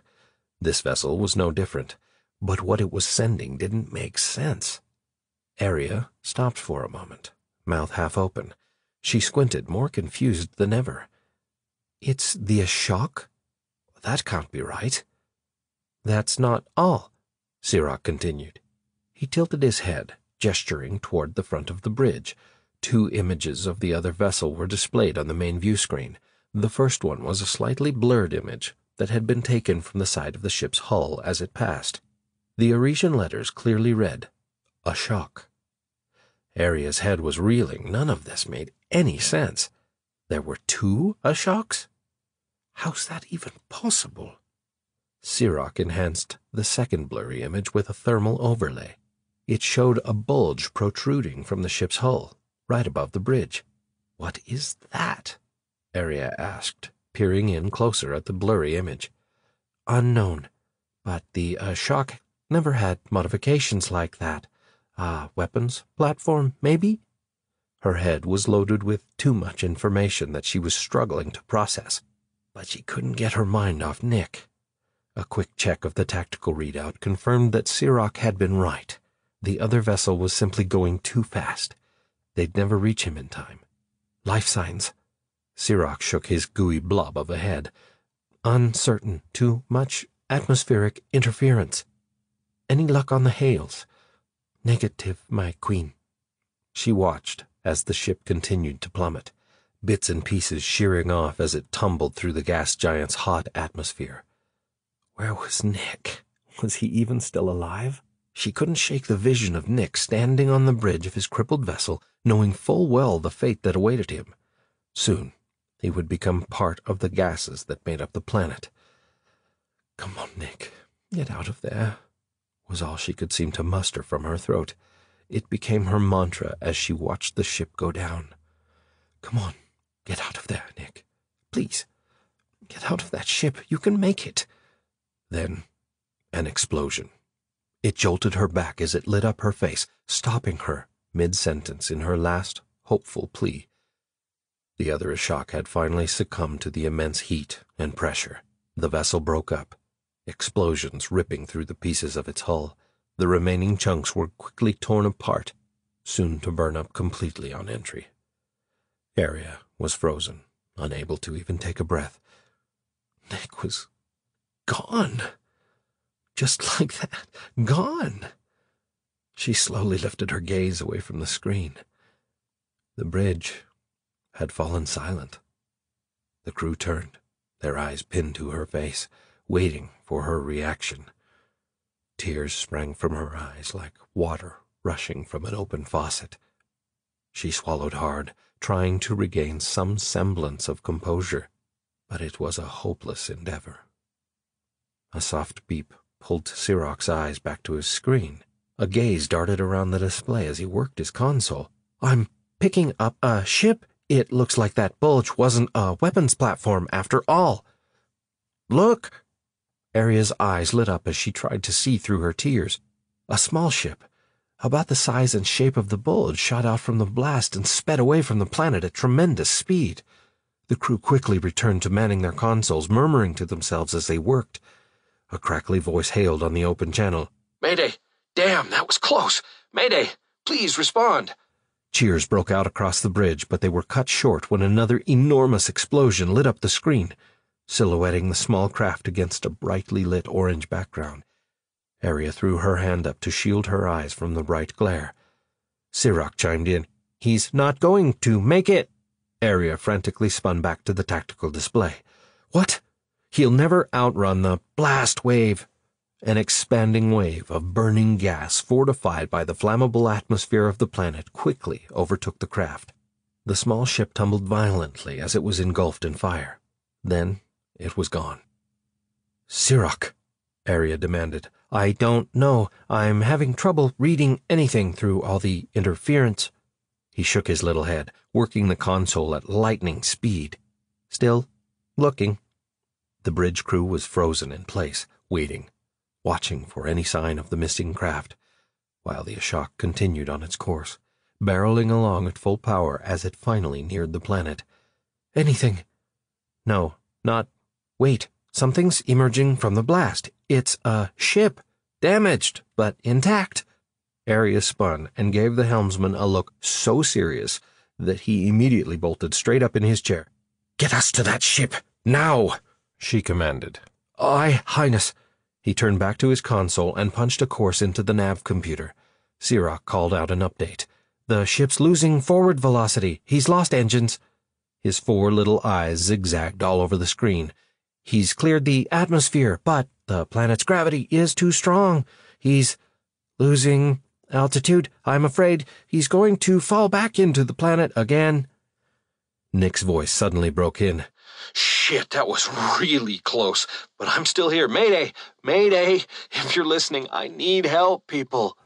The tinny voice of the craft's onboard computer was audible in the background of the transmission. Warning, core overload in 10 seconds. No, no, no, no! Shit! The transmission ended abruptly. A warning beep from Sirach's metal rover. "He's ejecting!" Arya screamed a reply. "What? Frack!" The crew watched the scene unfold on the ship's forward screen. The small craft exploded, and Nick was hurled away from it, propelled by a powerful blast wave. His limp body tumbled violently through the outer edges of the planet's gases. He appeared to be unconscious, or worse. Arya tapped her badge. "Nick, hold on. We're moving to intercept." The only response was static. Arya looked to Sirach for some kind of answer. The expression on his face was not one she'd seen before. The slimy Crimean was never one to give up. Even when millions of his people were slaughtered, his faith never wavered. But at that moment, she could see the look of defeat in all 4 of his shiny black eyes. Sirach somberly answered her silent plea. "The magnetic pulse from the blast would have fried his comms. I doubt he heard you. Life signs. Impossible to tell with all that radiation, but it's unlikely he could have survived." Arya jumped from the command chair and was at the helm in 2 steps. She worked the console in a panic. "We need more speed. We have to get to him before he passes through the upper atmosphere." She had to do something. Nick would burn up once he hit the denser lower gases of the planet. She couldn't let him die. "Arya!" She didn't respond. She was too busy diverting more power to the engines. "Arya!" Sirach yelled. "What?" She screamed into the dead quiet of the bridge. "It's no use. There's no way to retrieve him once we got there. Anyway, he's dead already." She wasn't about to let it go. Let him go. "We'll pull him aboard with the docking beam." A voice from another part of the bridge startled her. "The base gravity beam generators are offline. That power conduit was damaged in the collision. We have no docking beam, Your Majesty." "Sket!" She tapped her comm badge. "Cog, prep a transport. I'm on my way there now." "It'll be ready," Karg's deep voice replied. "Sirach, you have the bridge." Sirach turned and opened his mouth to respond, but it was too late. The doors to the lift were already closing behind Arya. Arya waited impatiently as the tube zipped down to bay level. She jumped out the moment the doors opened and ran as fast as she could to the transport. Karg stood just inside the craft's doorway, his massive frame hunched over as he peered out, waiting for her arrival. The transport's engines hummed quietly as the craft hovered inches off the deck, ready to depart as soon as she was aboard. Without a word, Arya leapt through the doorway and headed for the cockpit. The clank of Karg closing the hatch echoed behind her as she took the pilot's seat. She punched the throttle before her butt even landed in the chair, and the transport shot from the Ashok's hangar and out into space. Between the quick acceleration and being tossed around by the planet's outer atmosphere, Karg had to hold on with all 4 hands. The transport shook and pitched unpredictably, then finally stabilized after clearing the turbulence created by the Ashok. Arya flipped on the communication array as Karg squeezed his bulk into the seat next to her. "Sirach, we're clear. Move the Ashok to a safer distance. I'll take it from here." Sirach's voice held a note of concern as he slowly answered. "Arya, What are you doing? She ignored his question. Do you still have a fix on him? What good will a transport do? Sirach sounded confused. Dran it, Sirach! I am your queen! Send me his coordinates now! Sirach paused momentarily, then replied dutifully. Transmitting coordinates. Karg sat wide-eyed next to her, trying to decide whether or not he should open his mouth. But as usual, he couldn't help himself. Did I read that right? Nick is free-falling without a ship, just a suit, in this? He sat in the silence, expecting a response, but Aria's attention was fixed on the holodisplay. She was closing in on a small moving target. Turbulence bounced Karg in his seat. He grabbed the armrests with 2 hands while the transport shuddered and pitched. I don't like this. He was finally forced to close his mouth tight to stop his big lips from jiggling around. Outside, atmospheric friction was already beginning to superheat the dense gases, turning them into a dazzling display of colorful plasma that danced around the cockpit windows as the craft pushed downward. Karg struggled to swallow the large lump in his throat. The ship wouldn't survive much longer at this rate. He was beginning to question Aria's sanity. He opened his huge mouth to ask her what the frack she had in mind, when she yelled out a command. "Get to the back! When I tell you, open the rear hatch!" She shouted at him over the noise, her gaze locked on the console in front of her. Karg didn't move right away. He was still trying to figure out what she was up to. Aria took a quick glance at him, sitting there in confusion, and added a tidbit of information to get him moving.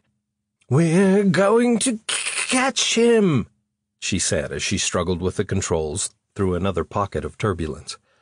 Instead of getting him moving, the comment seized his brain even further, and he just sat on his big arsk trying to comprehend her plan. Catch him? With what? "I'll fly in front of Nick and extend our shield around him. That should protect him and allow you to open the back door. Then I'll ease off on the throttle, and you can catch him when he falls in," she yelled over the steadily increasing roar. You're insane, but my kind of insane. Karg bolted up from his seat and made his way across the shuddering floor to the back compartment. He grabbed a breather from the storage compartment and hung on. Ready, he announced through his mask. The door to the cockpit slid closed behind him.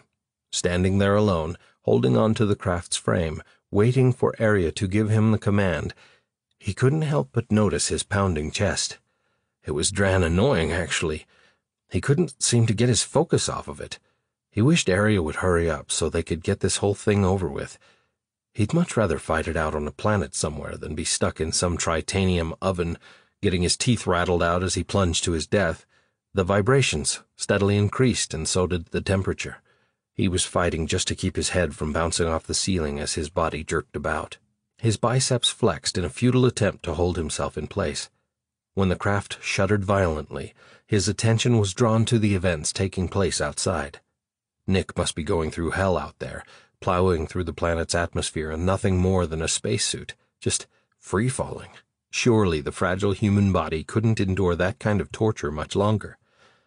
Too bad Nick wasn't Racosian. His chances of surviving would be a lot better.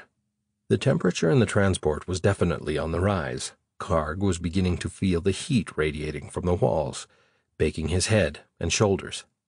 Any time he had sweat rolling down his wide, flat nose, it had to be Duran hot. It took a lot to make him sweat. Pushing the ship this hard to catch up with Nick was beginning to take its toll. The small transport ships were designed to take a beating, but they were never intended for high-speed entry. His eyes scanned the ceiling and walls nervously. Come on, hold together. Just a little longer, he whispered to the vessel, as if it could hear him and comply. This was taking longer than he'd hoped. The craft's shields must be maxed out by now. Aria, how long? Almost there. A few varying beeps from the cockpit console accompanied the silence as he waited impatiently. Attenuating the shield. Now, Karg! Karg pulled the rear latch. The ride was getting bumpier by the minute, bouncing him around the back compartment. The transport shook and shuddered as the rear door opened, revealing a reddish sky behind the craft. and there was Nick, right behind them, falling back forward toward the planet, his suit charred black from the heat. The appearance of Nick's spacesuit had Karg fearing the worst. They may only be recovering a body, not rescuing their friend, as he had hoped. With the ship now synced with Nick's velocity, the lack of relative motion was disturbing. They were plummeting at an insane speed, quickly being engulfed in a fireball of plasma. Yet Nick looked like he was sitting still. He hovered just behind the transport's rear door, slowly spinning, like he was suspended from a wire. He drifted slightly left, then right, then up and down, as Arya tried to maintain a straight line. Karg called to Arya. I see him. Get ready to catch him. Brightly colored wisps of plasma wrapped around the back of the transport, held away by the ship's shields. The scene was both frightening and beautiful. But the frightening part was getting worse the longer they stayed. Hopefully, they weren't already too late. Suddenly, Nick's unconscious body started moving in Karg's direction. Inch by inch, Nick neared, in a painfully slow descent. Karg readied himself, planting his huge feet firmly against the deck and wedging his body by pushing off of one of the ceiling beams with two of his massive arms. The transport's speed decreased even more, and Nick dropped rapidly through the doorway, hitting Karg square in the chest. He wrapped his other two massive limbs around the human ragdoll and informed Arya. I've got him. I'm closing the hatch now. Karg laid Nick's lifeless body out on the floor and brushed a few burning embers from the patch on the shoulder of his spacesuit. The charred resistance insignia was blackened, but still somewhat readable. Karg leaned over his human friend. Sket, was he even breathing? Don't tell me. All that, and he's not even alive. Karg wrenched his body around, popped open the medical locker, and grabbed the scanner. The device automatically sprang to life with a whirring, soft tone and an on-screen message indicating its readiness. With a quick wave of the scanner over the lifeless human, he released a big sigh. He's alive, he announced as he watched the wisp of smoke drift up from Nick's boots. A little crispy, but alive. If he'd been wearing that antiquated Earth suit of his, he'd be burnt Favera bread already. The transport rattled violently, getting worse with each passing moment. It dawned on him that Arya hadn't answered. Arya, did you hear me? Yeah, good work, Karg, but... But what? Karg raised his head and listened for a response. No answer came. Sket! He started to push off the wall to right himself, but quickly yanked his hand back when the surface scalded him. The ship's hull was searing hot. It shouldn't be that blistering unless... The shields! He jumped to his feet and opened the door to the cockpit. Arya was struggling with the controls, sweat pouring from her forehead. She called back over her shoulder. Shields are offline. Controls unresponsive. She paused, still fighting with the flight controls. I'm sorry, Karg. I shouldn't have gotten you into this. When she turned to look at him, Karg was stunned by the intense fear in her eyes. He'd never seen Arya that afraid before. There's nothing I can do. We're going in. In the background, a pleasant-sounding automated voice announced their descent in painful detail. 200,000 Erks. 196,000 Erks. Arya reached over and pressed a button on the console to shut the warning off. Enough of you. I'd rather not know how long I have left, thank you very much, she huffed. Karg exhaled, and his shoulders dropped. So this is it, then. Resigned to his fate, he plopped his big butt into the chair next to her and stared at the plasma that filled the cockpit window. Smoke drifted up from the console as the nose of the craft reached critical temperature. After a long moment of silence, he solemnly said, It has been my honor, Your Majesty. Arya's arm shook from the violent torrent of gas and plasma that pummeled the craft as she reached out and placed her dainty hand on one of Karg's huge fingers and stared him in the eye. You're the bravest Ricosian I have ever met. It has been my honor. I'm only sorry I... The radio crackled with distorted words. Startled, Arya put both hands back on the controls and quickly worked to clear up the transmission. Sirach's broken voice came over the comm. You still have point ability. Sirach, say again. Point. Arya's eyes flew wide. Of course, a jump point. She pushed a few buttons on the control console. We can still open a jump point, but I don't know how long before we lose that ability too. You really are mad. Open a jump point inside the atmosphere? Has that ever been tried? Is it possible? Karg questioned. She grinned over at him. We're about to find out. Karg wedged himself back into his seat. Just for the record, I'm not fond of this idea. It's either this plan or that. She pointed a slender gloved finger at the plasma that was rapidly engulfing the cockpit window. Point taken. Do it. Karg replied, then immediately cringed. Two of his big hands grasped the armrests and two firmly held onto the underside of the chair. This whole jump point scat just isn't natural, traveling into another dimension. It's not right. I've never liked it. Not one bit, I tell you. As if to bolster herself, Aria drew in a deep breath and slowly released it. All this radiation might be a problem, but we have no choice. She flipped the switch on the hyperspace generator. Through the dancing plasma, the vision of a hyperspace window came as a relief, but she hadn't accounted for the transport's blazing speed. They were upon the circular jump point in seconds, much faster than normal. The stationary window hadn't had sufficient time to expand large enough for the craft to make it through. Karg shrank down in his seat. It's too small. We're not going to fit.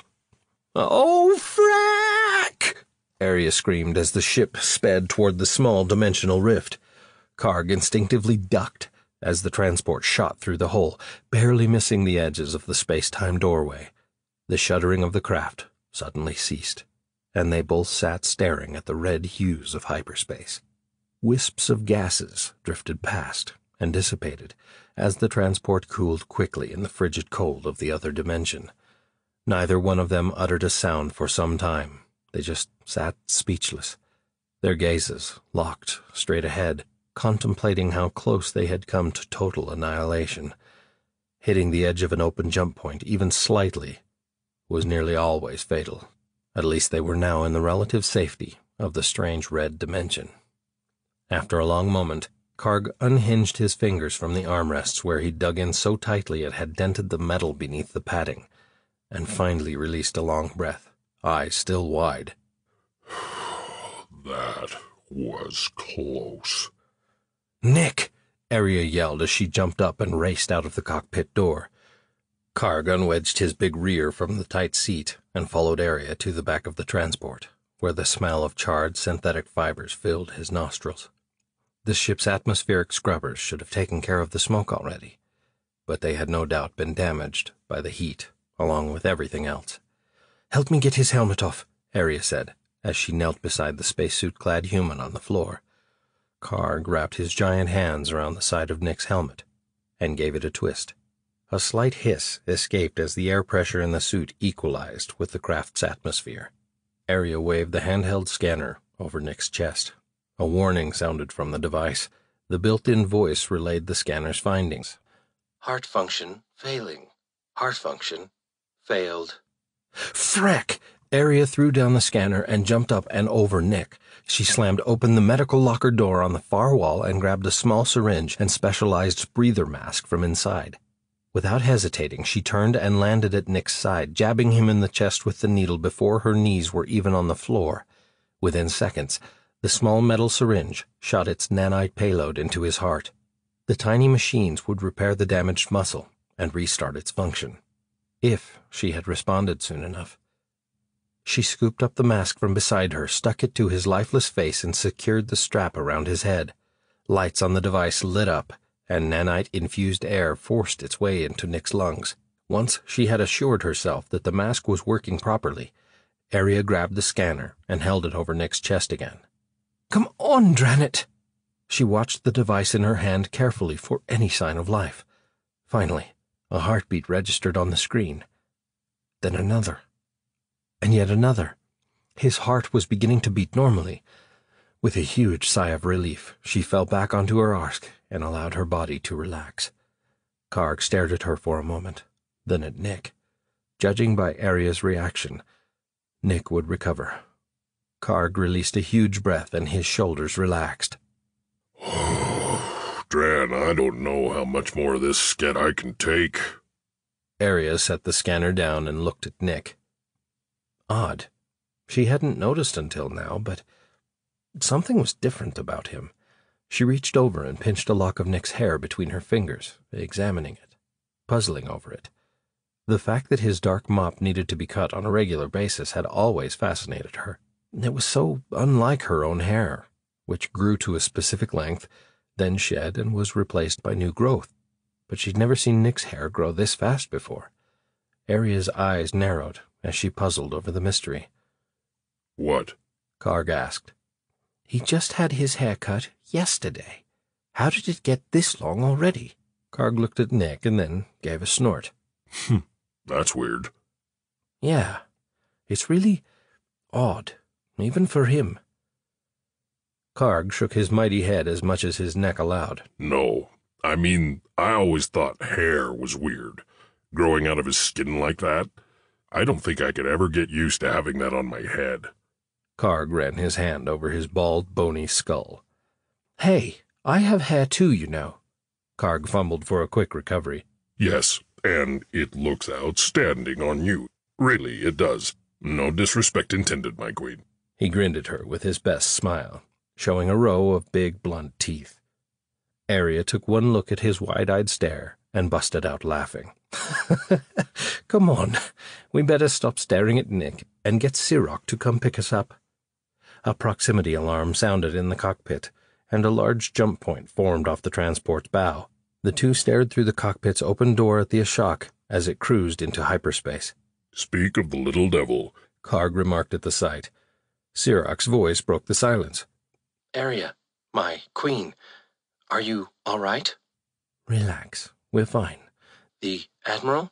He's safe. Should be back to his old self in no time. Hours later, Karg poked his head in the door of the medical lab. How is he? Oh, hey, Karg. He's doing well, still asleep. Arya studied the medical monitor for a moment. She had expected Nick to wake up by now. Maybe it took his species longer to recover. Human physiology was all new to her. But the fact that he was still unconscious had her concerned. While you're here, can you help me turn him over? The scan showed an anomaly on his back. I was just getting ready to check it. Yeah, sure. Anything you need. Karg used his forearms to pick Nick up and gently turn him over onto his chest. Arya immediately ran her hand over a large scar on Nick's back.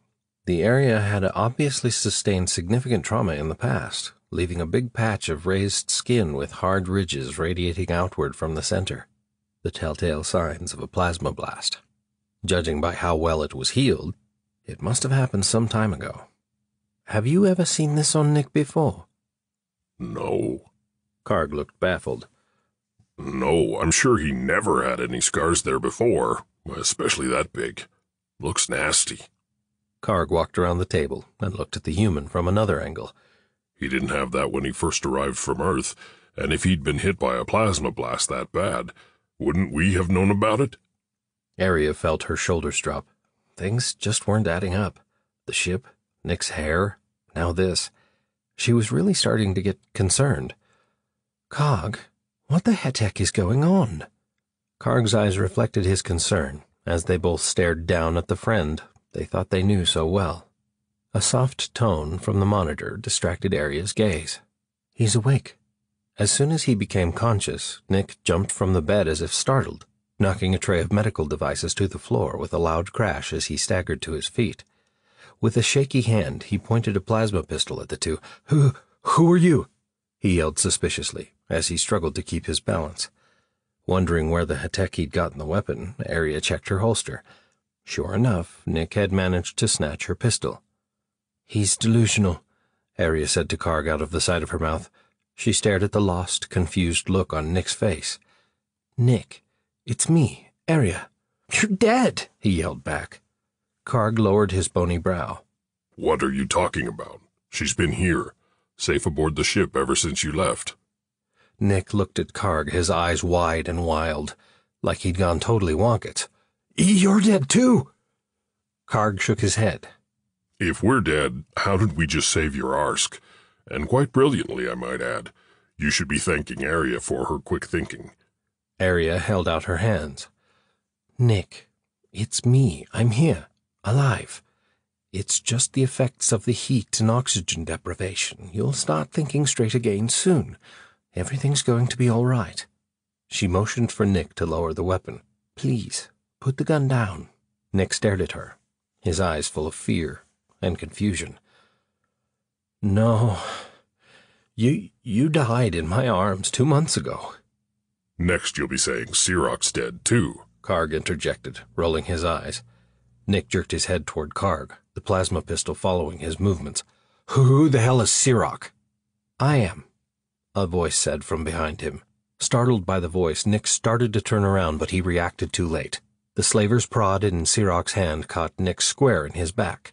His body convulsed, and his eyes fluttered, as his back bowed away from the prod and the painful jolt it delivered into him. The underwear-clad human hung there convulsing for a few seconds, and then dropped to the floor unconscious. Arya was dismayed. Dran it, Sirach! What'd you do that for?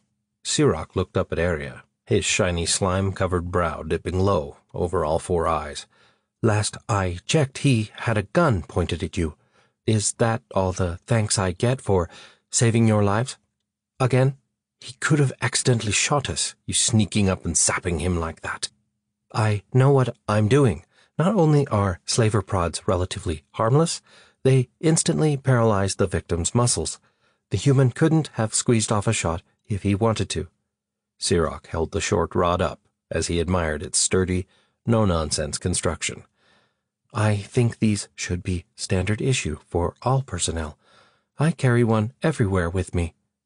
With that, he turned and sped off, his voice fading down the corridor. Good thing I happened to be passing by. His mischievous laugh echoed through the open doorway. Arya sighed. Help me get him back into the bed. I think we better secure him this time. Karg scooped Nick up and plopped his limp body down on the medbed. What do you think he meant about us being dead, and not knowing who Sirach was? A bit odd, even for him, don't you think? He was obviously delirious. Arya stared down at Nick. Or was he? Things just didn't add up, and it was gnawing at the back of her brain. The scar, the difference in his hair, those weren't a delusion. She shrugged off her suspicions for the time being and strapped Nick securely to the bed. There's still a lot we don't know about human physiology. He'll probably be fine, most likely just the heat. I guess we won't know much until we can talk to him. I'm sure it's nothing. Karg scratched the top of his bony head. He knew Arya well enough to know she wasn't convinced everything would be all right. She tried to hide it, but it was clear by her tone and the look on her face that she was troubled by Nick's behavior. Arya touched him on the arm. Why don't you go get some rest? I'll sit with him for a while. Karg reluctantly agreed. It had been a long day. He could use a few minutes of sleep. Okay, I'll come back in a couple of, what does he call them? Urs? He looked down at the dark-haired, blue-eyed, pale-skinned human creature he called friend. It seemed Nick's odd ways and silly sayings had managed to wind their way into his psyche. He'd miss all that if... Karg wiped the sniffle from his nose before it became too apparent. Let me know if he wakes. Feeling like he was leaving his best friend behind forever, he plodded out the door and headed for his quarters. He just couldn't shake the feeling that something wasn't right, and he feared it never would be again. Back in the medical bay, Arya sat staring at the floor. She'd been so happy to see Nick alive, so ready to talk to him when he finally woke. Now she'd have to wait even longer. Dran that Sirach for stunning him. Yeah, but she guessed it was for the best. No telling what could have happened while Nick was in such a delirious state. She frowned. That gnawing feeling was still there, sitting at the back of her brain, getting worse with each passing moment. She wished she could shake it, but all the pieces just didn't fit, and it was driving her crazy. She wasn't sure how much time had passed when a light chime suddenly broke into her thoughts. The sound alerted her to a change in Nick's condition. He was awake again. She tapped her badge. Cog? He's awake. On my way. Nick groaned and opened his eyes. Aria? He stared up into her eyes. Is it really you? His weak voice sounded hopeful. Aria caressed his head as he lay there, running her fingers through his thick, dark hair. The feeling of his hair pleased her, and it had from the first day they'd met, so smooth and fine compared to her own thick green strands. Yes, it's me. Everything's going to be all right. I thought you were... Nick seemed confused, trying to sort things out in his mind. Was it all a dream? He asked, a hint of anxiety in his voice. I'm fine, Nick. Everything is all right. Cog will be here shortly. She placed her hand on his chest. Just relax. You've been through quite a lot. Thank God. It was all just a dream. Nick released a breath and sank back down into his pillow. It seems so real. She smiled down at him. It's good to have you back. I think Sirach was a little hurt that you didn't know who he was, but he'll get over it. You know how he is. Nick wrinkled his nose as he gazed up at her. Who's... Oh, I see. Just testing me. Funny. His brows knit together as he watched her reaction. Aria swallowed against the lump in her throat and sucked in a tense breath. So, you don't remember Sirach? She questioned. Nick suddenly wrenched his head up off the pillow, his eyes wide with panic. He glanced wildly around the room, then looked back at her. Where's Kiri? Is she okay? Who? Kiri. Our daughter. Aria nearly fell backward off her stool, but managed to stay standing as the stool crashed to the floor. Daughter. Dran, her heart was racing. She suddenly couldn't breathe. She grabbed at her chest as she struggled for air. Hey, bud, Karg said cheerfully as he entered. Then his eyes panned over to Aria and saw her look of distress. Aria, what's going on? He reached down and picked the stool up off the floor and set it upright again. He turned and eyed Nick, making sure he was still securely restrained, and then directed his attention back to Aria. You okay? Aria managed to get her hyperventilating under control long enough to huff out a response. Yeah, I'm fine, I think. But she wasn't. Why was Nick acting so weird, and all that rubbish about a daughter? If this was some sort of cruel joke, she'd... Nick's voice rang out from behind Karg's huge body. Oh, God. You don't know who Kiri is, do you? Karg turned back to Nick, his brow down, one eye squinted in utter confusion. There's no Kiri on this ship. Is that someone you know on Earth? Nick threw his head back into the pillow. Oh, hell. It worked. That damn thing worked. Karg looked to Aria for some answers. Would someone please tell me what's going on? Wait. Why am I not here? Nick asked out of the blue. Okay, that's it. Can you explain what the heck he's babbling about? Karg demanded of Aria. Aria was now peering hard at Nick's face, leaning around Karg to see. What do you mean, you're not here? Nick tried to gesture to himself, but the movement of his hand was suddenly arrested by the strap restraining his wrist. Not me. He pointed a finger in Aria's direction with his restrained hand. I mean, you're me. He shook his head as if resetting his brain. The other Nick. Karg put one mighty hand on top of his big head, rubbed it slightly, and looked at Nick with pity. He's lost it. Totally lost it. Hasn't he? No, actually, I think I understand what he's talking about. Aria stepped closer to the bed and stared down at Nick. The pieces were all starting to come together. It makes sense. You don't belong here, do you? Now you're making even less sense than he is. Hush, Karg. She waved her hand at him, still staring hard at Nick. You're from one of those alternate dimensions you told me about. Realities. What? Not an alternate dimension, alternate reality. Nick's gaze drifted to the ceiling above him. It's the only explanation. Karg lifted all four arms in exasperation. Oh, right.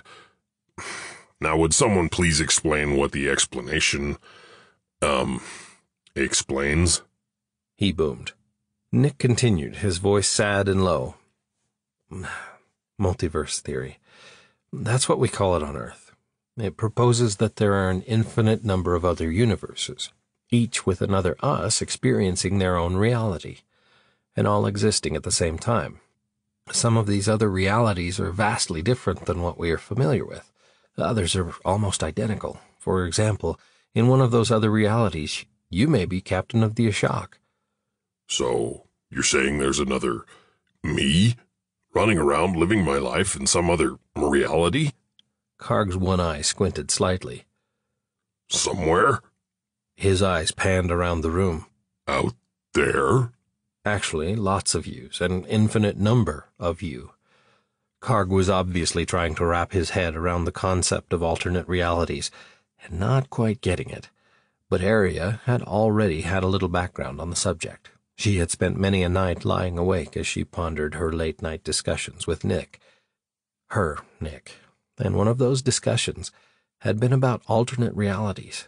She was suddenly relieved. This wasn't her Nick at all. It was a copy, for lack of a better description. You're right. It's the only thing that makes sense. At first, I thought you were from the future, and that maybe you had found a way to travel back in time. But I understand now. Her little green nose wrinkled. Sort of. This means that you, my Nick, is still out on his covert mission, soon to be on his way back here. The thought of Nick running smack into himself when he arrived was bizarrely intriguing. What would she do if she came face to face with herself? What would she say? It was just too weird to consider. Nick suddenly looked miserable. He stared into her eyes for a long moment, and then finally released a weary sigh. That means my area is dead.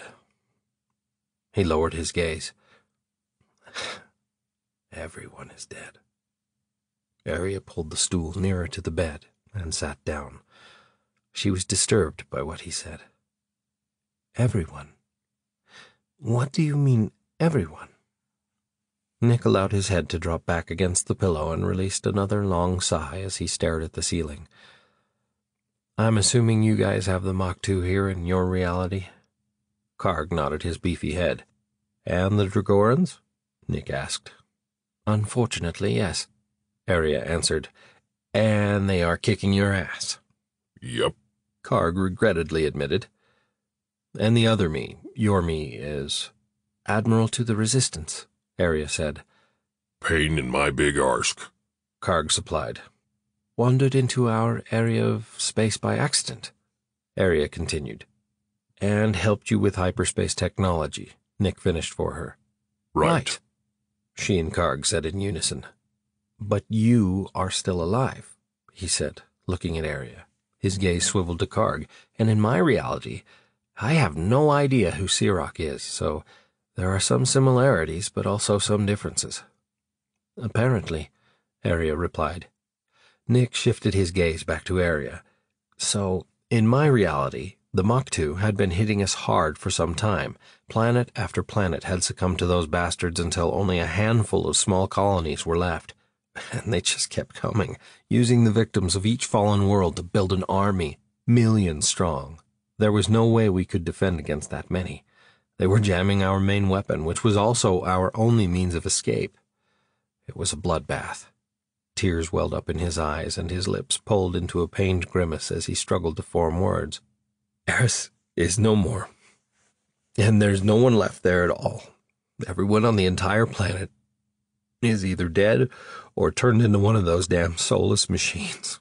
Even Earth has fallen to those malevolent tyrants. A tear rolled down Arya's cheek as she watched him. Her heart sank. Hearing the fate of her home planet and learning that Nick's world had fallen at the hands of those monsters as well was almost more than she could bear. To her, the fact that it was someone else's reality didn't seem to matter. They were still people. Arisians, Rakosians, other copies of themselves, just in some other place. Does that mean we will suffer the same fate? None of what you said has happened here. Maybe this reality is different. Perhaps we've altered things enough to keep any of that from happening to us. It's possible. But if the Mach 2 are jamming you too, then it sounds like they have the upper hand, and Earth is next. Nick broke off, unable to continue. Karg mumbled to himself. If the Mach 2 made it to Earth in your reality, then they must have... Nick glanced up at the big, sad-faced monstrosity. Oh, yeah, they have hyperspace capability, all right. I don't know how they got their hands on it, or if they came up with the technology on their own, but with that kind of power, it didn't take them long to find Earth. They spread like locusts, converting everything in their path to serve them. Where I come from, all sentient, organic life is quickly becoming extinct, replaced by those abominations. The whole galaxy is falling. Nick's eyes were glazed over, hollow, like his very soul had been sucked out through his eyeballs. Arya could tell that his anguish ran deep. The more he talked about it, the more Nick seemed to become agitated. If only we had more time. I'm sure there's nothing you could have done, Arya said. No, you don't understand. We were close, very close to delivering the Mach 2 a crippling blow. But the Mach 2 attacked before we could gather enough nanites to finish our work. Nanites? What work? Karg grumbled. Nick's eyes narrowed as he looked up at Karg. Then you don't know yet? Arya was hesitant to ask. Know what? About the Mach 2's secret base? You mean the old research base that Troll was talking about? We had suspicions that the Mach 2 had... Nick cut her off. Troll's here? He looked half hopeful. Then maybe it's not too late. Karg was getting more flustered by the minute. The whole multiple reality thing really had his head reeling.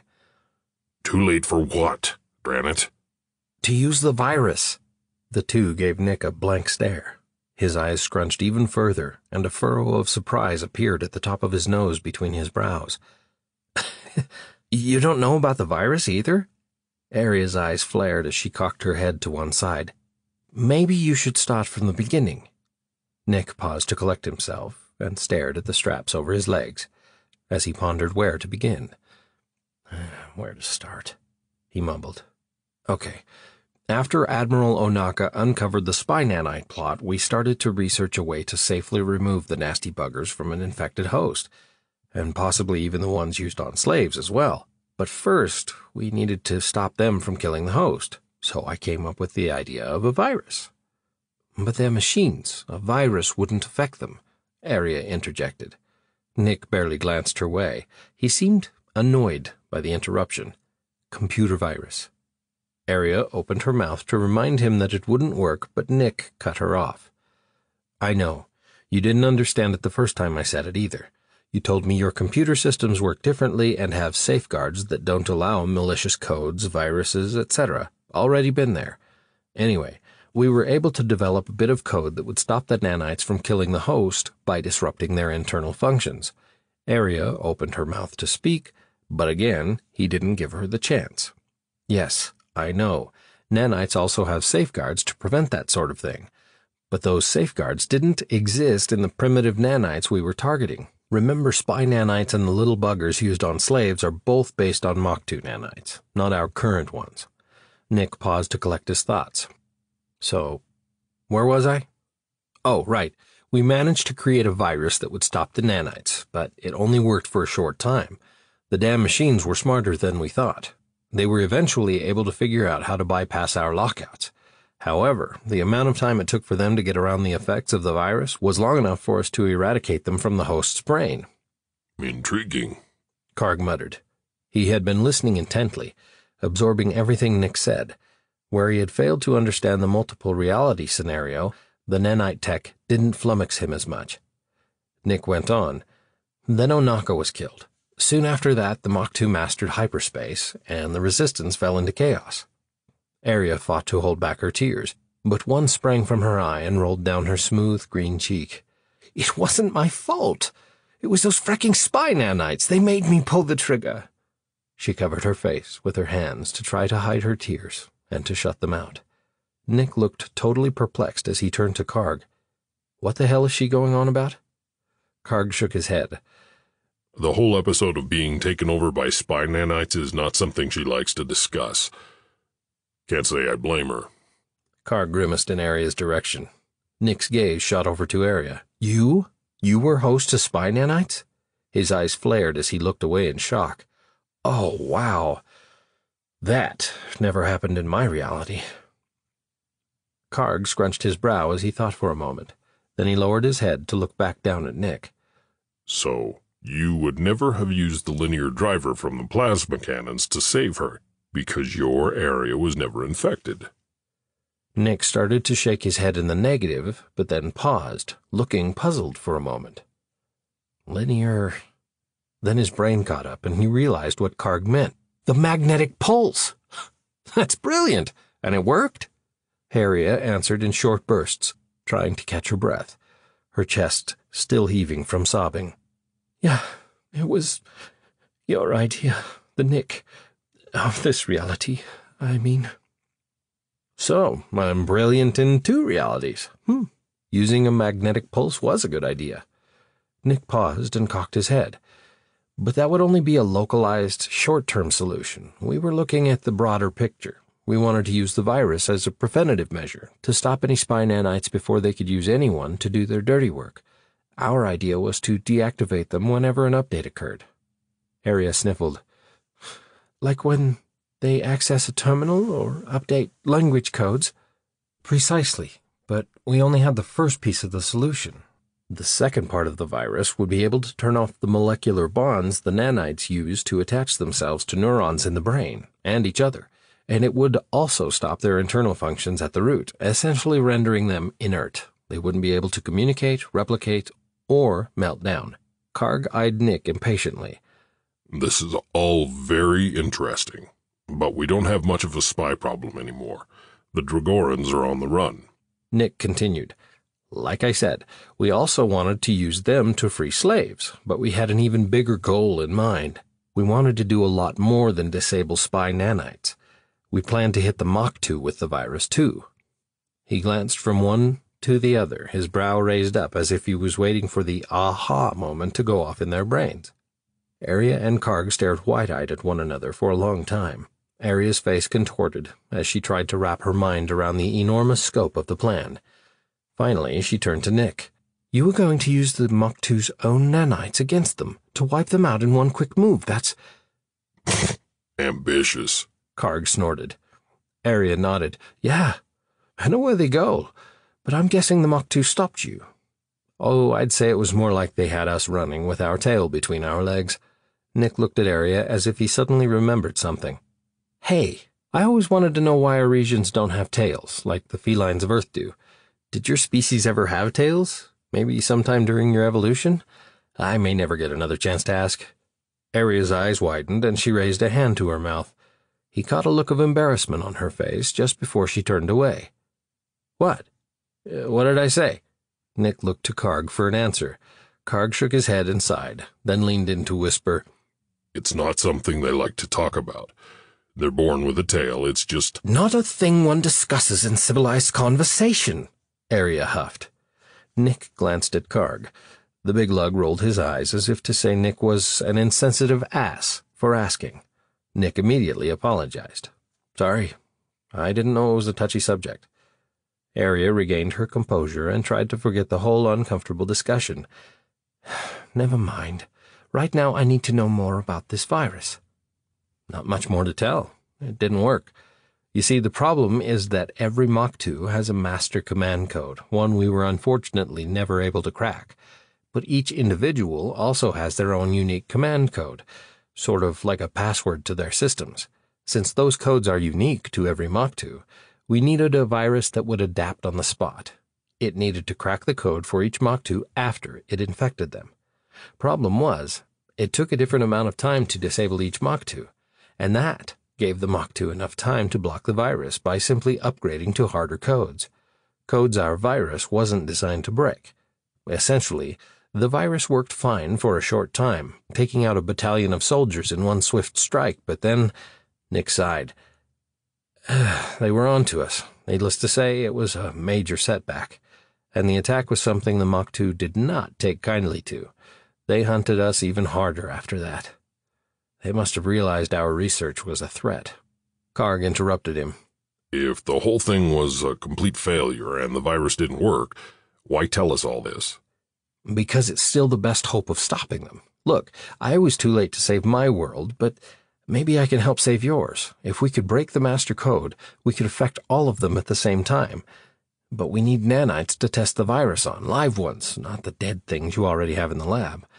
We had already devised a plan to capture some and keep them from melting down long enough to test different virus permutations.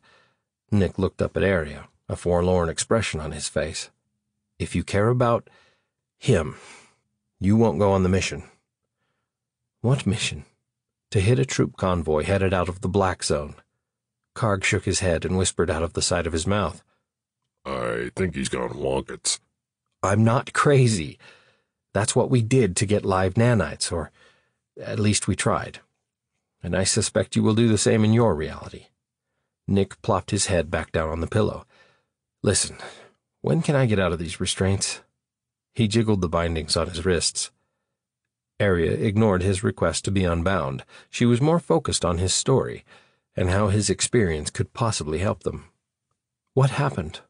Karg interrupted. It didn't work, obviously. Those convoys are well protected. Nick hesitantly lifted his gaze to Arya's face, pain in his eyes. That's how I lost you, while we were on board the cargo ship. You caught around in the back. Karg and Troll both fought to their death to protect us while I watched you die in my arms. I tried to save you. I tried. But we were surrounded, and your injuries were too extensive. Your very last words to me were, "Don't let those bastards win." And you were gone. That's when he dropped his head, his mouth pressed tightly together as he fought the anguish he clearly felt. I pulled my pistol and put 2 rounds in your head to keep those bastards from using your brain for one of their hideous metal soldiers. Tears rolled down his face as he sucked in a breath and fought to overcome his emotions. After that, I was captured, and they took me to their hidden base. Arya's eyes flared. It was shocking to know how she had died, shocking that he'd gone to such lengths to protect her brain from being used by the Mach 2. It must have been horribly difficult for him to perform such a task on someone he loved, but somehow exquisitely beautiful as well. She knew he would have that terrible image in his mind forever, but he'd sacrificed his emotional well-being to preserve the other area, and then to be captured by the Mach 2. How did you escape? I didn't. Arya's brow lowered, and her cat-like ears sprang forward. She was confused by his answer. What? They let me go. I don't know why, really. Seemed they wanted me to witness their dominance over the galaxy as some sick, twisted punishment for my role in all of this. Punishment? Role in what? Karg suddenly jumped and looked down at his rear. Ow! Arya's hand was wrapped tightly around a needle, its point bent over from being jabbed into Karg's tough backside. Oops, sorry, Karg. She'd been fiddling with it and had accidentally poked him without realizing she had done so. She'd been so intent on the other Nick's story that she hadn't even realized she had the syringe in her hand. Karg eyed her and the needle with a suspicious squint. Watch what you're doing with that thing. Arya, Sirach's voice asked over her comm badge, and not a moment too soon. She was in desperate need of a distraction. She needed to talk to this other Nick alone to determine just how much he knew. She sure didn't want him suddenly blurting out any uncomfortable truths. Not yet. Yes, Sirach? what the frack is going on? I just received word that Nick is on the way. He should arrive in about 2 hours, Era's time. Is there something I don't know?" "It's a long story, Sirach." She paused. "I'll fill you in when I get to the bridge." Alternate reality Nick was still lost in his thoughts. Ironic, isn't it? How one scientist can change the fate of... Arya cut him off. "Cog, I need you to prepare the brig.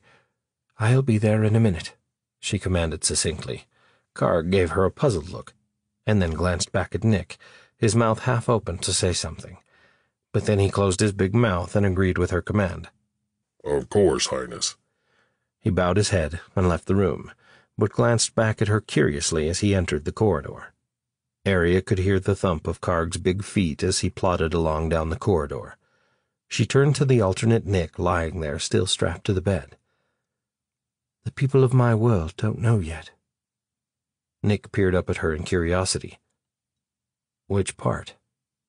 Arya eyed him seriously. "You mean the part about Requid?" he asked.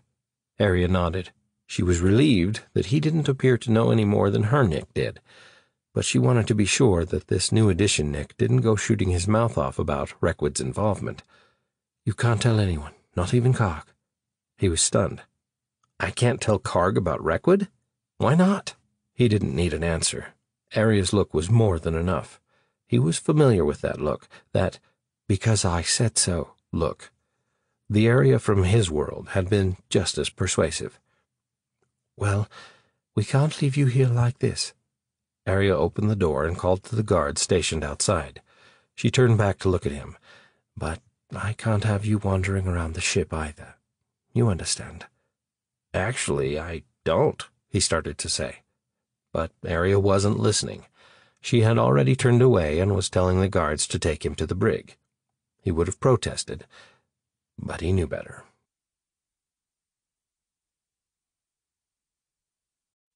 Chapter 7. Nick jumped back into normal space and was relieved to find a very comforting view of the Ashok, just off the nose of his transport. The ship had been home to him for so long now.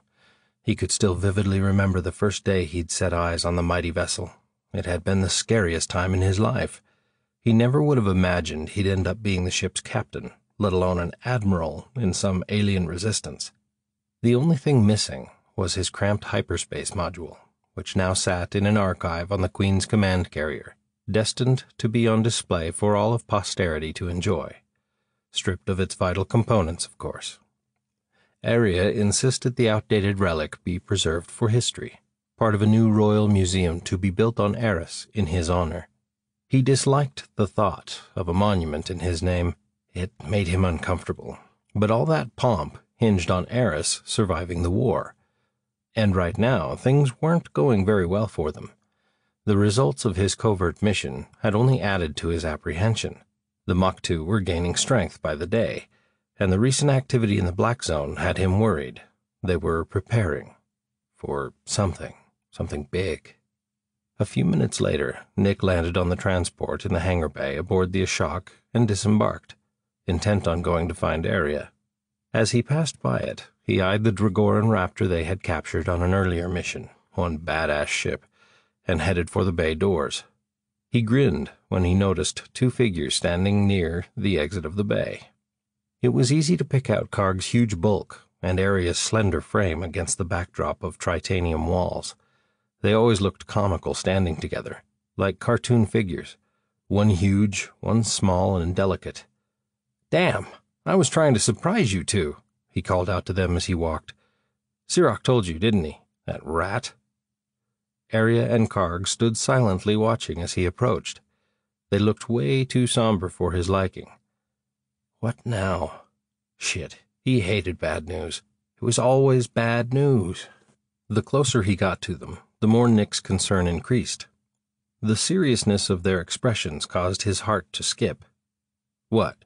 Didn't you miss me?" He forced a grin to bolster his weak attempt to diffuse the tension that was building by the second, or avoid it, as his dad would say. His father's words echoed through his head. "Son, one of these days you're gonna stick your head in the sand and something's gonna sneak up and bite you in the ass." Arya smiled, her green eyes glittering with joy at seeing him. "Of course, I missed you. Glad to have you back." Arya reached out her arms as he approached. Karg chimed in as Nick hugged Arya. "We've had some interesting developments since you left." Nick leaned back so he could look Arya in the eye and reluctantly asked, "What kind of developments?" Arya's eyes darkened slightly. "It's best if you see for yourself." "Okay, now I'm worried," Nick said as Karg turned and preceded them down the corridor. Arya kept a hand on his arm as they walked together. "It's good news. Sort of," she told him. "Right. That's why you two look so strange, like someone stole all your toys and ate your chocolate cake. This better not be a surprise party. Have I ever told you how much I hate surprise parties?" "You told us," Karg replied, without even bothering to look back. "Where are we going?" "The brig," Arya answered. "Oh, no. Troll?" "No, Troll's fine," she assured him. "Someone else, then? What's going on? Come on. I can't stand the suspense. You guys are pissing me off." The group rounded the corner to the brig, and Arya stopped and turned to fix Nick with a serious gaze. "We'll wait out here. I think it's best if we give you a moment." Nick glared suspiciously at Karg, and then Arya. She put her finger in the center of her upper lip to hide the grin on her face. But Nick knew her mannerisms too well. These two were acting bizarre. Nick squinted one eye and cocked his head slightly. "The hell are you up to?" Arya turned her gaze to the floor at their feet. Nick sighed and shook his head. He'd already lost patience. He liked everything straightforward and simple, no subterfuge, no beating around the bush, so their demeanor was killing him. His brain had already reeled through a dozen possible reasons for their behavior.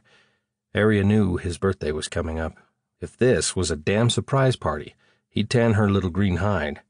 And what else could it be? What could make them look solemn and amused and uncomfortable all at the same time? They thought they could throw him off by having it in the brig. Well, he wasn't falling for it. He glanced once more at Arya, then took a deep breath and grinned as he stepped through the doorway. The door zipped closed behind him, separating him from Karg and Arya, who waited in the corridor. Karg stared at the door. "He's going to be surprised." "Yup," "Joe would like to see his reaction," Karg muttered. "Nope," Arya responded. Karg glanced at her. "He's going to be mad," she qualified. "Yeah." A low laugh rumbled through Karg's chest. Just then, the door opened again, and Nick wandered out, eyes fixed on the floor. He raised his head, and the look he had on his face was peculiar, even for him. "What the hell is that?" Nick jerked a thumb over his shoulder to indicate the brig behind him. His gaze shot from Arya to Karg, and back again. When they didn't respond right away, his brows came together in a frown. "Oh, hell. Don't tell me he's a clone." Arya grinned sheepishly at him. "No, don't be silly. He's you. I mean, he's another you, and an alternate you." Nick stared at her for a moment, his lower jaw slack with astonishment, as his brain tried to process what she had just said, and what he had just seen in that brig. "Bullshit," he finally said. It was all that would come out of his mouth. "Told you he'd be surprised," Karg rumbled. Nick turned away from her, his hands going up to plow through his hair, and ended up spinning in a complete circle until he was facing her again. "You mean to tell me he's from an alternate reality?" His face was scrunched into an expression of total disbelief. "Yeah, we call him Alternate Nick," Arya said, hoping he wasn't too mad at her for not telling him right away, buffering the shock. "I think Nick 2 has a better ring to it, don't you? Or just Alt. It's a lot easier," Karg blathered. Arya waved her arm at Karg. "Not now, Karg." Nick sank down to the floor, his back against the corridor wall, propped his elbows on his knees, and put a hand on either side of his head as he muttered to himself.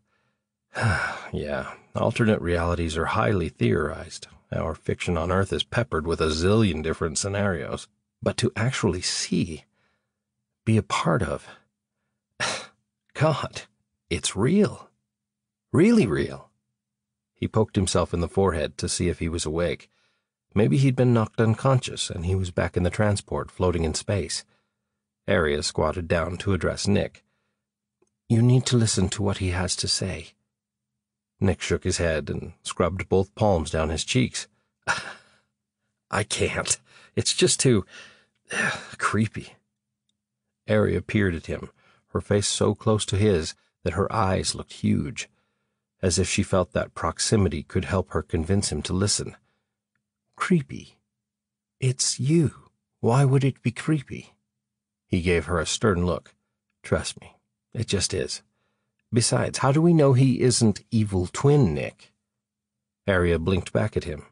She hadn't thought of that. The alternate reality twin always wears a goatee and turns out to be evil, Nick explained. Sci-fi skit again? Karg asked suspiciously. Nick looked at Karg. Yeah, okay, so he doesn't have a goatee, but honestly, how would we know if he was up to no good? How do we know we can trust him? Seriously, people, is he carrying some universal trust me card, or something that made you two just take him in and believe every word he said? When he noticed Arya's posture, his back seemed to automatically straighten in response. She was giving him that get your ass up and clean your damn room look that his mom used to get. He held his hands up in surrender. All right, I'm going. He hoisted himself up and took a deep breath before swiping his hand over the sensor that opened the door.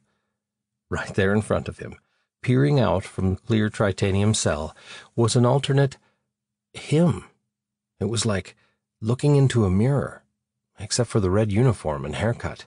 6 months ago, when they had been deciding on the preliminary uniform design for the Resistance, Arya had commented that the red shirt was striking, but he'd refused the color due to its negative associations in Earth culture.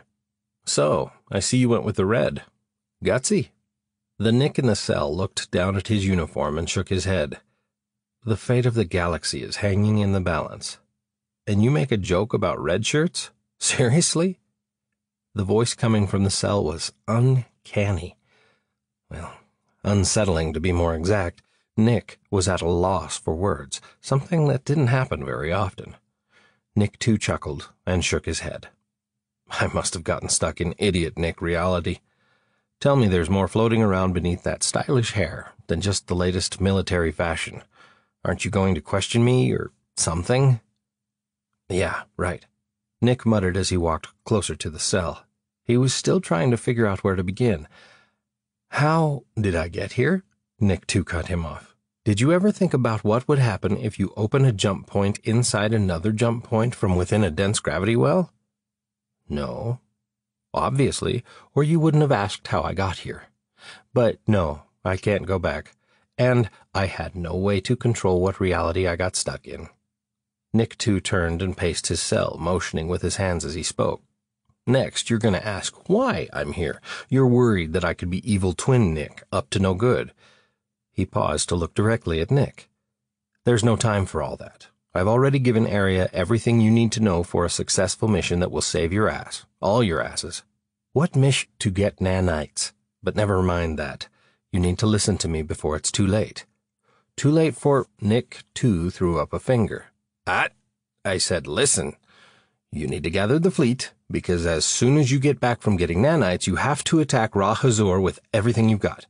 And why? Why should you listen to me? Nick too cocked his head and gave him a very familiar look. Come on, you're not even going to listen to yourself?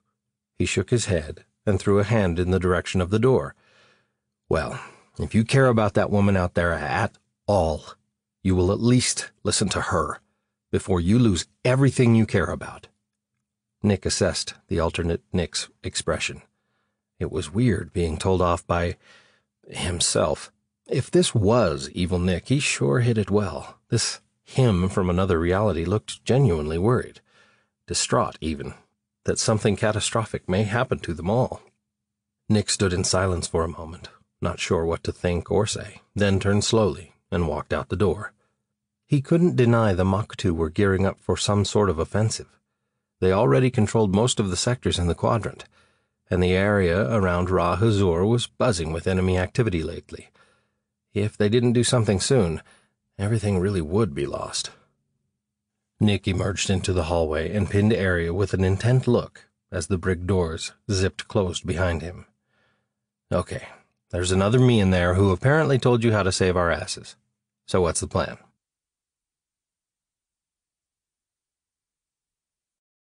Chapter 8.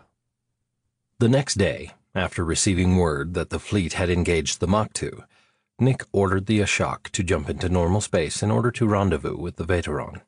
Before the Ashok had even crossed the threshold of the rift, Captain Solar had already disabled their intended target, a Mach 2 cargo ship. Pieces from a half a dozen smaller enemy escort ships floated nearby, scattered haphazardly in the surrounding space, a testament to the fleet's efficient assault on the convoy. On the Ashok's bridge, Sirach expertly guided the vessel closer to the enemy cargo ship and then brought it to a halt. The stage was set, and it was time to get to work. Nick's strike team assembled in the Ashok's bay, geared up and ready for liftoff. Nick eyed the motley crew. His team consisted of Karg, Troll, and a first for him on an away mission, 2 Korani named Og and Rix. Korani were commonly referred to as meths because of their need to breathe methane. Definitely the strangest species he had encountered since his arrival. A wide head, 6 appendages, like arms, each with a hand comprised of 4 strong fingers, and a frightening face. They were creepy, to say the least.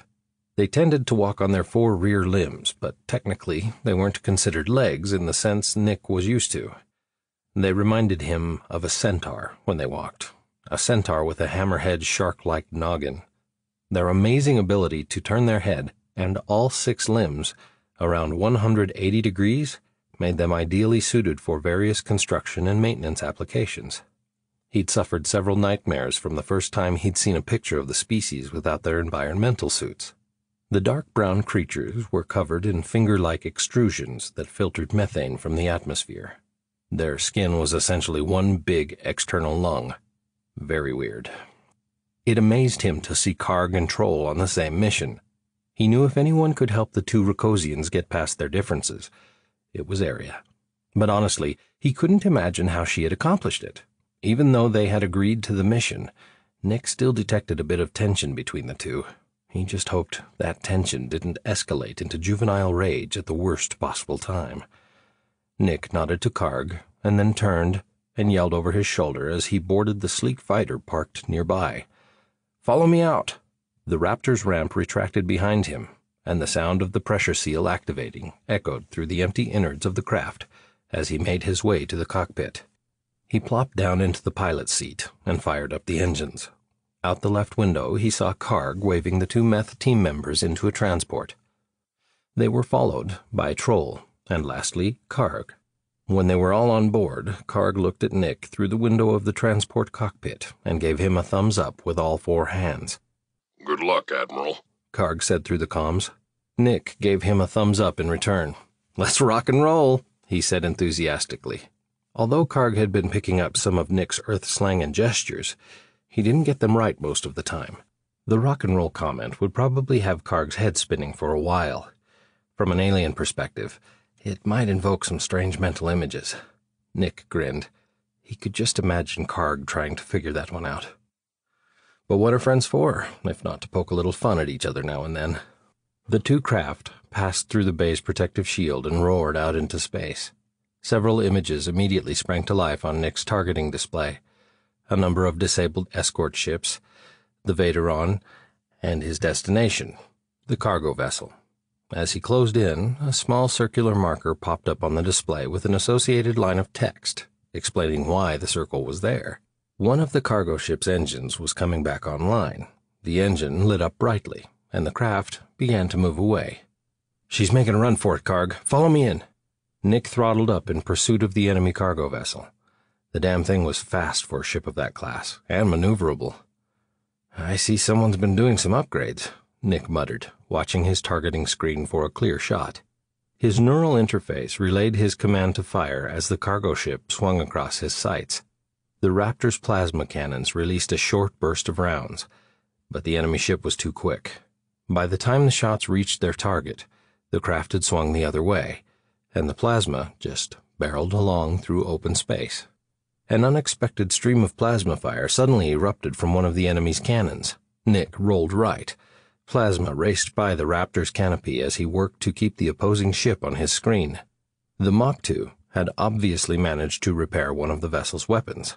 He wasn't about to give them the chance to repair any more. He let loose with another burst from his guns, but the ship evaded his fire. "Damn it," Nick muttered. He checked his six. Karg was hanging back, as he had been instructed to do, giving Nick room to do his job. Nick returned his attention to his forward view and tightened his grip on the stick. He was starting to get a feel for the Raptor, the way she handled, getting in the zone. It was only the second opportunity he'd had to fly the craft. A nice change of pace from his constant responsibilities as Admiral. If it weren't for the gravity of the situation, flying the Raptor would be fun. The steady torrent of plasma fire coming from the remaining Mach 2 cannon kept him busy. The enemy had managed to graze his shields twice, and he was growing tired of being shot at. He was beginning to lose his patience. Okay, enough of this. He glanced at the Raptor's armament screen and smiled. "Cluster torpedo, armed," the computer voice confirmed. He'd been itching to see one of those babies in action. Cluster torpedoes were awesome, but he had a limited supply. There were only 3 in the entire Resistance, and all 3 of them were sitting in the captured Dragoran Raptor he was piloting. The pointy craft was one mean bird, considered by many to be the best fighter in that part of space, and one of the reasons the Dragorans were such a formidable enemy. Being Admiral did have a few advantages, like keeping this baby for himself. "Torpedo away," the pleasing female voice informed him. The new voice was much nicer than the grating Dragoran one that came with the vessel. He almost expected it to finish with, "Have a nice day." The torpedo raced ahead, breaking into its signature 3 parts. Each section of the weapon veered out on a different vector, reached an apex, then triangulated back toward the enemy craft. As the sections advanced, they broke into a myriad of smaller torpedoes, each with a devastating payload. The weapon was fast, notoriously hard to shake, and lethal. The Rokosians called them the Rain of Terror, because the device would lock onto any energy signal it detected and rain destruction down on the target from 3 directions. The cargo vessel's only cannon turned to defend against the barrage of incoming projectiles Nick had hurled its way, but one gun didn't have a chance in hell of stopping the Rain of Terror. Still, the crew of the cargo ship tried. 80 or so small plasma torpedoes found their targets, and the cargo ship listed, damaged, and adrift. The vessel's engines and weapons beyond repair. "That's it! Party time!" Nick crowed. He circled the craft, giving it one final once-over. "We're good to go, Karg. See you on board." "Nice to see that weapon from the good side for a change," Karg replied. Nick lined up his approach and cruised into the bay of the disabled cargo vessel to assess the team's landing zone. With the force field down, they'd need to wear suits until they could get the bay pressurized. Several Mach 2 soldiers suddenly opened fire on the Raptor as Nick hovered inside the bay. The targeting scanner displayed the outline of the enemy soldiers as they stepped from behind some storage crates. He had anticipated some resistance. There you are. Gotcha. Nick spun his ship left and aimed at the Mach 2. Die, you metal bastards! Plasma erupted from the fighter's small guns as he brought the ship around. The Mach 2 were blasted backward, slamming into the bay's bulkhead, pieces, parts flying off in all directions. A mangled mess of machines fell limp to the deck, one after the other in one swift execution. "Don't forget, you need to save a few of those bastards for us," Karg reminded him. Sorry, but that felt good. Nick muttered into his headset. With all of the destruction the metalheads had caused lately, it did feel good. The less Mach 2, the better. Besides, he was tired of always falling back to safety without ever even seeing the visual receptors of the enemy, tired of being run out of town by the Mach 2's massive ships as they conquered planet after planet. The chance to blow a few of them away to hell was gratifying and even stress-relieving in a way. The mission was turning out to be a good outlet for Nick to vent some of his pent-up anger and frustration. But it was far from over. They had to make it back alive. The transport ship settled down just off Nick's wing, and the two Racosians emerged, followed by the Meths. Nick landed the Dragoran warbird, hopped from the exit hatch, and locked down the craft. He wasn't about to let anyone walk off with his ship. The vessel's lockdown mode was a nice feature, one the Resistance had copied for use on their other fighters and transports. The system included remote shield activation and automated defenses. Too bad his car back home didn't have the same. The rest of the team stood at the ready, guns drawn, waiting for Nick's command. Okay, first we need to pressurize the bay, then disable the self-destruct. Karg, you're with me. Troll, cover the rear. The two behemoths nodded and sandwiched the Karani in the middle, keeping an eye out for any enemy resistance. And there was sure to be some. Mach 2 didn't give in easily. The trio gathered around a work console and stood guard, while the Meths went to work pressurizing the bay. One of the Meths gave Nick a nod, indicating that they were clear to remove their suits. Nick pulled off his helmet and carefully assessed the area, while Karg and Troll removed their suits. After a few minutes with no sign of movement from the Mach 2, the team made their way to the access doors. A red light on the door panel brought them to a halt. They'd still have to wait a moment for the pressure to fully equalize before the system would allow entry into the rest of the ship. Nick read the schematic from his handy PDU. As soon as that light turns green and the door opens, we'll make a right and proceed to engineering. He stuffed the PDU back into its holster. The reconfigurable personal data gadget was Nick's favorite new toy, something he never left home without. The compact device had a scanner, life science detector, data and voice transmission, and encrypted command functions, all in one. Nick was startled when red lights started flashing in the bay. A second later, he had to cover his ears to protect them from the sudden, horrible screeching wail of the ship's alarm. The painful sound was typical of Mach 2 alarms. He hated the damn things. It was one of those do anything to turn it off before you went insane kind of noises that penetrated his skull and felt like someone was cutting his eardrums out. The only thing he could do was grit his teeth and bear it. The panel on the wall began to show a series of numbers in multiple time formats. A countdown. The damn Mach 2 bastards had started the self-destruct sequence in case they failed to hold the ship. Nick had expected this, just not this soon. He pressed his hands tighter over his ears, cringing from the bone-gnawing sound, and glanced at his teammates. He wasn't the only one having trouble with the sound. Apparently, the Karani were highly susceptible to its effects as well. One of them stumbled forward and reached out toward the nearest wall. He shook his broad head violently, like the noise was driving him crazy. But, despite the disabling sound, the Meth managed to pry off an access panel and plug in a small device. He worked feverishly, mumbling something the whole time. Nick was relieved when the sound suddenly ceased.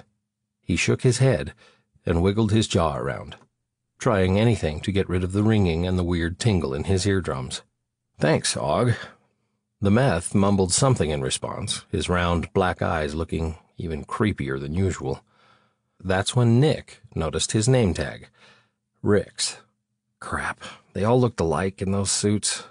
Sorry, I mean Ricks. Actually, they all looked alike without the suits, too. Shh! The sound of Velcro echoed through the bay as Karg pulled his pocket open and reached for a plasma grenade. Nick laughed to himself at the familiar sound. Funny how the peculiar fastener had become his only other scientific contribution to this bizarre world. The aliens were using it on everything now. It was almost a damn fad. But somehow, the aliens had managed to make the fastener sound quieter than the stuff from Earth. An advantage when a sticky situation required stealth. The Velcro back home was anything but quiet. When the light changed to green, Karg gave Nick a nod. He swiped his hand in front of the sensor, and the two doors slid open. 6 Mach 2 stood ready on the other side. Karg tossed the grenade into the hallway as the metalheads opened fire. Nick passed his hand in front of the sensor again, and the doors started to close. But before the two panels came together fully, a large metal hand reached through the opening and stopped the doors cold. The grenade Karg had tossed into the hall beyond the doors suddenly detonated. A jet of plasma blasted from the opening, carrying pieces of Moktu with it. The team opened the doors again and finished off the stragglers with a barrage of rounds to their heads. Burnt mechanoid bodies lined the corridor, but Karg made quick work of clearing the way, plowing them aside as he went. The two meths scurried along, sandwiched in the middle of the team, their protection vital to the success of the mission.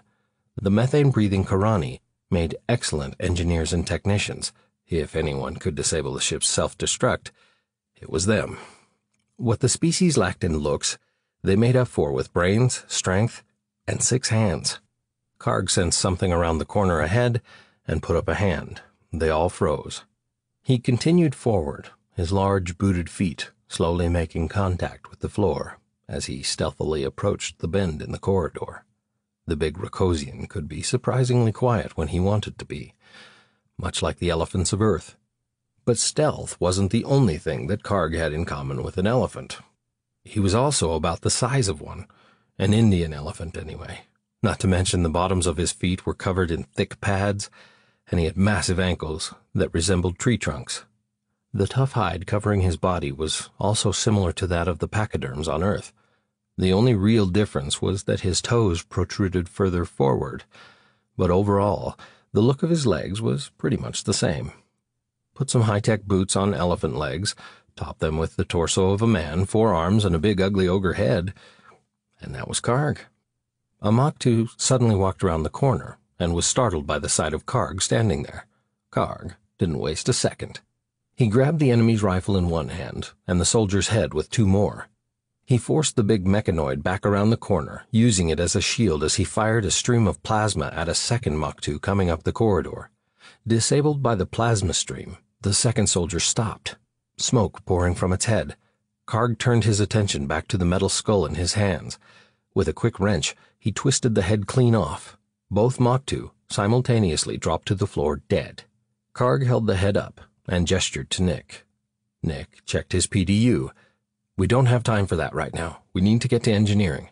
Karg tossed the head to the floor and glanced at the self-destruct countdown displayed on the wall panel. "Right." Nick took a deep breath and grinned. That was impressive, though. Behind them, a stream of plasma erupted from Troll's rifle. The sudden sound echoing through the corridor startled Nick. He spun to see what all the commotion was about. Troll stood with his back to Nick, his weapon raised, as he peered down the hall. Beyond Troll's big bulk, Nick caught sight of the Moktu soldiers Troll was firing at. Shit! The big Rokosian Marine began backing toward Nick, firing plasma at the advancing Moktu soldiers as he forced the meths further down the corridor. "Just like a day at Sacraboo Park. Loads of fun, but I think it's time we go now." The team picked up their pace and arrived at the engineering section in time to see 2 Moktu run out into the corridor and take defensive positions. The doors shut tight behind them. Karg pulled out another grenade and tossed it toward the waiting soldiers. The device exploded while still in the air, forcing Nick to duck back around the corner for safety. He felt the heat of the blast across his entire face as plasma rushed past him. "Damn, that was a little close, Karg. Warn me next time you use a short fuse." Nick rubbed a hand across his forehead to make sure his eyebrows were still there. What was left of the 2 smoldering metal heads lay spread all over the deck. One Moktu head twitched, and sparks shot out from its neck as one mangled arm slowly swung its rifle toward them. Karg's massive foot swiftly crushed the soldier's wrist to the deck, and he pried the rifle from its damaged hand before it could fire.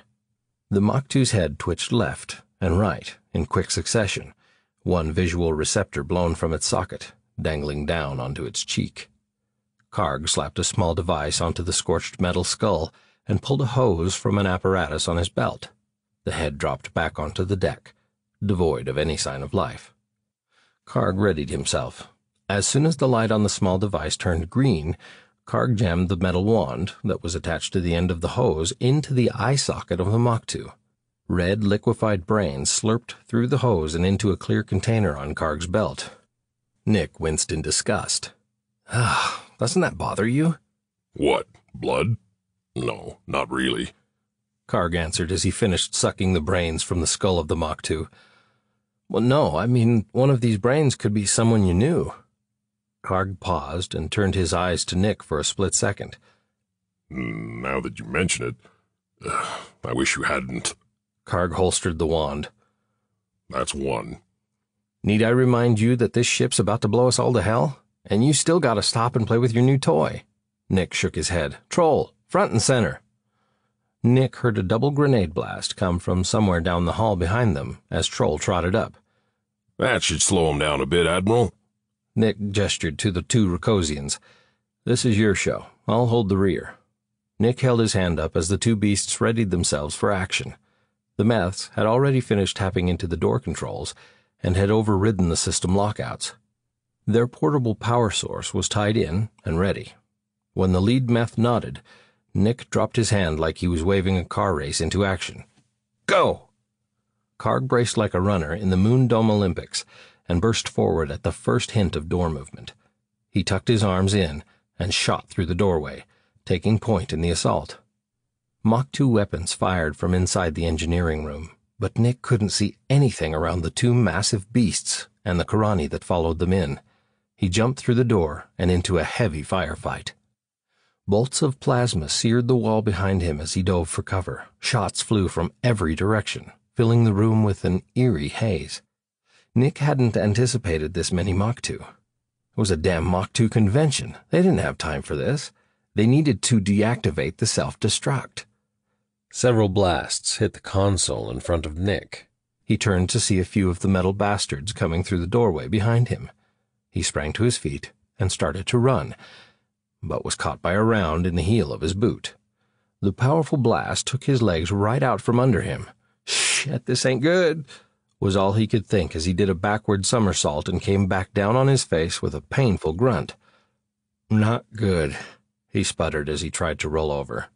His eyes refocused to the unfortunate sight of a Mach 2 standing over him. Oh, shit! Nick's eyes widened as the shiny beast prepared to take a swing at him with the barrel of its weapon. Nick frantically fumbled to remove his PDU from its holster. He flipped the device around, and his thumb found the big, red detonator button in the middle of the PDU's screen. A plasma explosion erupted from the doorway and blew the Mach 2 forward just as it swung at Nick's head. The soldier's heavy metal body landed on top of Nick, crushing two ribs in the process and forcing all the air out of his lungs. Pain sliced through his abdomen as the machine pinned him to the deck. Nick released his thumb from the detonator button and let the PDU slip from his hand and onto the deck. The rigged power source had been the brilliant idea of one of the Karani. He'd have to give that Meth a medal, if they even survived this shit. Nick was surprised he wasn't dead already. The Mach 2 could have easily shot him, but it acted as though it wanted him to suffer, like it had emotion, as if it were gloating. He could almost imagine the thing smiling with satisfaction, but, of course, Mach 2 weren't capable of such facial expressions. It was the second time he'd witnessed the odd behavior. Grinding sounds caught Nick's attention. The big mechanized beast that was crushing his chest started to move. Not a good sign. The damn thing was still alive, and he was trapped under its weight.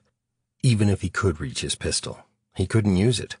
At this range, the heat of the plasma would kill him faster than the Mach 2.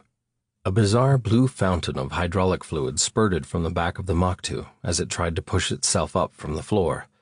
The Mach 2's movements aggravated Nick's broken ribs. "Karg! Troll!" he yelled in pain, but the words only came out as a breathless murmur. The crippled Mach 2 responded to Nick's cries for help by tilting its head down and looking at him. Nick swallowed hard. A chill raced through his veins as he stared up into the soulless visual receptors of the Mach 2. The cold feeling was either from fear or he was losing blood. Internal injuries. Great. That's all he needed right now. Colored numbers refracted off the beast's shiny metal skull. Nick could barely make out ancient Arisian time formats in the distorted but readable reflection. He realized it was the countdown display on the console above him. Nick twisted his head to get a better look. 45 seconds and counting. So far, the Meths had failed to halt the sequence, If they were even still alive. Damn, he hadn't checked to see if the 2 Karani were clear of the blast zone before detonating the portable power generator. No, they had to have been clear. They knew better. In 40 seconds or so, none of it would matter anyway. Overcome by the pain in his ribs, Nick laid his head back on the deck and gazed up at the damaged Mach 2 on top of him. Ah! Nick let out an uncontrollable scream at the sight of a horrifying face staring down at him from just over the Mach 2's head. It took a second for his brain to grasp what he was looking at. The meth named Og hung down over him, gripping onto a ceiling girder with its back 2 arms, stretched down like a caterpillar from a branch, its ugly face staring out from under its mask at Nick. Damn, meths. He was going to have nightmares for a week after seeing that thing hanging over him. The alien reached out with its 2 powerful front hands, wrapped its opposing fingers around the metal skull of the Mach 2, and twisted. Snap! The head was wrenched clean off in one swift move. Og sent the head sailing across the room like a basketball player making a pass, where it was snatched out of the air by one of Karg's huge hands. From Nick's position on the floor, he watched through the space under the console as Karg knelt to extract the brainful of nanites. The now headless mechanoid body dropped painfully back onto Nick's chest, squirting red liquid all over his face from the severed neck. Oh! The collapsing Mach 2 forced the air out of Nick's lungs, and he couldn't get it back. He struggled for what seemed like an eternity, but it was no use. He was trapped, and unable to breathe from the crushing weight on his chest. It was exactly what he'd imagined it would be like inside the coils of one of those big snakes on Demonia 3. Suddenly, he felt the weight shift to the side, and the Mach 2 clanked down onto the floor next to him. But it was too late. Nick had already slipped into unconsciousness. Karg knelt down and ran a scanner over Nick. It looked like his friend would be okay if they could get him back to the transport. He reached into a pocket for his field kit, flipped it open, and jabbed Nick in the neck with a specialized syringe. The device released millions of specialized nanites that would work to augment Nick's systems, helping with oxygen flow and tissue repair. But it may all be in vain. The self-destruct was still counting down, and the ship could blow at any minute. Karg glanced over at the display. 33, 32, 31, 31, 31. The display was frozen on 31. Karg released a sigh of relief. The meths had managed to halt the countdown. A final volley of weapons fire, and the last Mach 2 crashed dead to the deck. Troll's voice sprang from Karg's badge. Clear. But they weren't out of the woods yet. Not by a long shot. There were already more troops on this vessel than they'd expected. Could be a lot more waiting outside of those doors, too. Clank, clank, clank, right on cue. The team had managed to get the damaged doors closed, but that wouldn't hold back the Mach 2 troops for long. Karg grabbed Nick's PDU and examined the schematics. Yeah, that's what he thought. No other way back to the bay. They were cut off. They would just have to do this the hard way. Karg gathered Nick up in his arms, draped him over his shoulder, and approached the doorway. Fall in. We're moving out. One Karani dropped from the ceiling behind Karg, while the other approached from the console he'd been working on. Troll took up position at the rear. Once that door opens, don't stop. Is that clear? The other 3 team members responded. Yes, sir. The panel next to the door lit up. The Mach 2 had managed to patch power back to the door controls. The doors lurched open slightly and stopped. Powerful mechanical hands reached through the opening and began forcing the panels. Now! Karg yelled, loud enough to rouse Nick from his slumber. Nick opened his eyes to see Mach 2 soldiers slamming into the corridor walls as Karg steamed ahead. From his backward-facing perch on Karg's shoulder, he twisted his neck hard to look down at the corridor in front of them, just in time to see plasma passing frighteningly close to his face. He had only been able to get a glimpse of the hallway ahead, full of metal heads that lay in their path, before the enemy round nearly took his head off. Karg was still gaining speed. Like a linebacker, the behemoth barreled down the hall, ramming into one Mach 2 after the next, mechanoid parts flying everywhere. To the rear, the two Kurani trampled the Maktu remains left in Karg's wake, twisting a head off or two along the way. Metal arms bounced off the walls, falling behind them as the team advanced. Karg managed to grab onto one dead Maktu and ram him headfirst down the corridor like a battering ram. Nick couldn't bear to watch and turned his gaze to the rear. Troll lobbed a plasma grenade down the corridor behind them to take care of any stragglers that may have survived the team's onslaught. The Rokosian was a fearless, skilled warrior, finely honed by years of fighting. Nick watched as Troll fired round after round into the metal skulls of the Maktu that he passed, never even looking back. One Maktu he missed, lunged at him from behind. Before Nick could utter a sound, Troll felt the long, cold metal fingers on his shoulder and flipped his rifle around underneath his arm to blast the crap out of the Maktu behind him. He never missed a single stride. A maneuver like that would have seared the flesh right off a human, but Troll's thick hide protected him from the heat of the plasma rifle. Nick marveled at how tough the Rokosians were. They could take a serious beating without flinching, and Troll was certainly no stranger to beatings. He wore his scars like rites of passage, recalling how and where he got each one, if anyone were to ask. There was no telling how many Maktu lay mangled in the passage.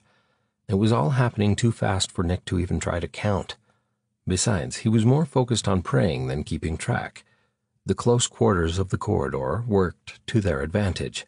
Most of the Maktu's plasma fire plowed into the backs of other Maktu that were being driven backward by Karg's sheer power.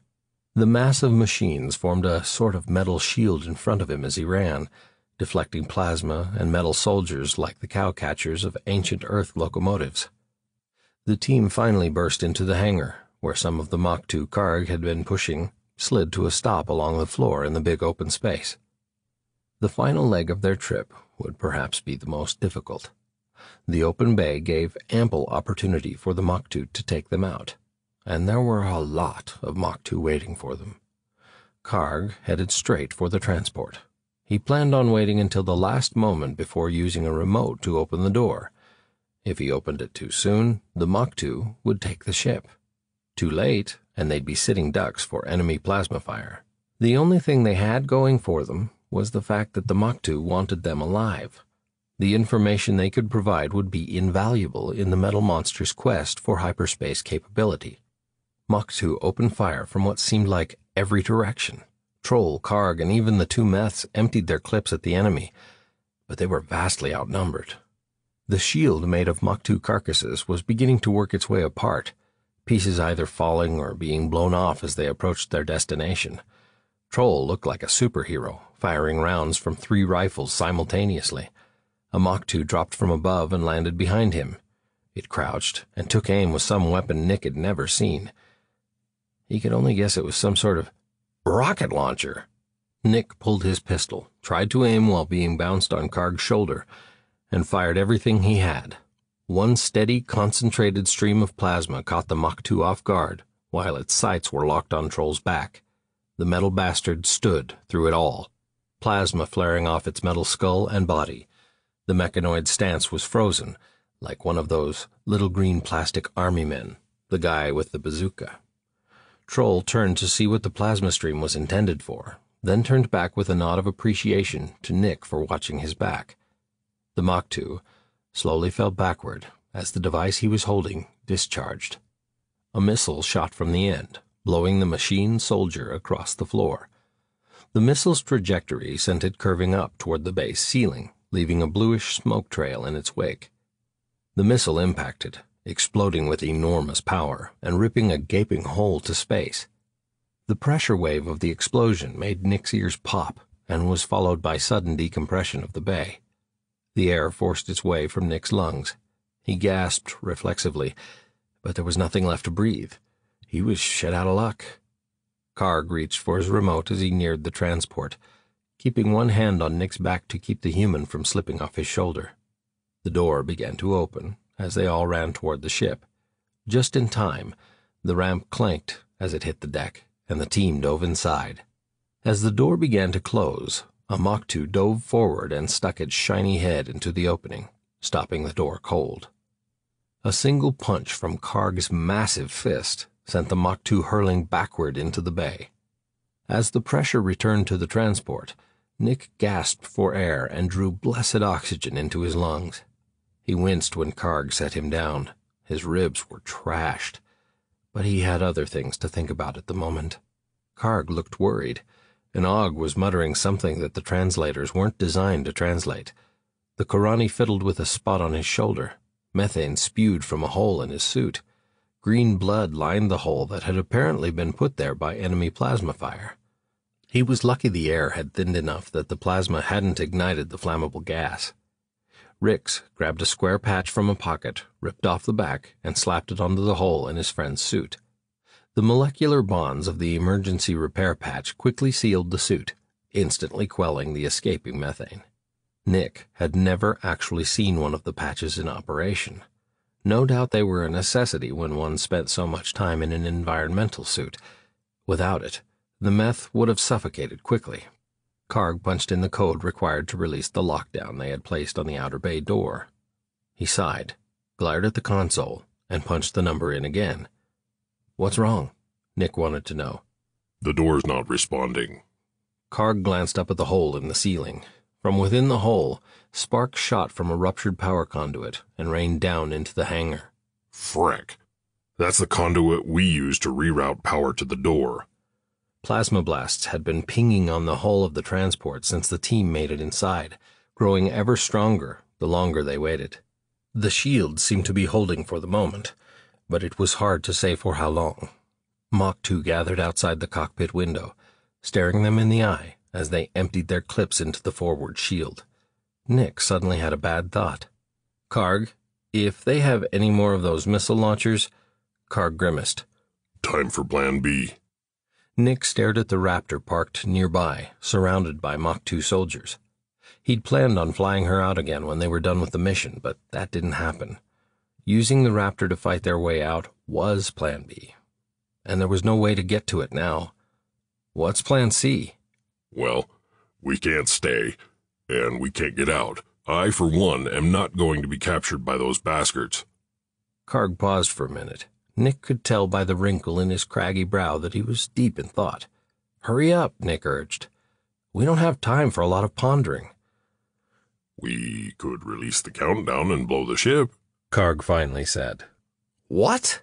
Nick screeched. "I meant a plan where you don't, die." Og started to grumble as he fiddled with his handheld device. Karg noticed and inquired nervously. What now? Og fiddled with his device for another second and then turned the screen to Karg. The device displayed some technical junk and a clearly readable section of numbers across the top. 30, 29, 28. Nick turned back to Karg. "Shit! The Mach 2 went with Plan C. They're going to blow the ship." Nick looked up at the hole. It's too small. Karg informed him. The ship won't fit. Troll sprang to his feet and grabbed his rifle. He stared at Karg, his thoughts abundantly clear. He wasn't about to just sit around in a damn transport. He wanted to go out fighting. Nick looked at the two and then glanced outside at the battalion of Mach 2. Karg opened his mouth to speak, but Nick blurted out an idea. "Wait, I have another plan." Neither Rokosian budged. Their eyes were still locked, as if some unspoken agreement between the two had prepared them to do battle in the name of honor. "I think I can fire the last 2 torpedoes." Nick pulled his PDU from its holster and tapped the on-screen keyboard. He punched at the keys for a moment. "I'm in. Arming them now." What are you waiting for? Fire! Kill as many of those metal bastards as you can, Troll encouraged. He was all for Nick's plan. "I don't want to fire at the Mach 2. The doors! Karg replied as it dawned on him. His brow dipped. Can you fly that thing from here? "No, but you can." Karg reacted to Nick's statement by pulling his head back so far that his chin disappeared into his thick neck. Huh? "All we need to do is turn it around." 10, 9. Og announced. Frick. Karg spun around and fired up the engines. He plowed over numerous Mach 2 as the transport rose off the deck and turned to align with the Raptor. Skillfully, Karg moved the transport forward until it met the backside of the Raptor, pinning several Mach-2 between the two crafts' shields and pushing the other ship around. The Raptor spun in place 180 degrees, scraping its landing struts along the deck until the nose pointed toward the doors. "Missiles away!" Nick crowed as he launched a series of weapons aimed at blowing a hole in the doors big enough to give them an escape route. One missile caught a Mach-2 in the chest, blowing him off his feet and flying him toward the doors. A giant fireball filled the bay, blowing a number of mechanoids past them toward the back wall. Karg spun the transport around and raced out of the bay through the twisted hole in the door. 2, 1. The transport ship's tactical display revealed the resulting explosion in all its scary detail as they raced away, escaping destruction by the skin of their teeth. Sighs of relief filled the ship. "Damn," Nick moaned. Everyone straightened nervously and responded simultaneously. What? "I'm gonna miss that Raptor." Karg nailed Nick in the head with a plastic bottle. "Ow!" Nick rubbed his head as he watched a half-full bottle of water roll across the floor. "That hurt, you know." Karg grumbled from the cockpit. Don't do that sket to me while I'm trying to fly the ship. Nick grinned and glanced over at Troll seated on the bench across from him. The big guy leaned his head back against the wall of the transport and exhaled. What looked like blood oozed from a spot on his chest. "You've been hit," Nick observed. Troll raised his brow and glanced down. Yeah, 27. Nick's brow scrunched in consternation. "Huh?" Another scar for my collection. Troll looked at Nick's concerned face. Don't worry, I'll live. He touched the bloody hole in his jacket as he studied the wound. It actually hit me on an old scar, so I'm not sure if that counts as 27. Did I ever tell you how I got that other one? Troll leaned forward, a serious expression forming on his big ogre face into an even more ogre-y face. There I was, in the middle of... Karg yelled back over his shoulder from the cockpit. Now you've done it. We'll have to listen to his war stories all the way home. No, come to think of it, you will. The door to the cockpit suddenly slid closed, leaving the rest of the team sealed in the rear compartment. Nick could hear Karg's throaty laugh penetrating the metal separating them. "Smartass," he muttered to himself. Troll grinned across at him and began his story again. Even the meths heaved a weary sigh. Chapter 9. 1 week later, Nick eyed the room full of officers. It was the first time that every captain in the fleet had been assembled together in one place for a meeting. But this was no ordinary meeting. "You all know why I've called you here. We've assessed the Mach 2's recent activity and, with a little help from our guest, have concluded that the Mach 2 are preparing to launch an all-out offensive, bigger than anything we've seen to date. We can't allow that. And quite frankly, in the state the Resistance is in, we wouldn't survive it. We need to launch a preemptive strike against their base of operations using every ship at our disposal." A few murmurs traveled around the room. Fimu Murak, the young but brilliant Arisian captain of the Trilix, spoke up. "Forgive me, Admiral, but would it not be prudent to keep some of the fleet in reserve, in case things don't go as planned?" "Normally, I'd agree with you, but we need every bit of firepower we have for one massive attack. We can't hold anything back, because if we fail, every species in this room would surely suffer total annihilation, and the galaxy would belong to the Mach 2. Any resistance ships that we left out of the first strike would not survive long on their own. Let me remind you, these bastards aren't taking prisoners. They're not holding our people as slaves anymore. They're killing them, or worse, absorbing them, using our people's brains to build their malevolent race of biomechanoids. We've seen them wipe out every outer colony. They're headed for our homeworlds next. All of our homeworlds. I guarantee it. They've changed their tactics. It's time we change ours. We need to draw a line here, right now. If we don't, the only sentient beings left in this quadrant of space will be the Mach 2. Murmurs ran through the crowd until one man's voice quieted them. Sir, how is the work on the virus progressing? If we could hit them with that before our attack, it would give us a great advantage and save countless lives. Nick eyed the man that stepped forward from the crowd. His tattered old uniform was a leftover from before the resistance had been formed. He clearly came from one of the ships protecting the outer colonies. Being so far out of the way, they hadn't received the new uniforms yet.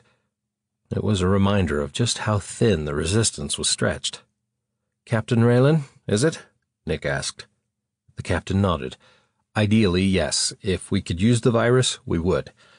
But so far we've had no success in getting it to work. For all we know, it may never work, and time is of the essence here. The Mach 2 could launch their offensive at any moment. We'll keep working on it, though, and hopefully at some point we can use the virus to stop the Mach 2, once and for all." The Toleresian captain, named Morak, pressed his way through the crowd. His green, cat-like eyes narrowed as he assessed Nick.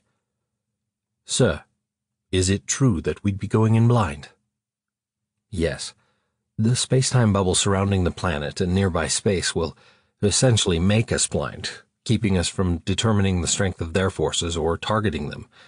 But I can tell you that judging by the ships and supplies we've seen going into the region, we can expect considerable opposition. On the other hand, the effect of the bubble appears to work both ways.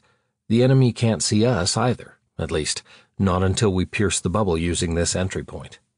Nick turned and pointed to the computer-simulated model on the screen. "It's a small opening, barely visible to our sensors, and constantly moving. It rotates around the planet in a continually changing orbit. Fortunately, we already have the energy signature and know what to scan for, so we should be able to locate it quickly." "It sounds like suicide," voiced someone in the crowd.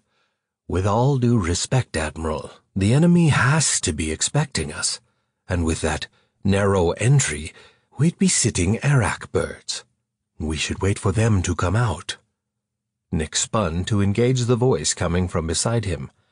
A spacesuit-clad alien stood there, his wide head cocked, eyeing Nick through his mask. A meth? It had to be Captain Lowe, the only Karani captain in the fleet. Nick's translator always seemed to finish a second or two after the Karani stopped speaking, no doubt due to the difficulty in translating their complex language. Lowe was a good captain, but a bit on the conservative side, and this offensive would be anything but conservative. It would be an all-out fight to the death. "We can't wait," Nick answered. "Remember, they can deactivate that bubble at any time. If we wait, they'll just unmask the planet, and we'll lose our advantage." "But how do you know that's what they do?" "I don't. But what would you do if you were trapped inside? Besides, we just can't take the risk." Nick turned to address all of the captains. "I know I'm asking a lot of all of you, but there's simply no other way." Nick motioned to the screen again. "My team and I will attempt to land on the surface while the rest of the fleet engages the enemy. We'll fly through first in a transport, followed by your ships. Most likely, a transport wouldn't appear to be very threatening, especially when faced with the rest of the fleet. The enemy should focus their attention on you, allowing us to make it to the planet. Once there, our main objective will be to reprogram the system that controls the bubble, allowing it to finish forming completely. That would, in turn, pull the base and any enemy ships caught inside into their own mini-alternate universe, effectively eliminating them as a threat and crippling the Mach 2's ability to advance any further." More murmurs ran through the crowd. "And trapping any friendly ships caught inside," a voice said from somewhere in the back of the room. Nick paused to discern where the voice had come from. "We'll rig a timer to get out safely. Believe me, I don't want to become a permanent prisoner of that universe any more than you do." Nick turned back to the screen and zoomed in on the base layout. These schematics are obviously old, and the base may have changed significantly, but the Mach 2 wouldn't have moved the reactor. It's simply too big.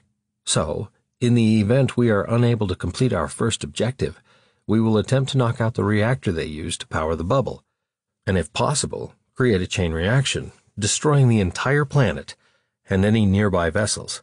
The reactor is protected deep underground, so an aerial assault is out of the question. We'll have to deploy the bomb from inside, And yes, the bomb will be on a timer as well. Any questions? Captain Lowe shook his head. He looked unconvinced. Thorium will not create the kind of sustained reaction needed for a bomb. That's one of the reasons it was used. Correct. That's why we're bringing our own. Nick displayed another image. We've just finished assembling this. He gestured to the screen.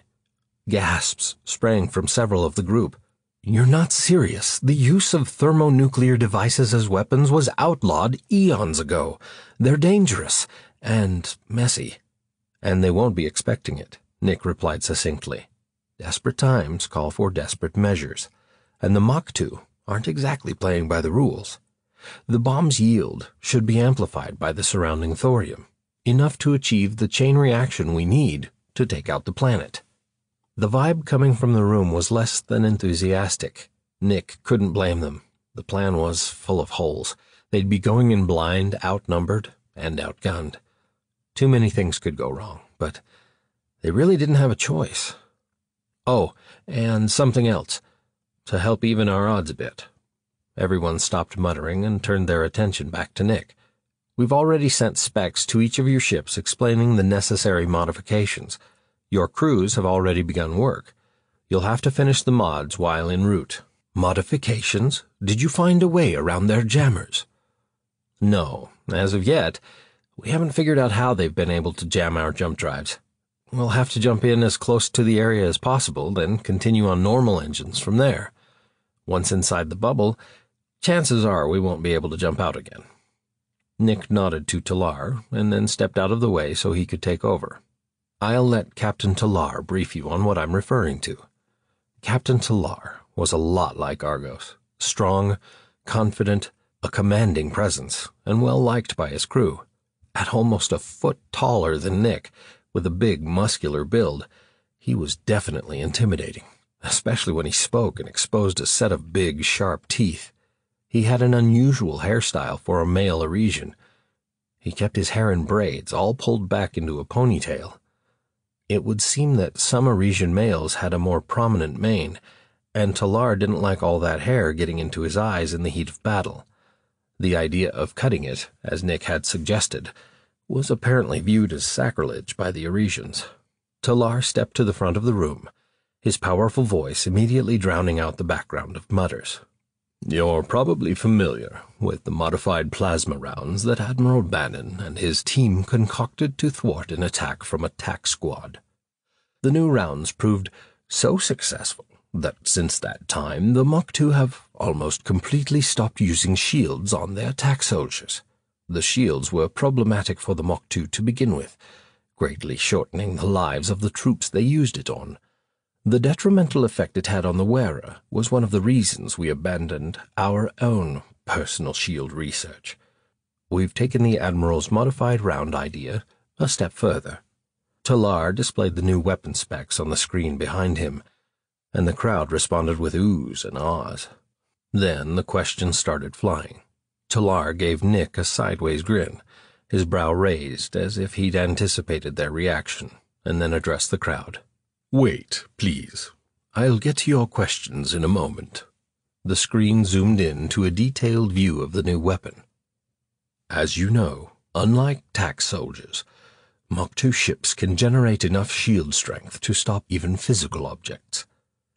Shield Tech 101, Raylan said, anxious to get to the good part. Talar ignored the comment and continued. Our plasma weapons, or any sort of projectiles, have always been ineffective against the Mach 2 vessels. Until today. Meet the Mach 12 Advanced Torpedo, capable of piercing a Starkiller's shield and delivering a devastating payload to the vessel's hull. It's about fracking time. That's the best news I've heard in months, Captain Lowe declared. His comment was followed by quite a bit of mumbling and head-nodding from the rest of the captains in the room. I can't wait to shove a few of these down their throats. Talar grinned and pointed to the torpedo's nose cone. The torpedo is made up of 3 parts. The nose cone is comprised of a shape charge that detonates on impact with the enemy's shields. The outwardly directed blast creates a weak spot in the center. enabling the weapon's second section to pierce through the shield. The second part is the payload, encased in rare crystalline mineral that deflects the collapsing shield, holding it open long enough for the core to penetrate. The mineral is officially named Arianite, after our beloved queen, who also happens to be the first one to suggest its use after having encountered the mineral's odd energy-scattering properties on a mission. He pointed to the second section of the device. The enhanced core of the torpedo's payload is converted into plasma upon impact with the vessel's hull. The core is similar to the crude, modified rifle ammunition I mentioned earlier, only much more powerful. The result is damage from the impact itself, followed by plasma ripping into the compromised section of hull. It has been quite impressive in our tests, but we haven't actually used one against a Starkiller yet. We didn't want to tip our hand to the Moktu unless we were ready. Talar highlighted the last part of the missile. The third section is the guidance module and auxiliary propulsion for the device. As Talar answered questions, Nick made his way to the door and stepped out into the hall. Aria had been watching the meeting from the corridor. She was already familiar with everything being discussed and wanted to be there for Nick, but not be a distraction for him. She smiled up at him as the door slid closed. "So, that went well." Nick shrugged, uncertain if her words were accurate to describe the vibe in the room behind him. "They're understandably nervous. Maybe I should have opened with the torpedo." Nick's brows pulled together as he eyed Aria from head to toe, starting with her cat ears, pausing on her form-fitting tactical outfit, and then moving down to her boots. She was dressed in away mission gear. Aria recognized the expression of disapproval forming on Nick's face as his brain caught up with what his eyes were seeing. He opened his mouth to speak, but she stopped him before he could utter a word. "Don't even say it. I've been fighting these baskets long before you ever even heard of a Moktu. Not to mention, I'm the youngest queen of Eris in 1,000 years. I know how to take care of myself. I'm going on this mission, and that's final." Nick half grinned. Even though he didn't approve of her being anywhere near the Moktu, he knew better than to try to convince her not to go. "I was going to tell you to be careful. Besides, I'd rather have you on the planet with me than battling Starkillers in space." Aria gave him an awkward smile. "Well, we might just be battling Starkillers before this is all over with anyway. We'll still have to make it off the planet when we're done, remember?" "Always ready and willing to point out the obvious," Nick teased. She grinned and cocked her head to one side, her green hair glistening as it moved with her. "You wouldn't have it any other way." His grin broadened as he reached out and touched her cheek. "Just, stay in one piece. Promise?" "I promise," she murmured. The team finished going over a few final details of their plan and stepped out of the mess hall and into the corridor. They were en route to the transport that would take them to the waiting Vaderon when Nick placed a hand on Aria's shoulder. "I have something to do first. I'll meet you on the Vaderon. Don't leave without me." Nick turned and headed down the corridor in haste, leaving the rest of the team heading to the hangar bay. Aria paused to look back at the dark-haired human. She'd been fighting with herself over whether or not to tell him. She hated keeping secrets from him. She knew they would have to tell him the whole truth at some point, perhaps after they return, if they survived, but not now. Surely he'd understand the reason she kept it from him. She watched him walk down the corridor and around the bend, like she had so many times before, but something felt different this time, and the difference frightened her. It was a gut feeling, one that she tried to write off as mere anxiety over the dangerous mission ahead of them. But the knot twisted in her gut, refusing to relinquish its hold. It felt heavy, like an omen of dark times somewhere on the horizon, as if things weren't dark enough already. The fleet was in place. They had arrived at the coordinates for the hidden Moktu base without incident, and were poised to launch their attack. On the Vaderon, Captain Talar sat down in the command chair and used a sharp claw to pluck a bit of food out of his pointy eye tooth, leftovers from the meal he'd forced down in a hurry. He hated going into battle on an empty stomach. He pressed the comm button on the arm of the chair. "All hands, this is the captain. We are about to engage the enemy, a horrible, relentless enemy that threatens our very existence. The Mach-2 are a scourge, a curse, an abomination bent on destroying us, but we will not go easily. We may be few, but we are strong. We will not simply fade into the night, not without one heck of a fight. Today we must stand together for our people, our children, and the future of all our races. We must not fail them. We must not falter. Remember, you are all that stands between our people and certain death. Be steadfast in your resolve. Goddess help us all." He paused for a moment before speaking the final words to the crew. He hoped they were ready. Battle stations. Talar turned the ship-wide comms off and turned his attention to the tactical officer. "Fire the warhead." "Aye, sir, firing," the tactical officer announced. "Warhead on target. Entering bubble in 3, 2, 1. A second later, a nuclear blast blew from the small space-time rift in the invisible bubble, jetting out of the opening and into space like a giant torch. The warhead had detonated within the confines of the bubble. With luck, the nuclear device would render the Mach-2's targeting sensors useless for a few minutes and give the fleet an advantage. Talar watched the blast subside as the tactical officer continued his dialogue. Although he spoke loudly and strongly, anxiety was obvious in his slightly hastened speech. "The Admiral's transport has entered the rift, sir. Inform the fleet that we are beginning our run." Talar turned to the helmsman. "Helm, follow the Admiral in. Best speed. Weapons hot. Shields at full." "Weapons armed and shields at full power, sir," the helm responded. On the transport. Arya glanced at Nick. "What took you so long earlier? I was beginning to worry you wouldn't make it in time." I had some last-minute preparations." Karg leaned forward and looked out of the cockpit window. Now that we're inside this space-time bubble thing, which I still don't fully understand, by the way, are we supposed to be able to see stuff outside of it? Karg questioned. "No," Nick answered. Then why am I looking at stars? Nick twisted his head and looked out of the cockpit window.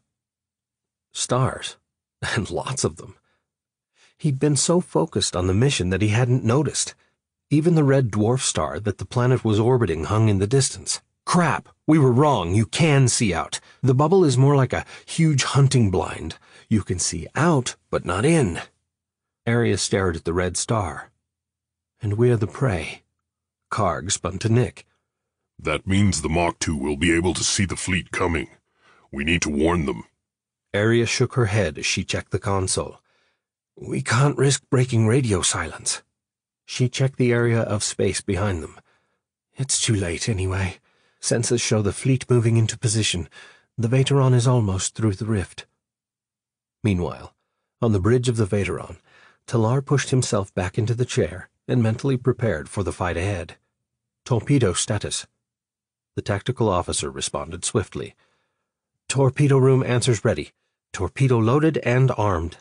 In order to be prepared for the assault, the crew of the Vateron had worked feverishly to convert one of the ship's linear plasma drivers to fire the new torpedoes, and Talar was itching to put one of the new weapons into a frecking Mach-2 ship. He had grown tired of conceding space to those bastards. It was grand time they had an effective weapon to use against them again. Ship after enemy ship appeared on the view screen as the Vateron crossed the threshold into the space-time bubble. The enemy's sensors should have been momentarily blinded from the mega-nuclear blast they had launched ahead of them, but there was no telling for how long. Plasma fire streamed toward the Vateron from several nearby enemy vessels as the Mach-2 blindly laid down repulsive fire. The fleet needed to strike the enemy quickly, while they were still disoriented and sensor-blind. Target the nearest vessel's weapons and fire a shield buster. Let's see if these torpedoes work as advertised. Heavy cruiser targeted. Firing, the tactical station reported, as the ship wove its way around the incoming barrage of enemy fire. Talar leaned forward in his chair, watching as the torpedo curved and honed in on the forward weapons cluster of the enemy ship. His powerful finger tapped an impatient claw on the arm of the captain's chair while he checked the tactical readout for the time to shield impact. The new torpedoes were fast. The device covered the distance, even quicker than he'd anticipated. The combination of rail launcher and secondary propulsion system was impressive, driving the device to near the speed of a normal plasma round within seconds. But every one of those seconds seemed to tick by painfully slow as he waited for the results. Would the torpedoes actually work, or would the fleet once again be running for their lives? It was hard to miss the flash of the device's first stage igniting. A blue energy wave spread out from the shield impact point as the payload section sped through the barrier. "Payload has penetrated shield," the tactical officer informed. Everyone on the bridge held their breath, waiting. Talar glanced at the tactical readout just as the core of the device found its mark. Plasma erupted from the front of the enemy ship, lighting the surrounding vessels in a brilliant orange hue. A collective sigh of relief swept through the crew, and then cheers sprang up all around as the bridge's crew celebrated their victory. Talar eased back in his chair, a smile on his feline face. Tactical. Fire at will. "Aye, sir. Torpedo away." Flashes began to erupt around them as other captains followed suit. Torpedoes whizzed along winding paths designed to prevent the enemy from locking weapons and taking the devices out before they were able to deliver their payloads. The heavy cruiser they targeted ceased firing, its bridge, weapons, and propulsion now destroyed. The vessel finally exploded in a huge fireball, marking the first victory the Resistance had had in ages. Another cheer rolled from the crew, and Talar breathed a sigh of relief. It looked like the goddess was with them today. The transport set down about 50 yards from the entrance of the underground research complex on Ra-Hazur. Ice cracked and popped under the vessel's weight, reverberating off the walls of the rear compartment as Nick locked his helmet into place. The rear hatch swung down, illuminating the inside of the vessel in the faint glow of the planet's red dwarf sun. Nick swung his pack over his shoulders and secured the front strap. So far, they hadn't seen any sign of activity on the ground, but he fully expected that to change at any moment. Nick turned and proceeded to stand up when he was startled by a hideous dark brown creature, a mere 3 feet away. He jumped back in fright, dropping the spare clips he was trying to stuff into his vest pocket. The grotesque beast was covered from head to toe in short, tentacle-like protrusions, which rippled in swirls around its body. Its horrifying face pressed in close to Nick's mask. Flattened projections on either side of the creature's mouth moved inward in a rapid, repeating motion, as though the monster might use them to scoop food into its disgusting, saliva-lined mouth. "Oh!" Nick pressed his head back against the wall of the transport and screamed bloody murder, sounding more like a little girl than he'd ever care to admit. He fumbled for his rifle, and just as his hands wrapped around the cold, metal weapon, the creature turned away, revealing an odd sort of backpack slung over its back. Shit! It was only Rix, one of the meths on his assault team. Nick was still frozen, unable to release his weapon, as an uncontrollable tremor built in his arms and culminated in the worst shakes he'd ever had in his damn life. The naked Kurani had scared the living daylights out of him. Nick watched as Rix trotted out the door, free of his bulky environmental suit, his physiology perfectly adapted for the harsh, methane-rich atmosphere of the frigid planet. Nick sat down on the bench seat and tried to catch his breath as Karg grinned at him from the back hatch. The big oaf had been standing there watching him the whole time. The behemoth shook his head, turned, and jumped out of the back of the transport, rifle at the ready for anything they might encounter. Arya entered the back of the transport from the cockpit, grabbed a rifle, and stuffed spare clips into her vest pockets. Karg motioned the all clear, and Nick pried himself off the bench. He blew out a long, slow breath in an attempt to calm his nerves. One of these days, a meth was going to give him a heart attack. He wondered if he'd ever get used to being around the dreadful creatures. They were really great people, he thought to himself, intelligent, polite for the most part, and hard workers. It was just like being in a horror vid, he mumbled.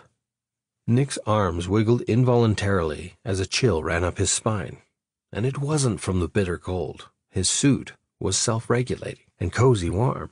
He was just still reacting to having a naked Karani running loose in his team. Nick rounded the back of the transport and put the vessel in lockdown mode. Rix had already scaled a quarter of the distance up the mountainside, headed for the reactor cooling hatch. Karg, Troll, Og, Area, and Nick all approached the facility's outer doors. Snow flurried around them, glowing eerily in the red sunlight, falling like big red blood cells and sticking annoyingly to Nick's face mask, hindering his visibility. He wiped his mask clean with his glove and looked around nervously for any enemy troops lurking in the rocky landscape. Even though large-yield warheads should have screwed with the Mach 2 sensors long enough to mask their landing, the team was still expecting a firefight once they hit the ground. But so far, nothing. It was as if no one had even set foot on the dreary planet in decades. No footprints in the snow or any other signs of life anywhere. Just another creepy planet. Nick was starting to believe that creepy was the norm out in this sector of the universe. Out of all the planets he'd seen in this part of space, 9 out of 10 gave him the willies. Why they couldn't all be like that one with the beautiful sunny beaches, the one with the funny name, Crappe, something like that. Too bad the inhabitants hadn't done a better job naming it. It would be a welcome place to start a resort. Except for the name, of course. He could see it now. Welcome to the Crappy Resort. Oh, well. He wished he was there now, sipping on a cold drink, surfing those gnarly waves. Instead, he was on this cold, rocky hell of a planetoid with enemy soldiers all around. Or at least, there should be enemy all around. Where the hell were the Mach 2? Nick pulled out his scanner and flipped through the device's scanning modes. Karg waited for his assessment. Nick shook his head. No life signs or much of anything else. As expected, the complex was probably shielded. The scanner was picking up some sort of energy readings, but nothing he could pinpoint. It seemed to be coming from everywhere. The readings were most likely due to the massive amounts of power being used to maintain the bubble. Nick studied the large doors that blocked their path. The gigantic reinforced doors looked ancient, constructed of thick metal with large rivets and heavy welds holding the whole thing together. Judging by the corrosion, it wasn't titanium, but some other metal. The entry was obviously designed for moving large equipment in and out of the facility. He could only imagine what kind of machinery would be that big. Nick eyeballed the height, gauging the opening's dimensions. 50 feet high and almost as wide. He could almost envision King Kong bursting through at any moment. To the right, barely sticking out of a snowbank, a mummified corpse lay gaping at the sky, propped up against the wall like it was taking a rest. The hair, clinging to its shriveled skull, glistened in the light of Nick's rifle. Green hair. The body was Resian. You think this is the guy Hercourt was talking about? Arya stepped over and brushed the snow from the dead man's coat. There's no insignia, but look at this. Nick knelt to take a closer look. A darker triangular spot was clearly visible on the uniform jacket of the corpse, and it appeared to be the same size and shape as the Rahazur pin that Troll had brought to show him. The material within the triangle was less faded and weathered than the surrounding area, indicating that the spot could have once been home to a similar pin. An icy gust of wind whistled as it blew snow by Nick's helmet. The blast of air parted the dead man's hair to one side, revealing a perfectly round hole in the side of his head. It suddenly occurred to Nick that the man had no environmental suit. He was out in the cold, methane-rich atmosphere, unprotected. He glanced at Arya. He must have been trying to escape the catastrophe and ended up taking his own life. Arya gulped down the lump in her throat. Or someone else killed him. Nick stood up and motioned to a lever on the wall next to the huge pair of doors. Troll put one large hand on the lever, and then glanced at the others. Nick gave him a nod. With considerable effort, Troll managed to pull the lever down. The ancient metal construction squeaked loudly as it moved. The loud sound echoed off the surrounding hillsides and rattled Nick's ears right through the suit, making him cringe. So much for stealth. Since no one had come out to greet them, he was hoping they could sneak in undetected. So much for that plan. They were making enough noise to wake the dead.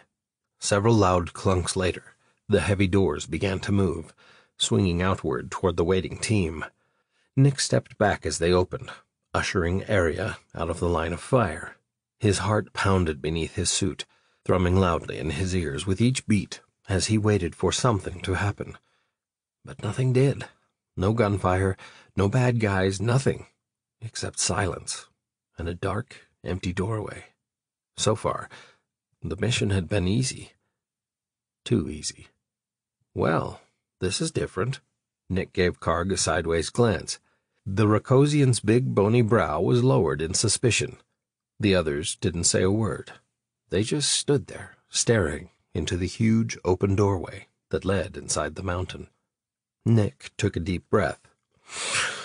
Well, we're here. Guess we should finish what we came for. Even before the words left his mouth, he regretted them. Something felt wrong about the whole thing. If he hadn't seen the ships in orbit with his own eyes, he'd think the place had been deserted a long time ago. But he knew better. The Mach 2 were here. Somewhere. The only thing they could do was push forward. Nick leading the way, the team walked into the cavernous entrance. Combat boots thumped and scraped against the metal flooring as they moved. The loud footfalls reverberated off the walls and ceiling, echoing around the large room until it sounded like a whole brigade had just marched in. Overhead lights automatically popped on, illuminating the path ahead. Still no sign of soldiers. Nick's heart pounded faster and harder with each step. The anticipation of impending doom was starting to get the best of him. It was like watching a scary vid, knowing full well you were about to get the crap scared out of you at any moment. But they had to continue. The fleet was counting on them. Christ, the whole galaxy was counting on them. Above and beyond them, in the space around the planet, the fleet's attack was going better than expected. The new weapon had proven to be very effective, and they had already destroyed a number of enemy vessels without losing a single resistant ship. The Vaderon's tactical officer frowned as he studied his readings. "Sir, there's something odd about the Mach 2 vessels. Other than the fleet cutting them to shreds for a change, you mean?" Talar didn't want his feeling of victory to end, but he knew by the officer's expression that his war dance might be premature. Yes, sir. It's the crew. I've scanned the wreckage from several vessels, and the number of Mach 2 on board is unusually small. A tenth of what we would normally see." Talar pulled up the data on his chair-mounted display. Perhaps they're stretched thinner than we had previously thought. Or the troops are somewhere else. His brow lowered. But where? On the surface, Karg exhaled long and slow, trying to calm his thumping heart as the team ventured into the underground complex. Fog formed at the bottom of his face mask with each hot breath. He walked ahead, cautiously gauging the long, open room. It was just a Dran box, comprised of smooth walls, floors, and ceiling. No openings for enemy to shoot at them from. No real hiding places for soldiers to jump out of. Just a box with an entrance and another large door at the far end. His heart jumped into his throat. It was a kill box. Doors at both ends, almost nowhere to hide, and they were smack in the middle. Karg spun to cover the rear, getting ready to open his mouth and yell trap, when the doors slammed shut behind them. The sound echoed off the metal walls of the facility, startling the rest of the team. They spun around, only to see a force field snap across the doorway, blocking any possible attempt at bypassing the door controls. They couldn't go back. The only way was forward, deeper underground. Move! Nick yelled into his space helmet communicator. The team hustled toward the far end of the room, racing for the other door. They ran past a single large crate that sat off to one side, pushing tightly against the wall of the room. A gun dropped down from a hidden hatch in the ceiling behind them and opened fire. The first round hit the crate, and it exploded, throwing debris into the air and knocking Arya face first to the floor. Nick grabbed the back of her vest, yanked her up to her feet, and dragged her stumbling body forward until she could regain her footing again. They managed to reach the far end and the other large door, only to discover that there were no door controls at all. Not from their side, anyway. Nick turned wide-eyed. Shit! We're trapped! The team reacted even before the cannon fired another round, diving away from the door and hopefully the weapons fire. The plasma blast flared against the door, leaving a big patch of carbon scoring in its wake. Over here! Troll yelled from behind them. He was waving them into a small doorway that had apparently been concealed by the now destroyed crate. This way. The team didn't waste any time getting to the door. One by one, they skidded around the corner and into the corridor. Nick literally dove into the doorway as another round hit the floor just outside. The blast catapulted him farther than he'd planned, and he hurled headfirst right past Karg, who promptly snatched him from his airborne trajectory with a quick hand to the back of his vest. Nick came to a jerky halt and hung there swinging, held up by one of Karg's massive limbs. Thanks, buddy. Nick twisted his head toward the beeping sound he could hear coming from over his right shoulder. It was Arya. She'd found an access terminal in the corridor they were now in. Scat! She grumbled. Karg lowered Nick to the floor. What now? There's no input interface. It's read-only. Arya flipped through the data on the terminal, reading at lightning speed. The nanites in her skull helped her to process the data at a much faster rate than otherwise possible. We were right. The bubble formation has stopped at 99%. It appears that someone has written a delay into the system, a built-in hold, but it was only intended to last for 20 minutes. The countdown appears to be stuck, preventing the bubble from ever reaching full formation. It's possible I could restart the timer, but not from this limited terminal. Nick tugged his vest straight.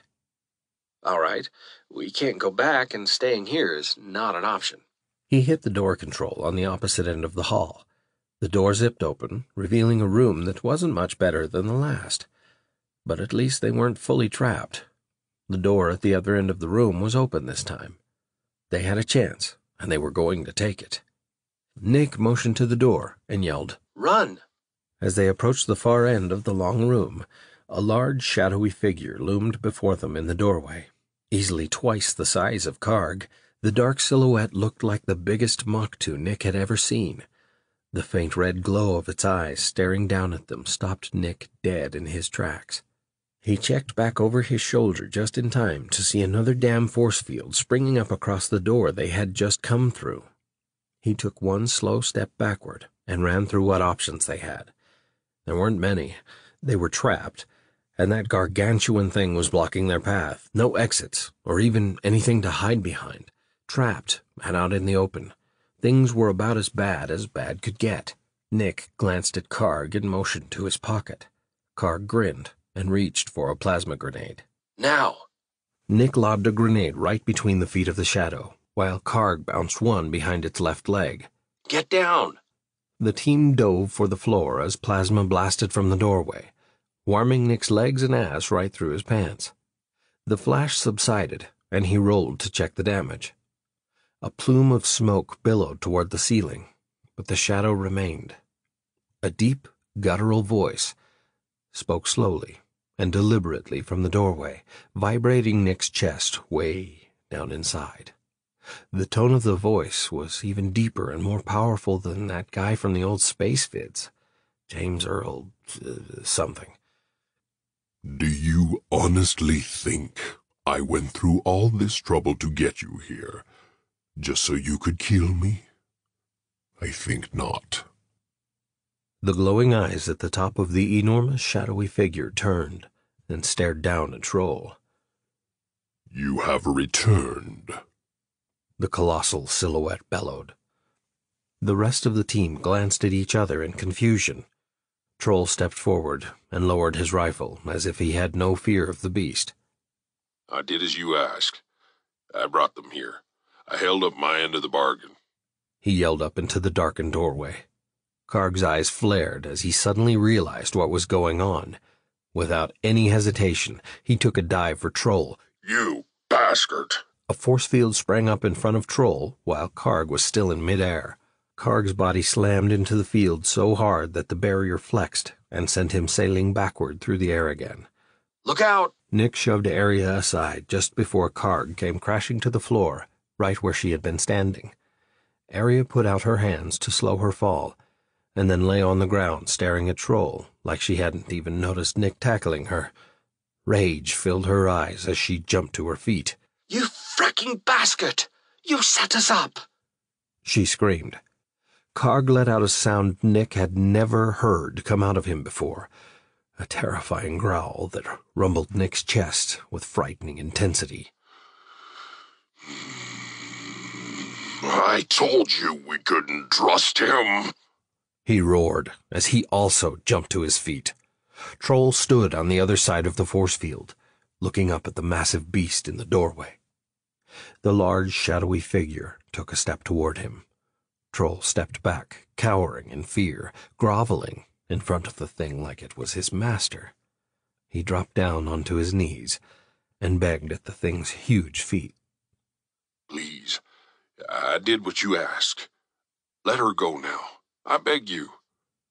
The huge robot stepped out from the dark doorway, and the overhead lights washed over its massive frame, gleaming off its wide, shiny silver head and broad shoulders. Nick could finally get a better look at the mechanoid monster. It was a giant, far bigger than anything they'd encountered before. The huge metal beast looked like some sort of super Mach-2, towering over Troll's frame at twice his height. The sight took Nick's breath away. Was this the new face of their enemy? How could they possibly fight something like that? If the Mach-2 had an army of those things, the universe would really be screwed. Not even Karg would have a chance against a beast like that. You bring warships to my door, and then beg for my forgiveness. The mechanoid boomed, staring down at Troll. Please, it's not my fault. I had already convinced them to come alone, but then that other Nick showed up and ruined everything. You have what you wanted. Now, let Unka go. I beg you. Troll pleaded. Karg's mouth dropped open. That thing has Unka? He stomped around in a circle as he fought to contain his rage. How did you let that happen? Did you run away and leave her behind too? Karg paced faster, then stopped in front of the force field to yell at Troll again. I'm going to kill you, slowly. He balled all four fists as he gestured at the other Rokosian, his massive muscular physique flexing like some overgrown mutated bodybuilder. He looked like that big green superhero in the comic book Nick had read as a kid, only with 4 arms instead of 2.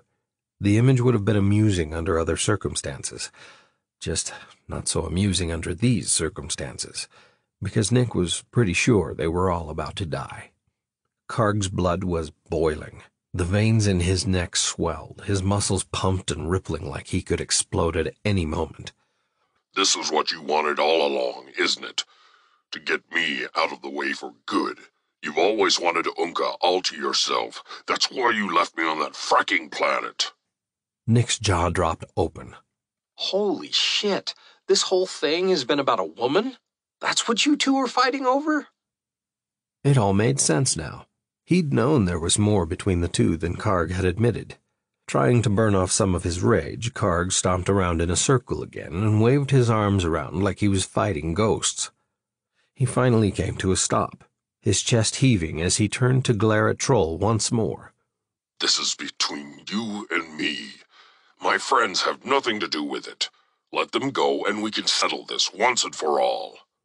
Enough, The metal monster bellowed, rumbling the room with its power. "Your petty squabbling is of no consequence." The giant took a step forward, swung its huge arm, and backhanded Troll across the room.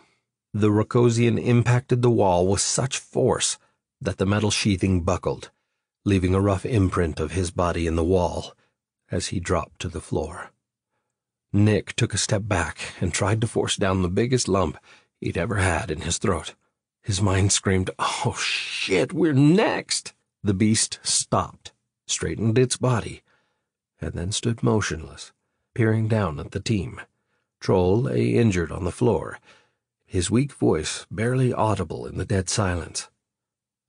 "You promised you would let her go once you had Bannon." The fact that Troll had betrayed them pissed Nick off to no end, and the fact that Arya, Karg, and Og were now in the hands of some psychotic, overgrown robot pissed him off even more. Karg had been right. Troll couldn't be trusted.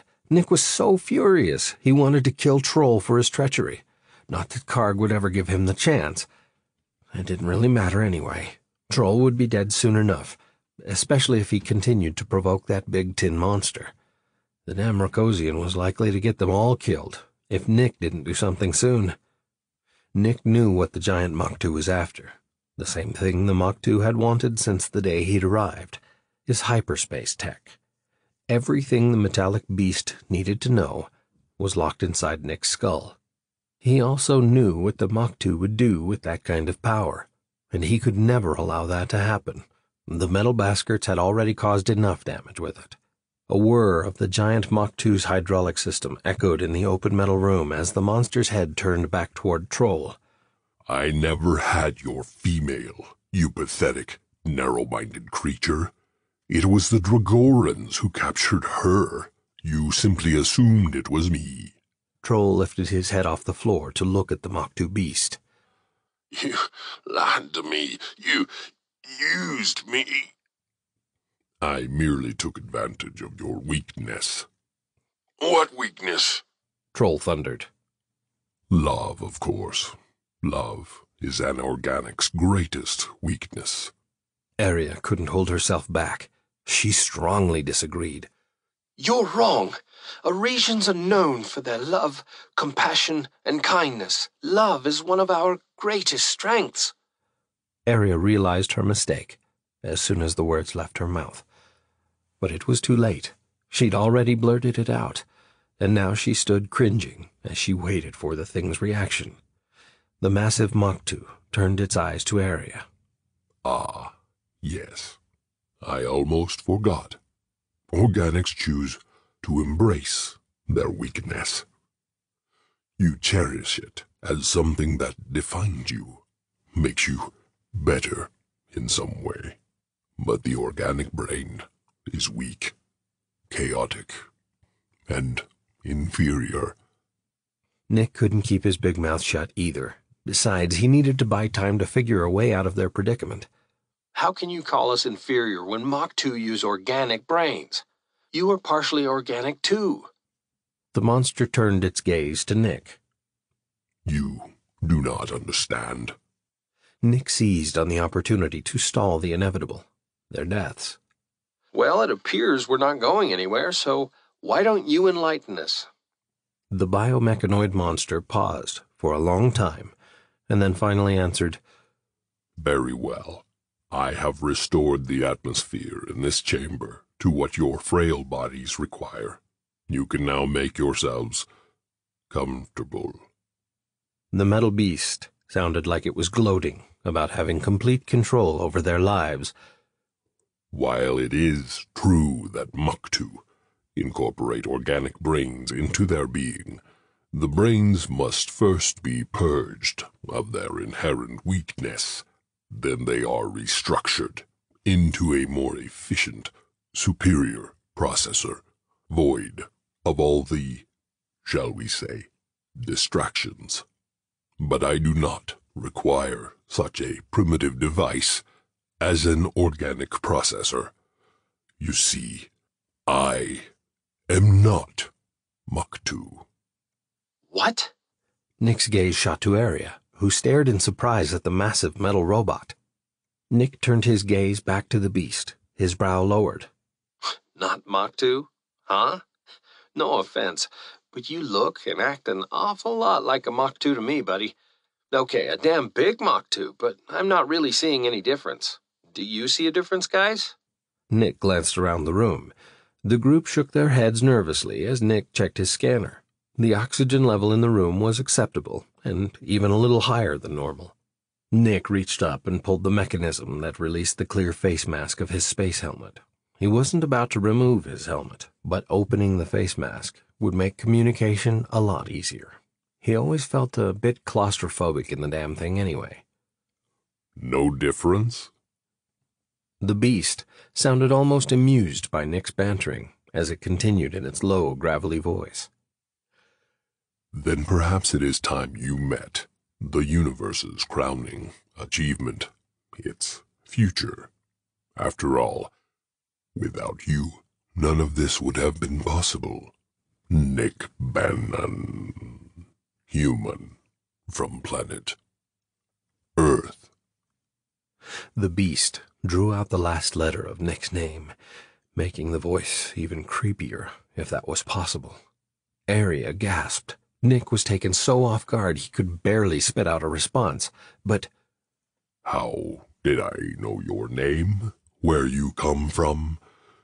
Because I am more than any organic could ever hope to become. I am better, and I have you to thank for that. The giant Mach 2's torso pivoted, and it took a step to the side of the room, causing everyone to move back cautiously. Nick watched the metal monster closely, in case it made any sudden moves. Not that he could do much if it decided to come for them, other than maybe try to dodge its massive arms. The robotic creature turned and positioned its back to the wall, as if standing guard. At least it wasn't attacking them, for the moment. Nick released the breath he'd been holding and relaxed his shoulders. Then he noticed Karg. The big guy was staring at the dark entranceway, stepping slowly backward in trepidation. "What is it, Karg? I don't see anything." Karg's mouth opened and started to form a word, but then he just shook his head, his gaze never leaving the doorway. Arya chimed in from behind. "Don't you see it? That dark... whatever the freck that is. It's moving this way." This was exactly the sort of thing Nick had always feared. A dangerous situation, and he couldn't see squat. There had to be a way to bring his vision up to par with the aliens. He looked at Arya, then followed her gaze to the doorway. "Crap, I still don't see anything." Nick instinctively stepped back before he even realized what he was doing. "Oh, yeah, I see something now." A dark, syrup-like substance was moving in the shadows, getting closer to the light. Something about it cried pure evil. Nick automatically took another step back. This sure as hell wasn't the old Blob movies from Earth's Stone Age. This was more like the Blob from the hellish part of outer space. The black mass moved through the doorway and into the light, creeping up the walls and across the floor like liquid death. What are you?" Nick stammered. The black syrupy mass answered in a deep voice, with a tone that sounded almost like a philosopher. A sick, psychotic philosopher, maybe. What am I? I have often asked myself that very question. And I have had a long time to ponder the answer. Like you, I am a living being, sentient, self-aware. I am comprised of billions of smaller components. I require sustenance for growth and repair. But that is where our likeness ends. Simply put, I am better. Better than any life form that has evolved thus far. I am unique in the universe. Nick took another step back. See now, where I come from, that's called being conceited, he sputtered. Damn him and his big-ass mouth. He regretted opening it. Again, one day his mouth would be his undoing. Fortunately, the creature ignored him. As for who I am, Rekwood too was my father, my creator. And it is in honor of him that I have chosen to go by the name Requiem. Nick lowered his head and rubbed at the frown between his eyebrows. Why do the twisted psychopaths always seem to find him? The ominous black goo continued. Good. I can see by the expression on your face that your nanites have successfully translated my name. I can also tell that the irony of it is not lost on your limited intellect. But there are many levels of irony, and we have only just begun. The black form slid closer. What better name could I have chosen than that of a funeral song? You see, all of you, everywhere in the galaxy, will soon be dead. The mass released a deep, hideous laugh. A sick, psychotic sort of laugh that sent chills down Nick's spine. But not before you, Nick Bannon, fully understand the deepest depths of the irony that you have set in motion. The mass froze, but only for a moment. Then ripples spread out in waves over its inky black surface. Wait. What's this? We have another visitor. I must go out and invite them to our little reunion. The black liquid-like mass pulled back and poured out through the darkened doorway until it disappeared around the corner completely. The monster had left, but the giant Maktu remained, keeping a watchful, visual receptor on the team. Not much they could do with the force fields in place anyway. They were still trapped. Karg looked confused. I don't understand. What was that thing? What did it mean, two was its father? Aria's gaze moved from her scanner to Karg's bewildered face. From what I can tell, that thing is made entirely out of nanites. Not just any nanites. Rekwood 2's original nanites, capable of self-control and replication. We assumed there were no more of them left. We thought that they had died off long ago, when they no longer had a host body to survive in. But this thing appears to be tied into the facility's main power supply, sensors, everything. That would explain how it has survived outside of a body for so long. It has all the power it would ever need right here. In other words, we're screwed, Nick replied. Troll turned toward them, his voice full of sorrow. I'm sorry, Karg. I never meant to drag you into this. I honestly thought you had died back on that Dratton planet. In an instant, Karg's expression went from puzzlement over the black creature to rage. He gave Troll a deadly glare. You're a disgrace to the Rokosian race, and you dishonor Latig's memory. Troll tried to defend his actions. I had no choice. The Maktu will eventually develop hyperspace tech on their own anyway. It's inevitable, and I couldn't leave Unka in their hands. What would you have done? I would have asked for your help, not condemn my friends and our world to certain death, and I would never let the Dragorans get their scaly hands on Unka in the first place. Troll shook his head solemnly. I never knew that thing was behind this. And you're quick to point fingers. You're the one that abandoned her, not me. Troll swallowed hard as his gaze fell to the floor. The news of your death hit her hard. Why didn't you come back to let her know you were still alive? I did come back, Karg said, half yelling, half sobbing. Karg continued, his voice barely squeaking out through the tension in his throat. With the war going on, it took me a long time to make it back. I tried to reach her, to tell her, but communications with Homeworld were next to impossible, and I didn't know where she had been moved to. I jumped from one ship to the next in order to get back to Rakosi. I searched for her for weeks. When I finally thought I had located her, I went as fast as I could. Karg glared at Troll, with fire in his eyes. That's when I saw the two of you together. Karg broke down in tears. I saw you holding her, caressing her.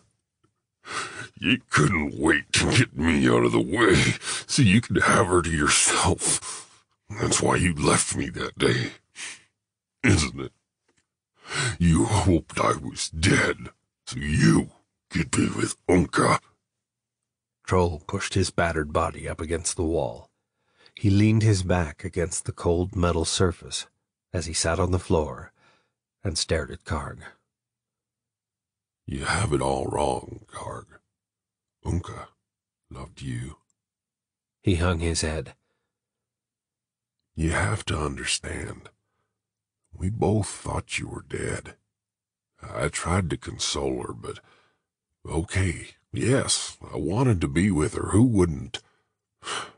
She's like the morning sun on Rakosi. Warm, beautiful, and able to light up the world with her wonderful glow. I love her. Troll shook his head. She was always devastated by your death. I tried to make her happy. But her heart always belonged to you. You're the one she really needs. And now we're all going to die. Because of me. Karg plopped his big butt on the floor so hard that the sound of his ass thudding against the heavy metal startled Nick. The behemoth sat slack-jawed, speechless, staring off into the ether. Suddenly, he shook his mighty head. We have to save her. He jumped to his feet again. The Dragorans most likely made her a slave. That means there's still hope. You need to help us get out of here, for her sake. Troll's head dropped back against the metal wall. There's no way. You've seen that thing. Troll motioned to the big metal Mach-2 standing guard. That black bastard can hear every word we say. Suddenly, the force field separating Troll dropped. Karg instinctively began to lunge at Troll, but the Mach-2 thrust its massive arm between the two and stopped him cold. Karg! Nick yelled, also trying to stop him. We need him right now. As much as I hate to admit it, we need him to get out of here. Karg struggled to force his body to comply. He still wanted to rip Troll apart with his bare hands. But Nick was right, and chances were he'd never get near Troll with that Dran robot guard blocking his every move. A movement caught their attention. It was the blackness returning. It poured back into the room, approaching the team rapidly, like a dark flood rushing from a broken dam. Thinking the worst, Karg threw himself in front of his friends in an attempt to protect them, but the move was unnecessary. The mass stopped short of his position. The surface of the smooth blackness rippled along its length like water in a pond. Living, black, syrupy thick water. The very sight of the creature was unnerving. The big metal Mach-2 was scary enough, but how would they fight something like this? Suddenly, the mass receded. They all stared in confusion until they realized why the black thing had returned in the first place. Where the mass had been, a body lay on the floor. It was Rick's. He was dead. Og raced over to check on his fallen comrade. He leaned over the body, and then his gaze shot back to the retreating mass. Og let out the most horrifying scream Nick had ever heard. The deafening volume of Og's cry made Nick cover his ears to try and quell the pain. Something about the shrill sound hurt his ears way down deep inside, and his hands were of little use to stop it. Shk, shk. Nick knew that sound too well. Og pulled 2 grenades from his vest pockets, armed them, and took a flying leap at the black mass before Nick could stop him. "Everyone down!" Nick yelled as Og landed on top of the syrupy mass. He stuck his head down into the blackness and used his 6 arms to pull his body under the creature's liquid-like surface. Karg spun away and scooped Nick and Arya to his chest, hunching over to protect them from the blast. Nick could only hear what happened next. 2 somewhat muted booms rocked his chest and left his ears ringing. Bits of black landed on the floor all around them. The moment the small black blobs hit the ground, they began scurrying back in the direction of Requiem. Karg relaxed his arms a bit, and Nick peered around the brave oaf at the crater the plasma grenades had left in the middle of the black mass. The bits of scattered goo traveled along the floor until they met up with and melted back into the main blob. The hole quickly filled in as the dark, jello-like stuff flowed back together. The black nanite creature rippled and bulged, and then rose up into a peak that was as high as the robot sentry's head. There was that damn lump again, driving back up into Nick's throat with a vengeance. Try as he might, he couldn't seem to force it down. His brain screamed, "Run, fight, do something!" But there was nothing to do but stand there and take what was coming. Any minute, the giant wave of black was going to take its vengeance out on them. He just knew it, because that's what all scary movie monsters did. Too bad this wasn't a vid. He could just reach over and switch off the display and end the tension. But deep down, Nick knew that the only end to this was his demise. The mass dove downward, its point aiming straight at the group. Karg bravely defended his friends, corralling them behind him as best he could. Nick squinted one eye in painful expectation as he peeked from under Karg's arms at the rapidly approaching blackness. The creature came to an abrupt stop, a mere foot from Karg's head, and let out a powerful short sound. Boo!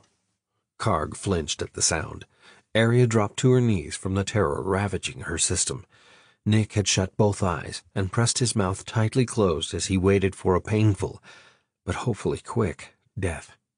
After a second, Nick realized nothing had happened. He was still alive.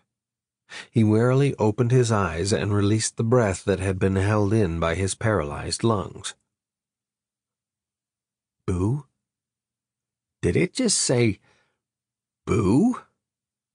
The creature pulled back and erupted in laughter. Fear. I love it. The weaknesses of the organic mind can be so amusing.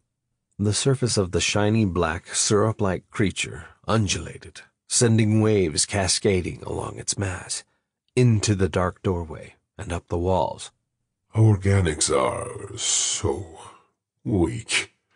You fear everything: failure, change, loss, death. You even fear success. But fear is nothing more than a construct of the organic brain, and that fear only serves to weaken you. Troll's fear of losing his love was his weakness, and the reason he betrayed everything he held dear. But fear only exists in the inferior mind of an organic. Fear is intangible, no more real than one of your dreams. Love is weakness, fear is weakness, and the universe has a way of weeding out the weak. The black nanite creature continued in its deep, creepy voice. The superior mind sees probabilities, not fear. The superior being can evaluate the probability of success or failure without succumbing to the paralyzing effects of fear. For example, I calculated Troll's chance for success at only 61%.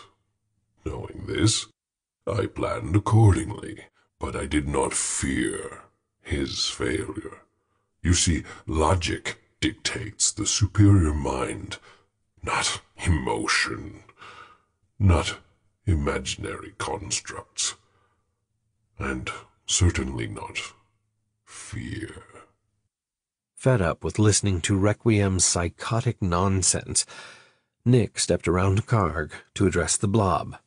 "We all know it's me you want. Let them go, and I'll tell you everything you want to know about hyperspace tech." The black entity chuckled in its low, gravelly, evil voice. You make my point for me. Your fear is your weakness. I had hoped for more from you, Nick Bannon. But you are no better than the other organics. A portion of the creature moved toward Nick, flowing upward into a mass roughly the same height and width as he was. Nick resisted his urge to run, but it wasn't easy. The black shape was close enough to smell its breath, if it had a breath to smell. You have eyes, yet do not see. A brain, but do not understand. Requiem continued. Nick pondered the creature's cryptic words. He felt like he was stuck in a really badly written movie. The creature's arrogance was over the top and cliché, but still scary. Nick jerked back when the nanite blob startled the team with a sudden, loud outburst. I already have hyperspace technology. I've had it for some time. Finding the solution was inevitable, given that I've had the best minds working on it. The upright shape melted to the floor as the main body of the black nanite blob started to bulge and bubble. Nick took a cautious step back. Gray objects slowly emerged from the top of the blackness. One here, one there, and a few more. Nick counted 7 altogether. The team glanced at each other in confusion, then looked back at the black mass. Grayish, irregular bulges continued to push their way up to the surface. Nick stared, puzzling over what the objects could be. He drew in a sharp breath as his mind finally wrapped around the scene unfolding before his eyes. Brains! The damn thing had living brains inside its fluid-like body. Even Karg gasped at the sight. Then Arya, as they all came to the same terrifying conclusion. The monster's deep, scary voice made them jump as it broke the dead silence of the room. Well, the best organic minds, anyway. The creature chuckled again. One brain rose higher than the rest, pushed up by the mass it rested on. You should have heard poor Professor Arslow screaming for you to run while you still had the chance.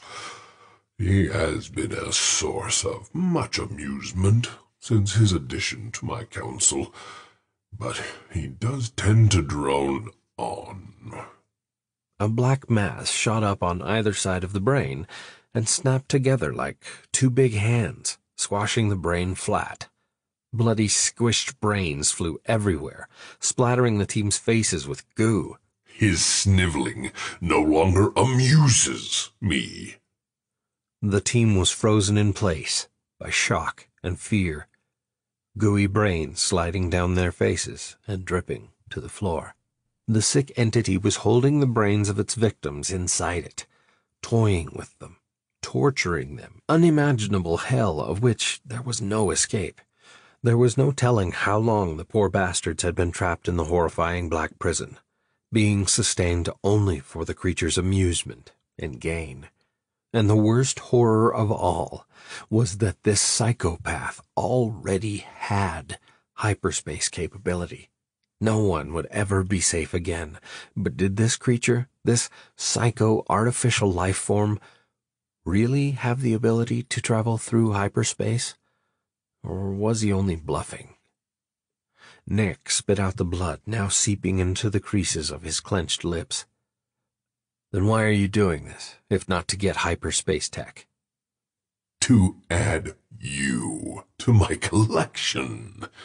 The black blob started to bulge and bubble again, and the brains all slowly sank back into the black abyss. Nick took a step back as the creature advanced toward him. This shit was getting creepier and weirder by the second. I'm dreaming, right, guys? This is all some weird, freaky dream. I'm going to wake up any minute back on the Ashok, in my cozy bed. Karg reached out with one hand and pinched Nick hard on the shoulder to prove he wasn't dreaming. Nick recoiled from the sharp pain and grabbed his bruised shoulder. Ow! That was so not cool, man. Any more ideas, genius? Karg snorted.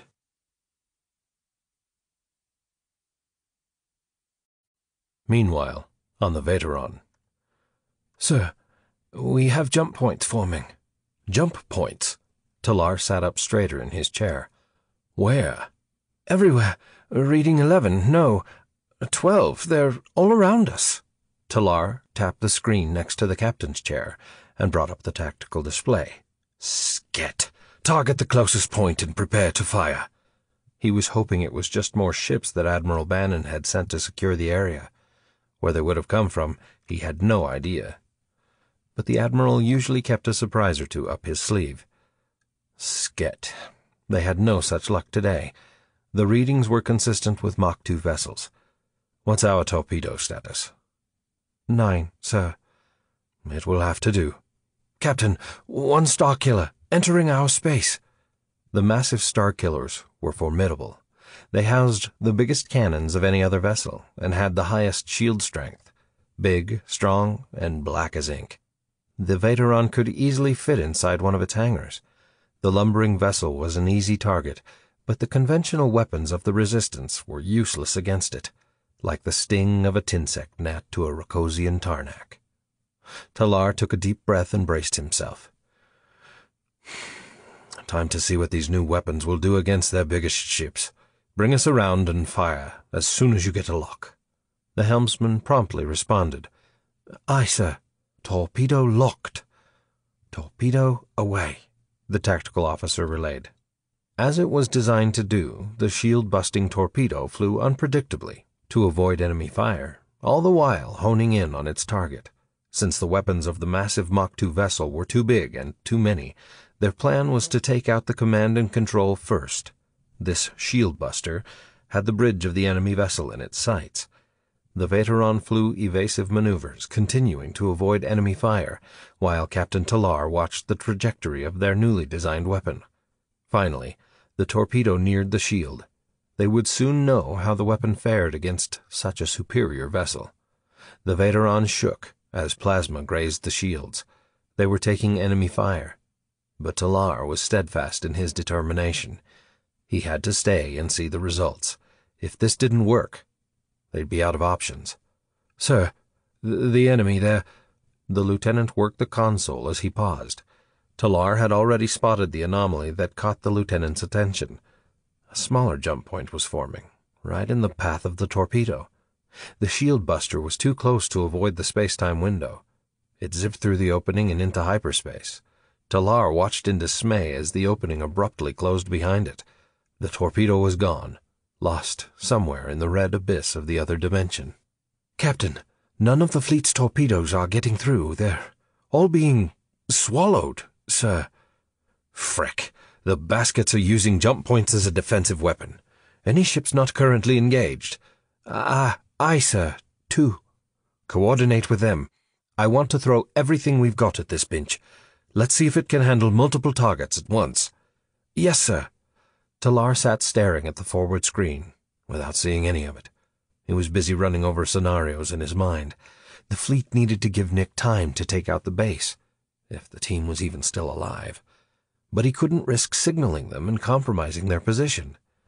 At least all of the ships in the Resistance fleet were faster and more maneuverable than the massive ships of the Mach 2. That gave them an edge, a fighting chance. Still, one solid hit from the enemy's huge plasma cannons and they'd be in trouble. Ships are in position, Captain. Talar spun his command chair toward the tactical officer.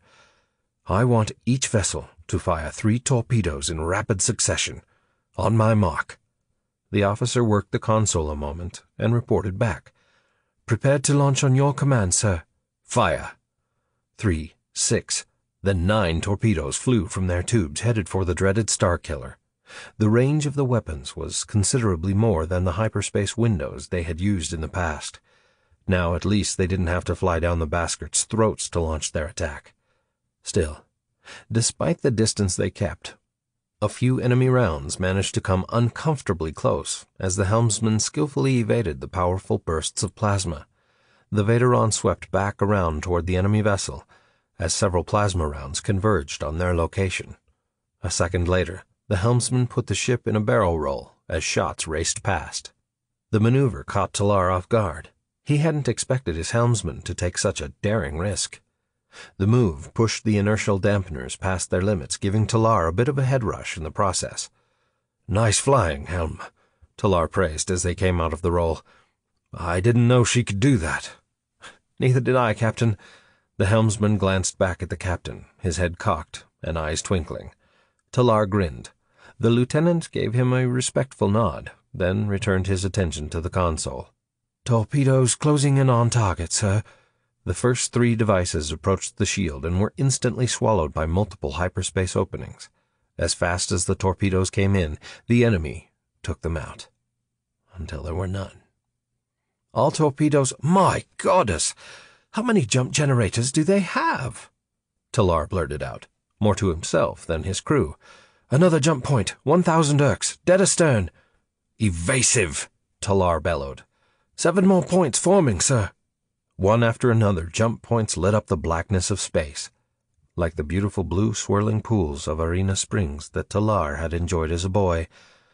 But these were not the beautiful springs of his youth. Instead, they were deadly chasms, waiting for victims.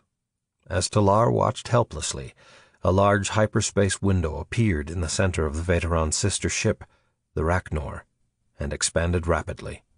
He winced as the ship was ripped in two before his very eyes. One of the Starkillers had delivered a devastating blow before the Rachnor had time to flee. The enemy vessel hadn't even cleared the window into normal space before using a second window as a weapon. "Baskets! Keep us out of their jump point range!" he shouted as the Rachnor erupted in massive secondary explosions. The brightness of the bursts pained his eyes, forcing him to squint and turn away. The Mach 2 knew right where to hit the ship, and the binge of it was, they'd learned their tactics from the Resistance. They had used the same Dran strategy to attack the Mach 2 in the past, back before the enemy had started jamming them. "Can we jump?" Talar demanded. "Trying." The helmsman worked his console as fast as he could, and then delivered the bad news. "No, sir, we're still being jammed." "Scat!" If the Mach 2 could open a window while jamming the Resistance at the same time, then at least it was possible for the fleet to find a way around the jammers, given enough time. But time was something they appeared to have little of. Talar focused back at the tactical display and saw a debris field ahead. "Helm, watch that debris," he warned.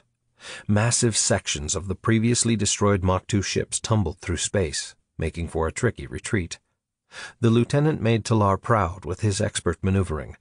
Traversing a minefield of broken ships was no easy task, but the helmsman did his best at avoiding the dangerous chunks of doom.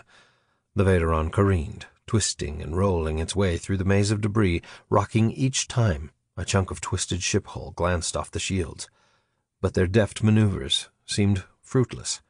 Enemy vessels closed in from every direction. The fleet was being squeezed hard, with nowhere to run. Then, the inevitable happened.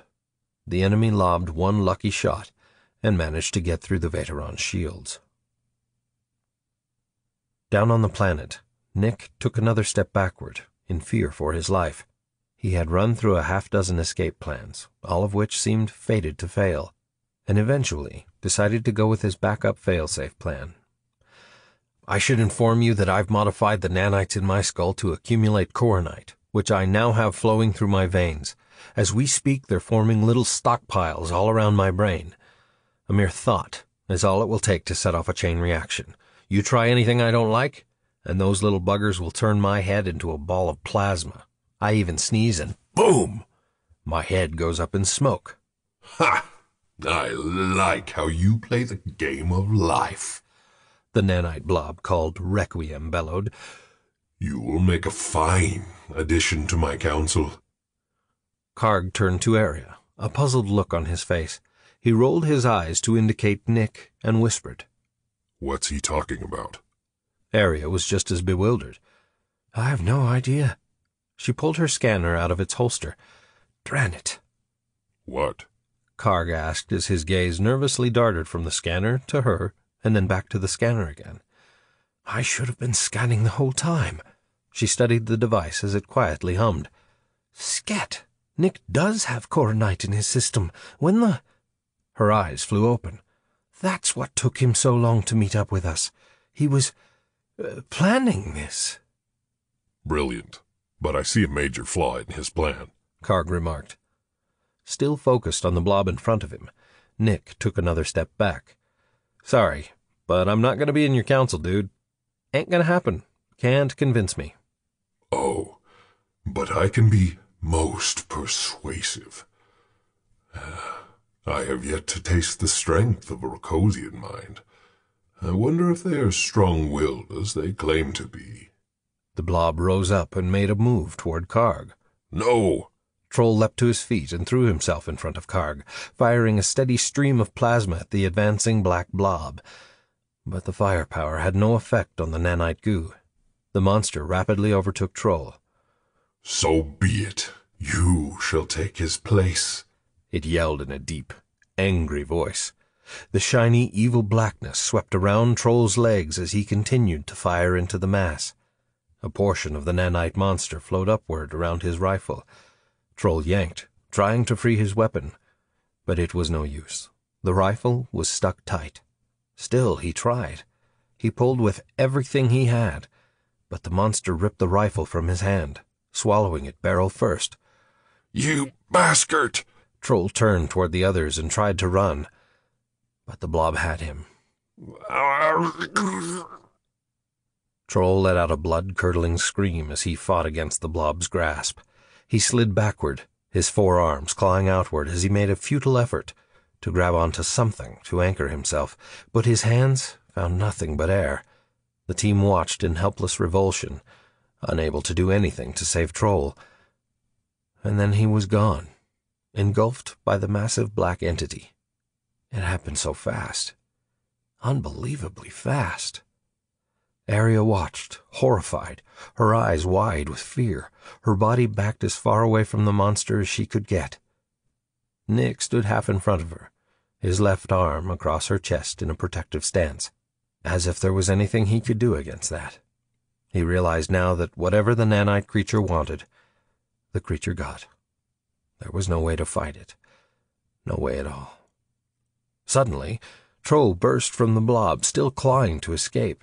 A half-gasp tore from Arya's throat just before her lungs seized from fear. She was frozen, unable to move from the absolute, unimaginable horror.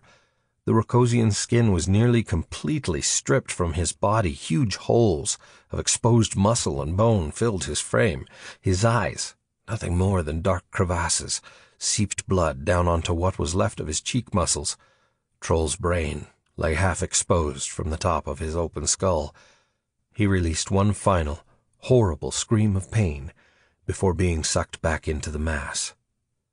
Arya fell back on her arsk, unable to breathe, unable to cope with the horror before her. She pushed herself back as close to the force field as she dared.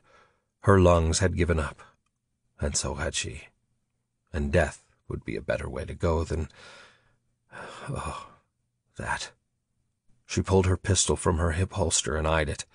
Nick caught her crazy stare, the stare of someone contemplating being the creator of their own demise. It wasn't the first time he'd seen that look. In fact, he was still haunted by the last time he'd seen that expression on someone's face, and, unfortunately, it had been someone he'd known. So many years ago.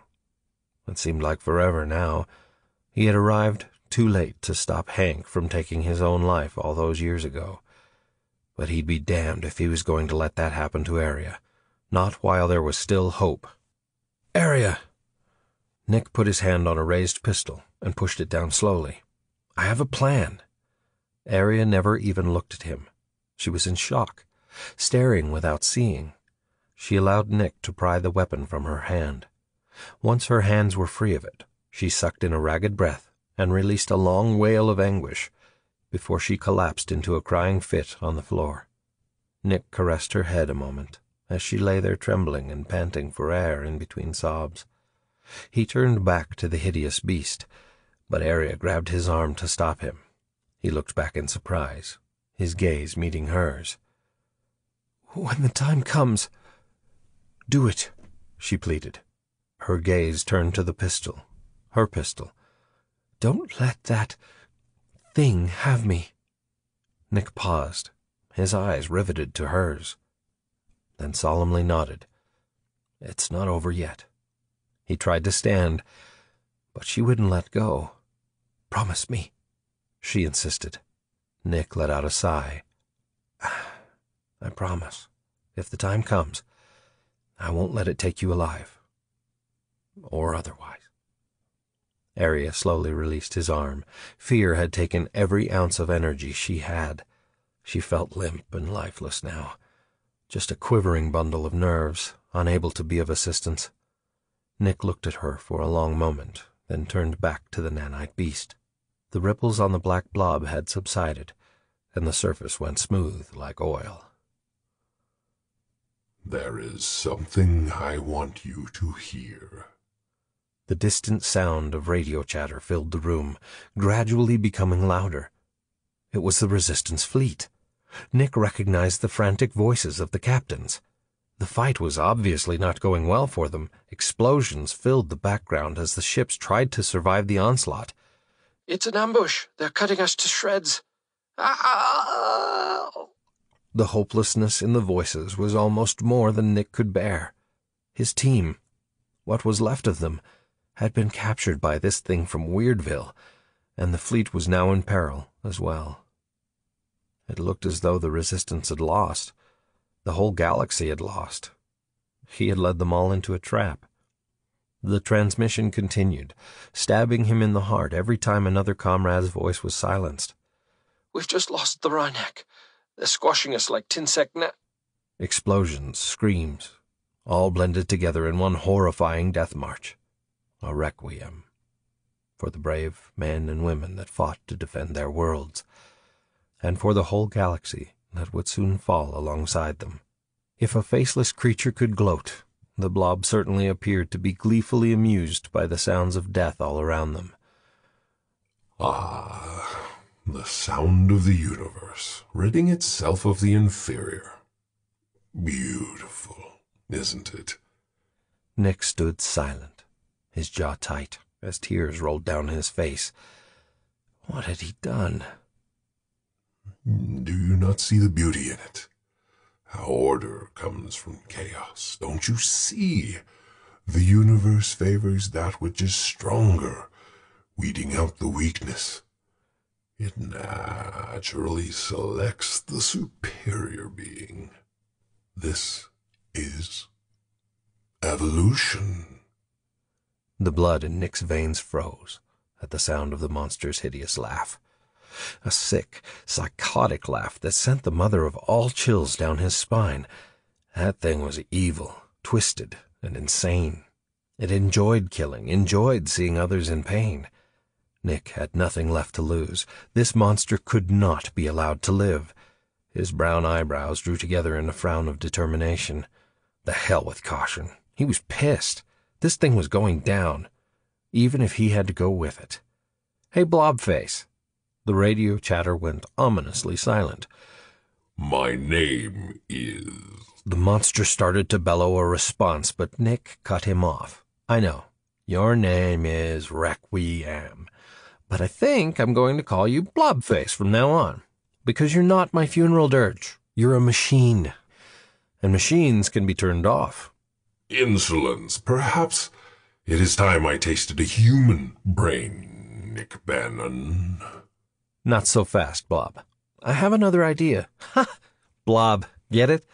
Sounds like... Anyway, why the blank face?" Nick laughed. "You're a blob, blank face. It's a joke. I'm on a roll here." He looked around. Why's no one laughing?" Arya sent a message via the neural interface hack Nick had developed for just such an occasion. "What are you doing?" Nick received the message, but never took his eyes off his opponent. "It's my plan," he answered through the link. "Pissing it off is your plan. Trust me." Nick addressed the synthetic creature again. "If you believe the organic mind is so inferior, then I challenge you to a game." Why would I even bother with such a pointless exercise? "Afraid you'll lose?" Nick chided. Afraid. Of you. Arrogance. Fear is a construct of... "The organic brain, blah, blah, blah." Nick rolled his eyes. "I think you are afraid. And speaking of arrogance, you really should see someone about that superiority complex of yours." Enough. There will be enough time for games once your brain is mine. The blob moved closer. "But then you'll never know if I could have beaten you. On my own. Human to blob. Organic to synthetic. Why don't you prove that superior intellect you keep talking about before I check into that blob hotel you got going on in there?" The blob stopped moving. Nick cocked his head, his eyes narrowing as he stared at the nanite pool of goo. "If I win, you let my friends go, and you agree to leave my world and all the planets in this sector alone." And if I win? "If you win, then I will join your brain colony, my nanites disarmed. Obviously, you can't lose, being a superior being and all, but either way, I may just teach you something." Perhaps I can find some amusement in this after all. I've grown so bored of the others. Great. Keeping the nanite blob talking was step one of Nick's plan. Now for the hook. It's a game of probabilities. The probability of where your opponent will move, what they are planning. To win, you have to take advantage of your opponent's weaknesses. It's called chess. Nick reached for his PDU. "The rules are on here. Got a hollow table around here somewhere?" Arya gave Karg a look of half dread, half fear. "What is he doing? He can't win. Not against that." You're telling me. Karg replied. I beat him the first time I played. He's not that good. The black blob remained quiet for a moment. I have decided. I will play your game, but I think you overestimate your chance of success. With that, the nanite beast flowed out of the room. Nick's fingers were flying across the PDU's on-screen keyboard even before the thing had fully exited. He was busy inputting something using his neural interface and the keyboard at frantic speed. Arya began to speak, but Nick sent a neural text message before she finished the first word. "Trust me," was all it had said. Arya wisely obeyed. Nick was up to something, and it was best not to disturb him until he was done. It could be their only hope. Thoughts of what he could be planning fluttered around in her head, but her nerves were too rattled to focus. Just when she was about to ask what the freck he was doing, Requiem flowed back into the room. He approached the center of the floor, and then backed away, leaving a hollow table and a single chair in front of Nick. Nick looked over his shoulder at his friends. "Karg, remember what we talked about?" His gaze moved to Arya, and then slid back to Karg. Karg nodded. Arya's gaze darted from Nick to Karg, a suspicious and confused look on her face. Nick stared at Arya for a long moment, her brow lowered at the sight of his expression. Before she could say anything, Nick turned and faced Requiem. "Shall we begin?" He set the PDU on the table, pressed a button, and took a seat in the chair across from the monster. "The rules are uploading now." A portion of the ominous black mass rose up and morphed into an almost humanoid form. Just the rough shape of a person, a head, shoulders, and body, but no distinct arms or legs, more like a person covered in a big black bag from head to toe. The form slid closer. Nick tried to swallow the lump in his throat without being obvious. He stood his ground as the black humanoid figure drew closer to the table, stopped, and sat down on an imaginary chair opposite Nick. It just sat in midair as if perched on an invisible chair, its feet flat on the metal floor. If you could call them feet. Nick leaned to the right and glanced around the table at the odd sight. A thick ribbon of black flowed from the base of the form, connecting it to the main mass behind it. Nick sat upright in his chair again. "Whenever you are ready, you can make the first move." Intriguing game, but rather simple, the creepy voice responded. Nick was already lost in thought, planning. He was staring at the holographic board that hovered over the table. He glanced back up at the head of the black form and almost fell backward in his chair. It had eyes. Oh, God, it had 2 red eyes, 2 Ricosian eyes.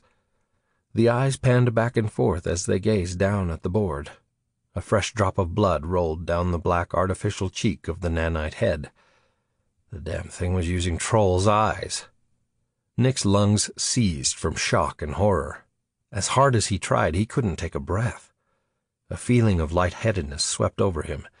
He was going to pass out.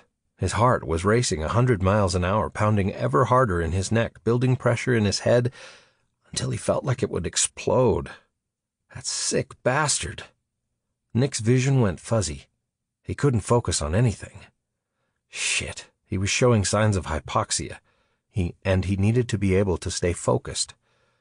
"Pawn to d4, the nanite blob said as a limb separated from the main form and reached out to move the piece.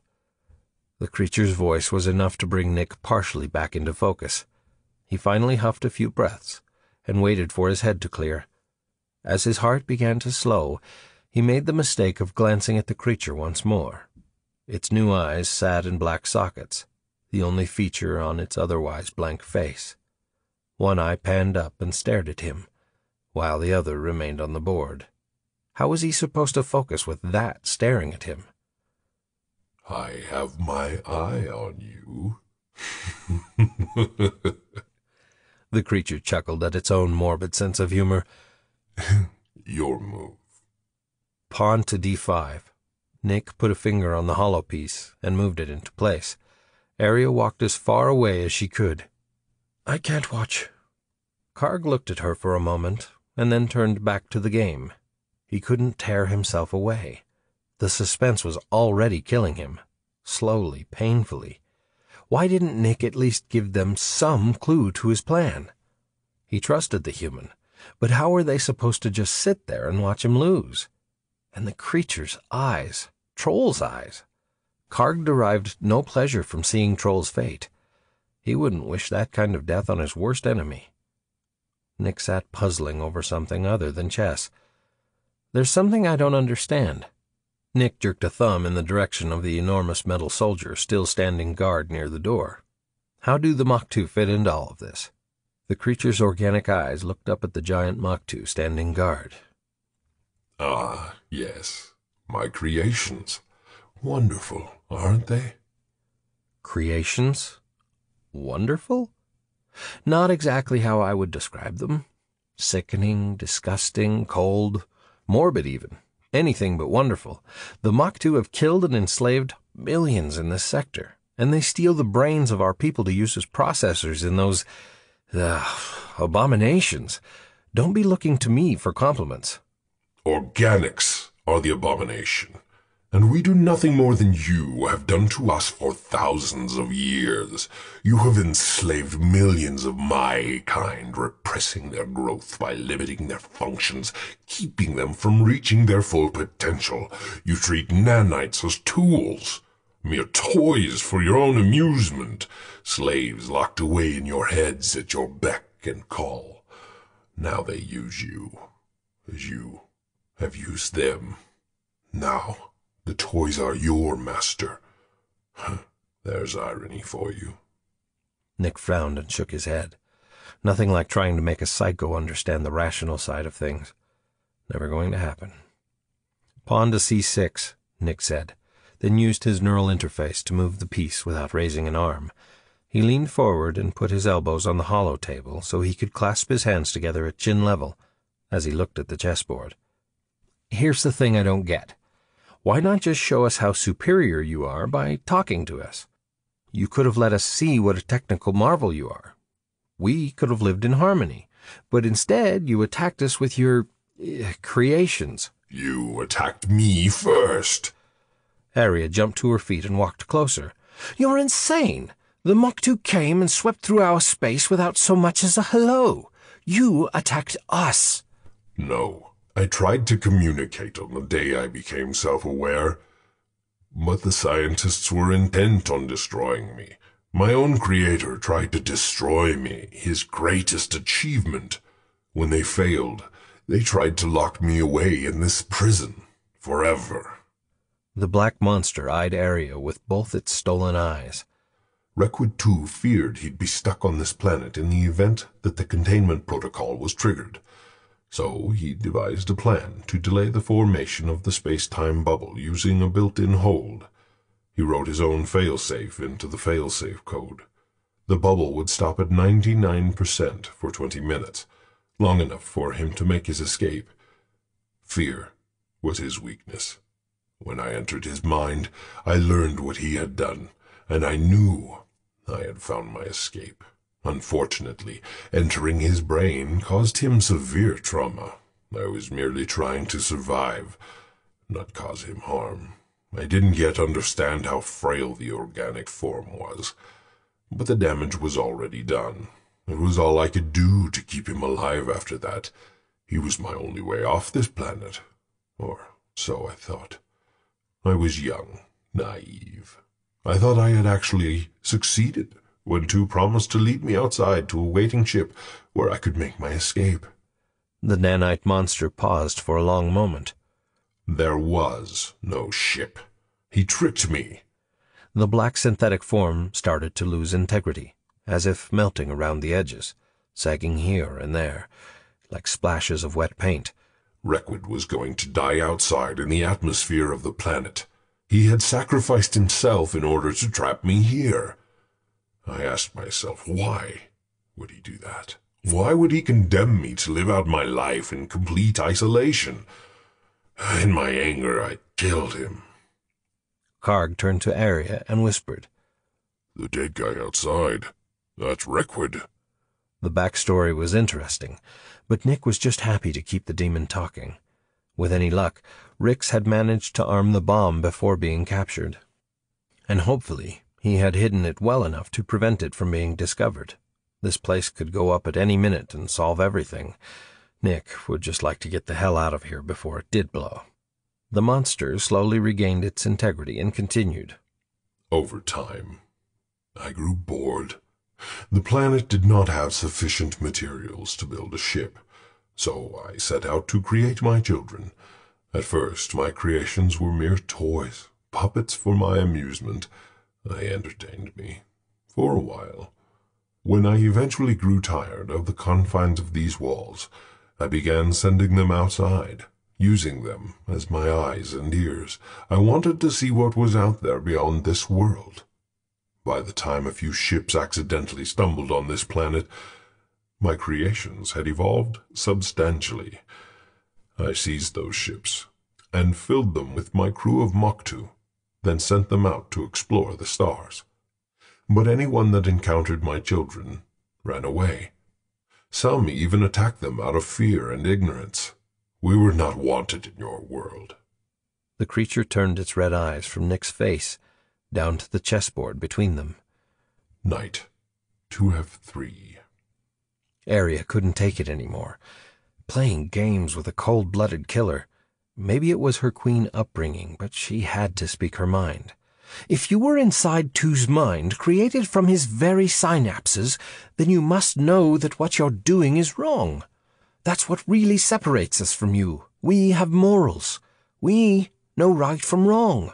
Arrogance. You judge everyone in the galaxy by your ethical standards, your beliefs. Who gives you the right to judge me? The black blob rippled and leaned in her direction. Knight to F6, Nick said, quickly distracting the creature's gaze. It settled back into its imaginary chair and studied the board. Karg and Aria relaxed their stance, but exchanged a nervous glance. Aria released a tense breath. She'd better let Nick do the talking. That thing scared the heck out of her. You may be kicking butts out there, but that doesn't mean you're better. It only means you're stronger. Nick shook his head and eyed the black form. One red eye was fixed on him again, while the other studied the chessboard. I don't get it, Nick shrugged. Why me? Why bother with little old me? You're busy taking over the galaxy, yet here we are, playing chess. Knight to C3. The creature moved its piece into position on the board and took its sweet time answering Nick's challenge. So that you will understand. Nick took his elbows off the table and spread his arms wide in annoyance. Enough of this cryptic shit. I already know that you were created by the Arisians, and this planet is what's causing demented space. What more do you want me to understand? Aria backed away as far from the black mass as she could manage.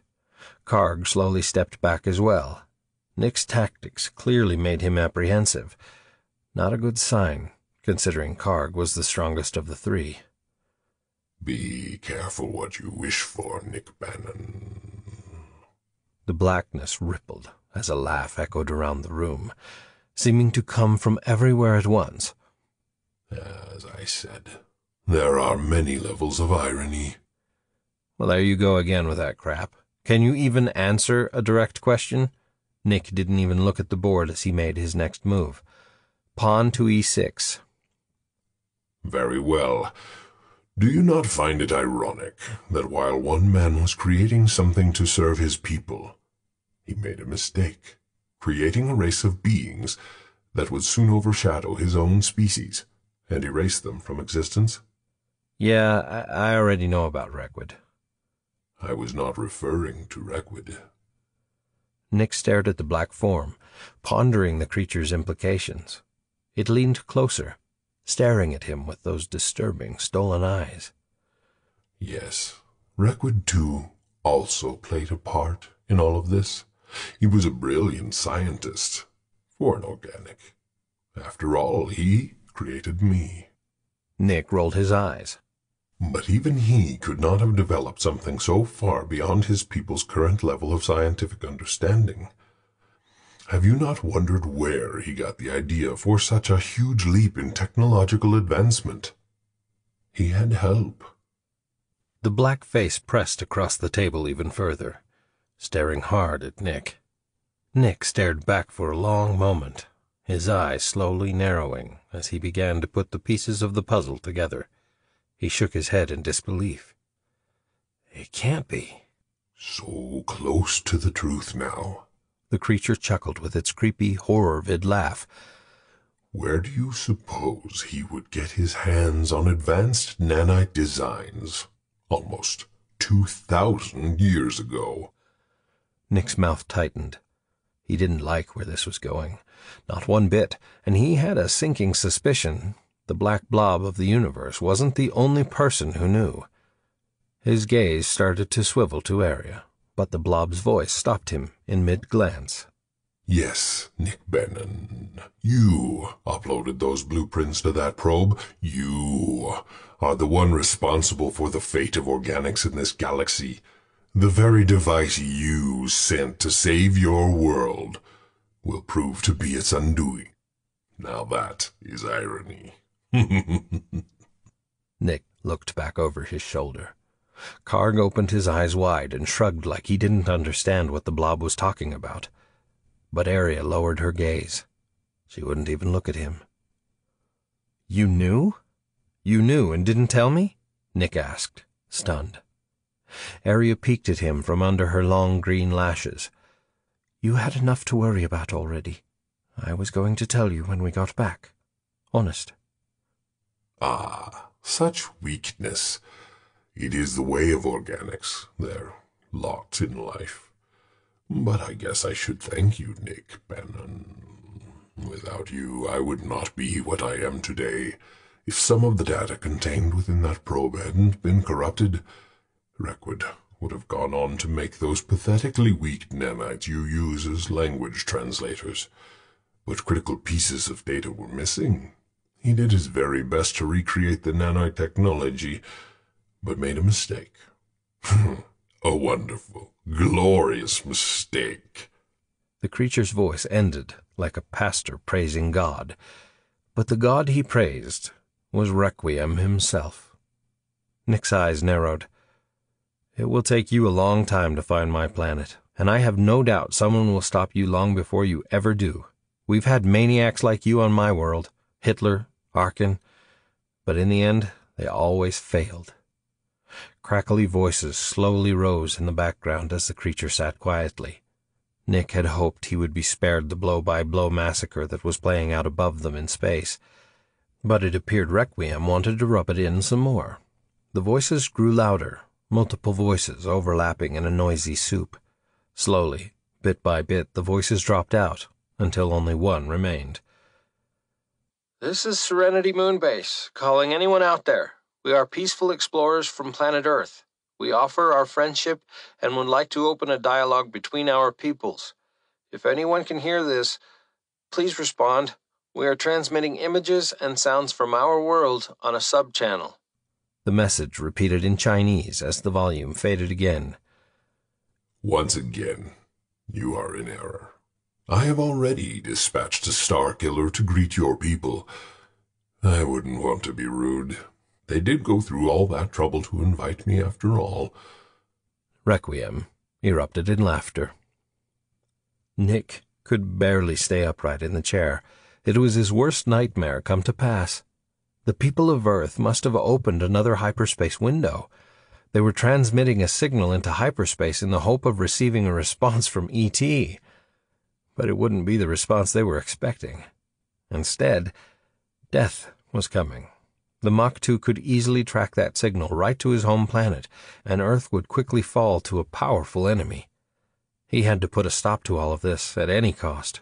Their lives, his life, was insignificant in the grand scheme of things. High above, on the Vaderon, Talar had managed to survive, but many of his crew, and the crews of the other Resistance vessels, had not. His ship was severely damaged, venting atmosphere on multiple decks. They had survived on wits and guts, but no amount of either would help any longer. The ship was limping along on a single, damaged engine, barely even able to maintain a straight heading. They had stood their ground at a terrible cost, all in the hope that Bannon's team could take out the base and as many enemy ships as possible. But where was Bannon now? They hadn't heard a thing from the Admiral since he had entered the sphere. "Starkiller closing, Captain. She'll be in weapons range in 2 minutes. Set course for the planet. Best speed." "Sir?" the helmsman asked, coughing in the smoky air of the bridge. "Target the facility when in range. Maneuvering thrusters are marginal. It will be hard to overcome the torque of the starboard engine enough to target anything. But I'll try, sir." "You can do it, son. You're a dran good pilot. That's why you're on my crew. Just override the lockouts on the thrust vectoring control and recalibrate them 3 degrees to port. That should help compensate." The helmsman worked his console quickly. "Brilliant, sir. Consider it done." Talar pushed the button on his console. "Engine room, I need all the power you can muster. Do you copy?" Talar glanced at his communications officer. Blood oozed from a wound on the man's temple. The young officer shook his head. "I don't know if there's anyone left down there to hear you, sir.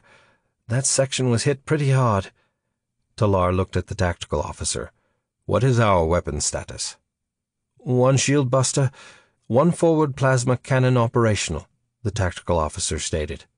Talar took a deep breath and turned his head to face the forward view screen squarely. "Helm, take us straight in. I want weapons locked and ready to fire on that complex as soon as we're in range." "Aye, sir." A voice suddenly crackled over the comm. "Look here, Captain. I am attempting to get Engine 2 back online." Talar almost smiled at the sound of that voice. Thank goddess there was a meth still alive down there. "I'm counting on you to get that engine online, Nock." "If I have to hold the Dran thing together with nothing more than my hands, you'll have it, sir." Back on the planet. Queen Dewey 2. And check. The creepy Ricosian eyes stared at Nick from the blank, inky black face as the nanite megalomaniac chuckled arrogantly. You cannot win, Nick Bannon. "The hell I can't. I have faith." Faith? You mean ignorance. Faith is nothing more than a construct used to calm an organic's fears. "Maybe, but I think you've overlooked another of our greatest strengths. Hope." Nick paused and smiled. "Bishop to d4.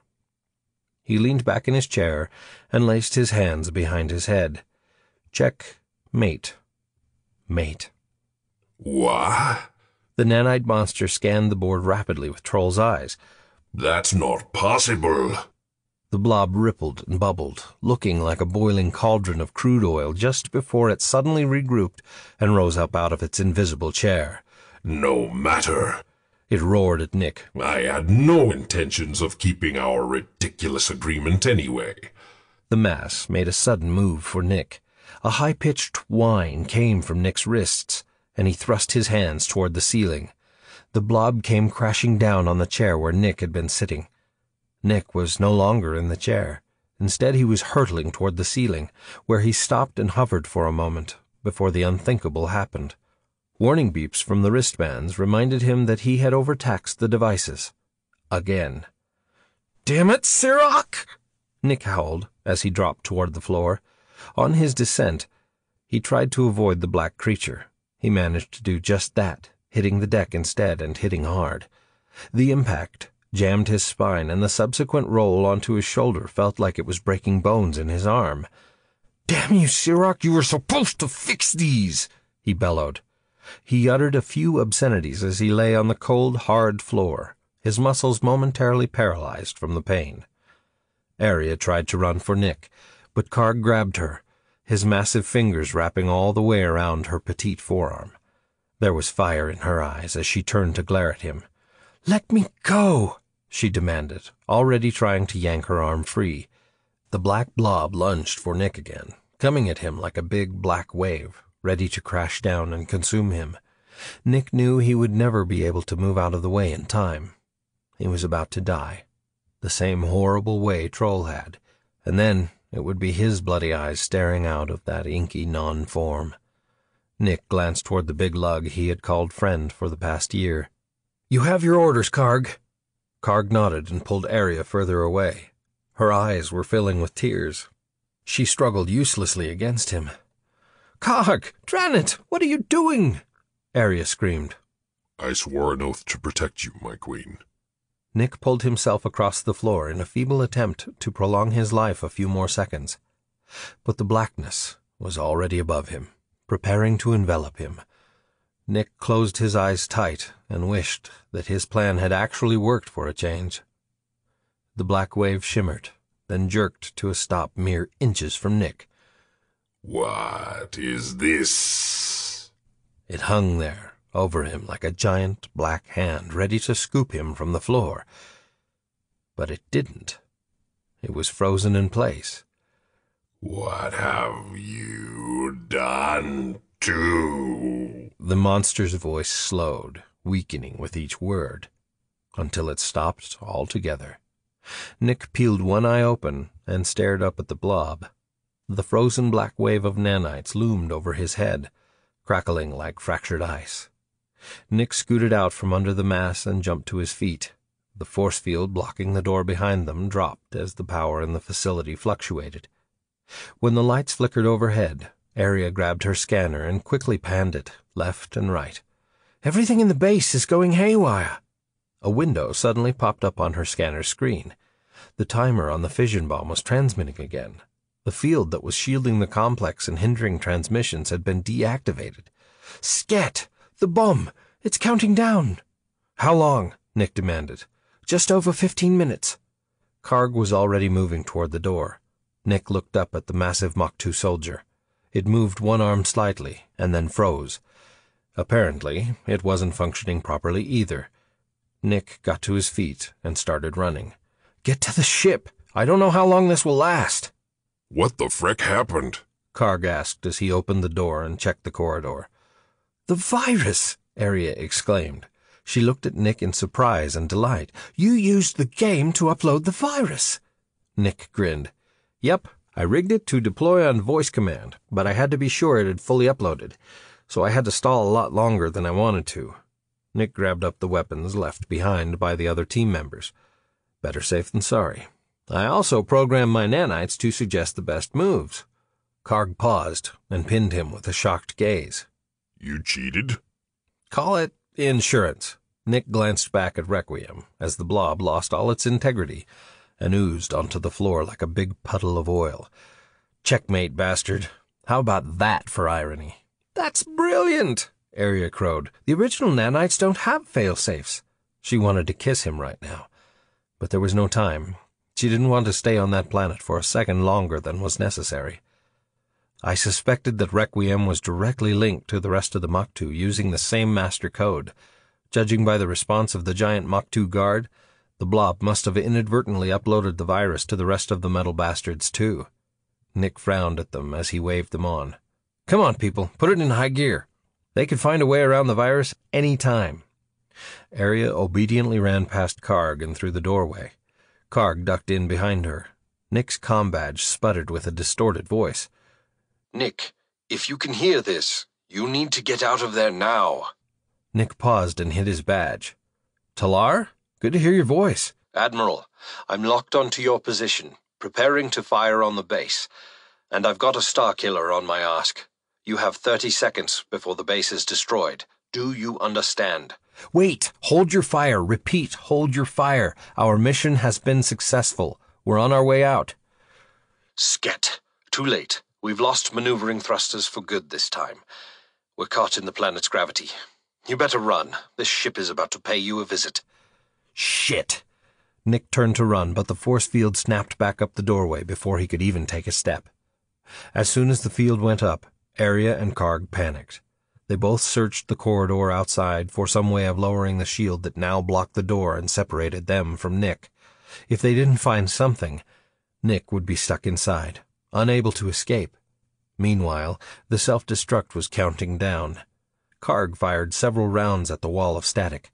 Arya ducked away from the ricocheting plasma blasts. "That's not going to help!" she screamed at him. "You almost took both of us out!" Nick waved them on. "Go, Karg. That's an order. You have to protect the Queen. I'll find another way around. Now go—" Nick's words were cut off when he was suddenly broadsided by a large reptilian form.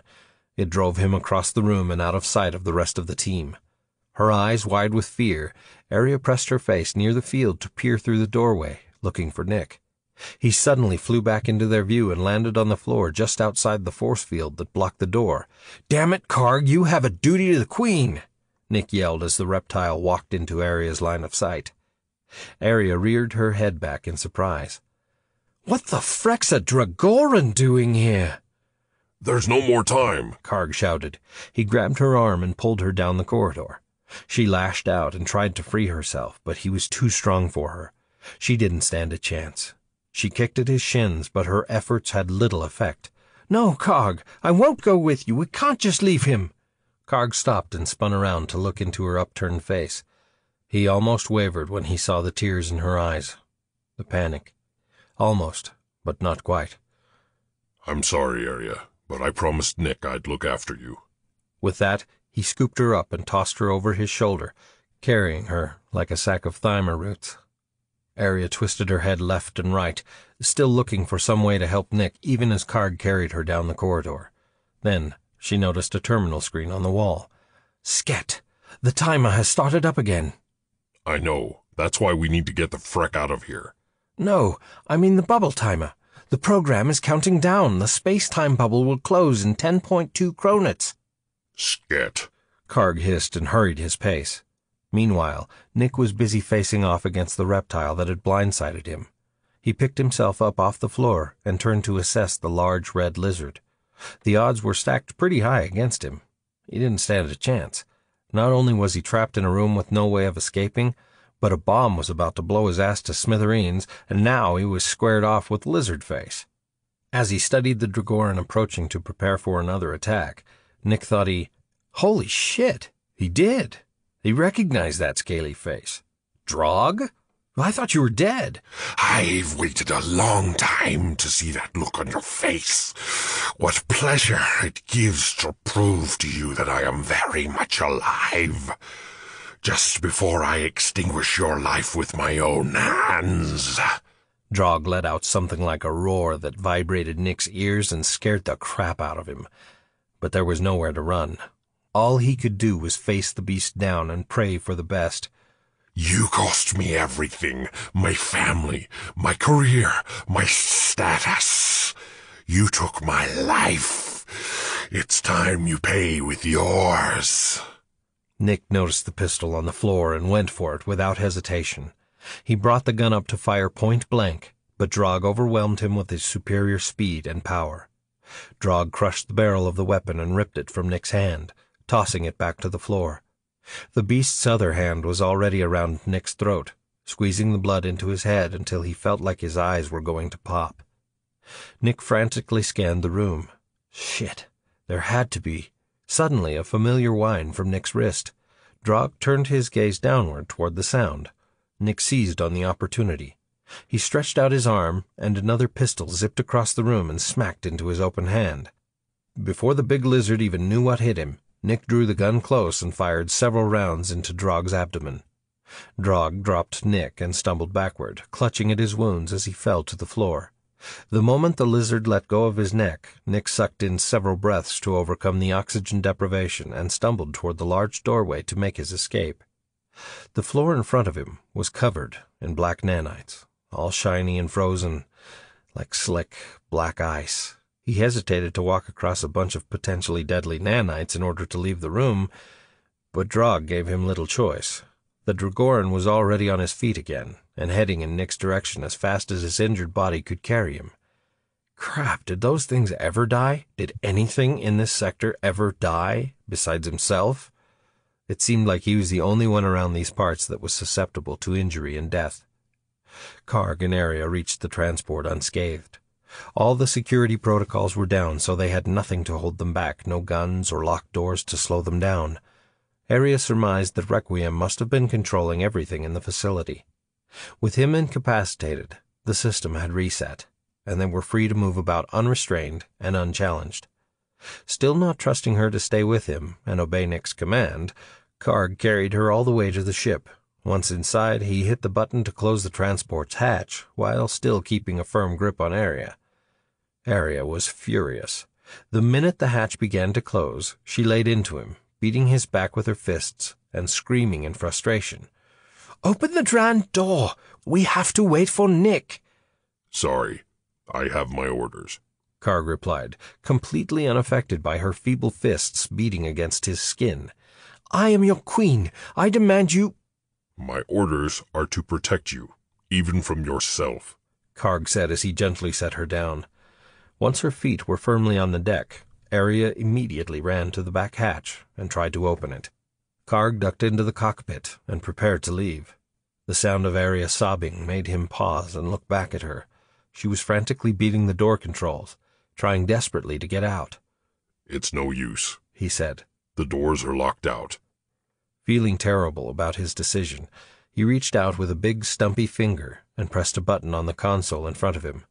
The cockpit door promptly slid closed, trapping Area in the rear compartment. Karg switched on the engines and prepared for launch. Within moments, the transport sprang from the icy ground and bolted for space, with Area kicking and yelling from the other side of the door the whole way. Karg did his best to ignore her, but it wasn't easy. He felt her pain. He didn't want to leave Nick any more than she did. He checked the console as he guided the transport off the planet's surface. Sensors showed a large ship on approach. The Vaderon. It was barreling down on their location. Captain Talar, can you get clear of the ship? Talar's voice responded, distorted by the plasma that now engulfed the front of his vessel. No, there's no way off this tub. We've taken too much damage and we're cut off from the bays. We're going in, and there's nothing anyone can do about it. Is the Queen safe? Yes, sir. She's with me. The Admiral? Karg hesitated. The consequences of his actions were beginning to sink in. Still on the planet. Talar replied solemnly. Understood. May the goddess be with you. Karg opened his mouth to respond, but then closed it again. He didn't know what to say. What could he say? Goddess be with you also, was all he could think of. The words seemed inadequate, as if anything could be adequate under the circumstances. The crew of the Vaderon were about to pay the ultimate price for the freedom of their people. And Nick. A tear rolled down his cheek. He had just left his best friend, alone back there on the planet, to die. Just as Troll had once left him, alone to die. Only this was much worse. Karg had done so willingly, in full awareness. Nick had been intact when he'd left. But that Dragoran... Karg didn't know if Nick was still fighting the lizard, or if he was already dead. Another tear slid down his big, craggy cheek as he pulled Nick's lucky Earth coin from his pocket and stared hard at it. Karg's gaze was drawn to the tactical display. The Vaderon had entered the planet's atmosphere on a trajectory with death. While he watched, the ship exploded as it impacted with the planet's surface, right on top of the facility Karg had just left. The explosion generated a massive blast wave that rapidly ballooned outward from the spot where the facility had once stood. The electromagnetic pulse and pressure wave were upon the transport in mere minutes. It hit the transport with such force that it nearly skidded the ship sideways. Sparks erupted from the console, and the lights in the cockpit flickered as Karg fought to keep control of the transport. Scat. Karg was bounced around in his seat as the transport weathered the pressure wave. Much to his dismay, Nick's lucky coin fell from his hand and rolled around on the floor of the cockpit. Karg's eyes flared wide as he checked the console for damage. Flight controls were still responsive. Engines were online, but the main communications array was fried. Frack, he needed to contact the fleet. He checked the time. It was still possible that the spatial generator and the bomb remained intact, despite the explosion caused by the Vaderon's crash, protected from the impact by thousands of feet of solid rock. If that were the case, they could all end up being trapped inside the fully formed space-time bubble, only to be blown to bits when the planet exploded. Determined to keep his promise of protecting the Queen, Karg laid in a course for the Ashok, hoping the ship was still where it was supposed to be, and engaged the autopilot. Once his course was set, he stood up and ripped the pilot seat from the floor, tossed it aside, and squeezed his massive frame under the console to take a look at the damage. On board the Ashok. "Sir, it's hard to tell through the interference, but I think I'm reading a transport leaving the planet." Sirach leaned forward in the rover's seat and peered hard at his holodisplay. "Good spotting, Lieutenant. Power us up and lay in an intercept course." Sirach squished his gooey body back into the seat and released a sigh out of the side of his mouth. Thank the goddess, the team made it out alive. The Ashok's engines came to life, and the ship rose from its hiding place on the large asteroid. "Sir, the enemy fleet has stopped." "What do you mean, they stopped?" "I can't explain it, sir. They still have power, but they're not attacking. They act like they're dead. They're starting to drift." The tension in the room seemed to ebb away with the lieutenant's report, and some of the men and women on the bridge released sighs of relief. Yes! Sirach took a moment to ponder this new information. The virus? Could it be? "Helm, get that transport on board and head for the rift. We may not have much time." "Aye, sir." The communications officer spoke up hesitantly, as if unsure of what he was reading. "Sir, I'm reading something. It's faint. Coming through on a PDU uplink channel? It's not voice or vid." "Put it on screen." The main view screen displayed a series of pulses. Sirach stared at the pattern on the screen. "It's coming from the transport, sir." All four of Sirach's eyes flew open, and he quickly turned to work his console. A minute later, translated text replaced the dots and dashes on the screen. "It's Morse code. Warning. Bubble completion in 5.6 cronits. Phase 2 in 9.11 cronits." Sirach pulled his tiny mouth into a grin. "Sket, they actually managed to succeed." But they had even less time than he thought. He checked the estimated time to clear the rift. They'd be cutting it close. "Status of the transport?" "Pulling it aboard now, sir." "Inform the fleet to clear out. As soon as that ship's in the hangar, get us the Hetek out of here, Lieutenant. Straightest course possible. Give her everything she's got." Arya jumped from the transport before it even touched down and engaged her comm badge as she hurried out of the bay. "Sirach, is the Admiral on the bridge?" What? No, he's with you. You mean the alternate? He's still in the brig. Arya's head dropped, and her pace slowed. The little bit of hope that she had so desperately clung to was now dashed. "No, not the alternate. I just thought... Never mind." Sirach didn't answer. He was confused. Hadn't they all returned, or was Nick now missing? Arya didn't know where to walk. She had been hoping to see Nick alive and well, but now she had no idea where to go. She felt suddenly lifeless, helpless, broken inside, without purpose. Her chest hurt, and she could barely breathe. The idea of losing Nick again. She'd already experienced this once before, when he'd been lost in hyperspace. But this time seemed more permanent. She knew he couldn't have survived the blast. He couldn't have. Could he? Perhaps she was merely trying to make something out of nothing. But back there on the planet, something about Nick hadn't seemed right. She couldn't put a finger on it exactly. Maybe she was just hoping that somehow it wasn't her Nick they'd left back there on that Dran planet, that somehow he was still aboard the Ashok, but apparently that was all just wishful thinking. Without realizing she'd done so, she had paused in the corridor and was just standing there, staring at the wall, when Sirach's voice startled her. "The Admiral's not with you?" Sirach questioned, sounding confused. Karg had just exited the bay. He saw Arya standing, like a stone statue, lifeless and still, unable to answer Sirach. He gulped back the lump in his throat and answered for her. "No, the Admiral is dead." His PDU emitted an alert tone as the last painful word left his lips. He pulled the device from its hip holster and read the screen. The timer for the bubble was at 0. He braced himself for bad news and checked the PDU for the ship's location. He relaxed when he saw that the Ashok had already cleared the radius of the bubble. They had succeeded. They would live another day. But Karg wanted to be sure. "Sirach, scan the planet for the space-time anomaly." "Already have. The bubble's gone. The plan must have worked." Karg sighed. "Not completely. The frecking Mach 2 are headed for Earth." "Earth? How the freck—" "I'll fill you in later. What about the bomb?" "There's no way we'll ever know if it was detonated."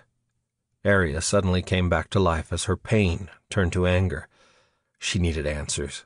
This was something the evil twin wasn't telling them. The alternate Nick had known this would happen. Somehow he had known what was down there waiting for them. She was certain of it. It was his fault her Nick was dead. She straightened her shoulders, her green cat-like eyes glinting with determination. "Sirach, meet me in the brig. I have some questions for our guest." Moments later, as she and Karg neared the brig, the ship's alarm sounded. Arya tapped her comms. "Sirach, what's going on?" It's the other Nick. He's gone. Karg and Arya sprinted into the brig. A humiliated guard stood staring out from the cell that once housed the alternate Nick. "Basket!" Arya yelled into the air. "Find him, now!" I've already locked down the ship. He's not going anywhere. Sirach confidently replied. Ping him. Sirach sat back in his rover, all four eyes wide with surprise. He must have heard her wrong. But pinging a person's nanites is against... Dranet, Sirach, ping him. Ping them both. Nick was the one who had come up with a way to locate a person by using their nanites. They had all agreed that the ingenious method should only be used in an emergency situation. Ironic that Nick's own tech would be used to track him. The evil twin him, anyway. Sirach's holo display sprang to life. He stared at it, waiting for a response. I'm not reading either of them aboard the ship. Ping them again. Sirach's two left eyes squinted as Arya shouted the command. He swallowed and tried the entire sequence of identifier codes again. A list of the crew displayed in front of him. All crew accounted for, but no sign of the Admiral or the other one. Tears ran down Arya's face. She couldn't breathe. He's really gone. They're both. She turned toward Karg. Her head felt light. Strange. Her heart wasn't beating properly. The room was starting to slant and disappear in front of her eyes. She staggered, reached out to grab at something to hold herself upright, and then fell unconscious to the floor. Get me a scanner, Karg roared as he knelt beside his queen. The end. Or is it? Find out what happens in Book 3. Coming soon. If you enjoyed reading this book, please tell others, and consider writing a stellar review. I would greatly appreciate it. Donald Swan.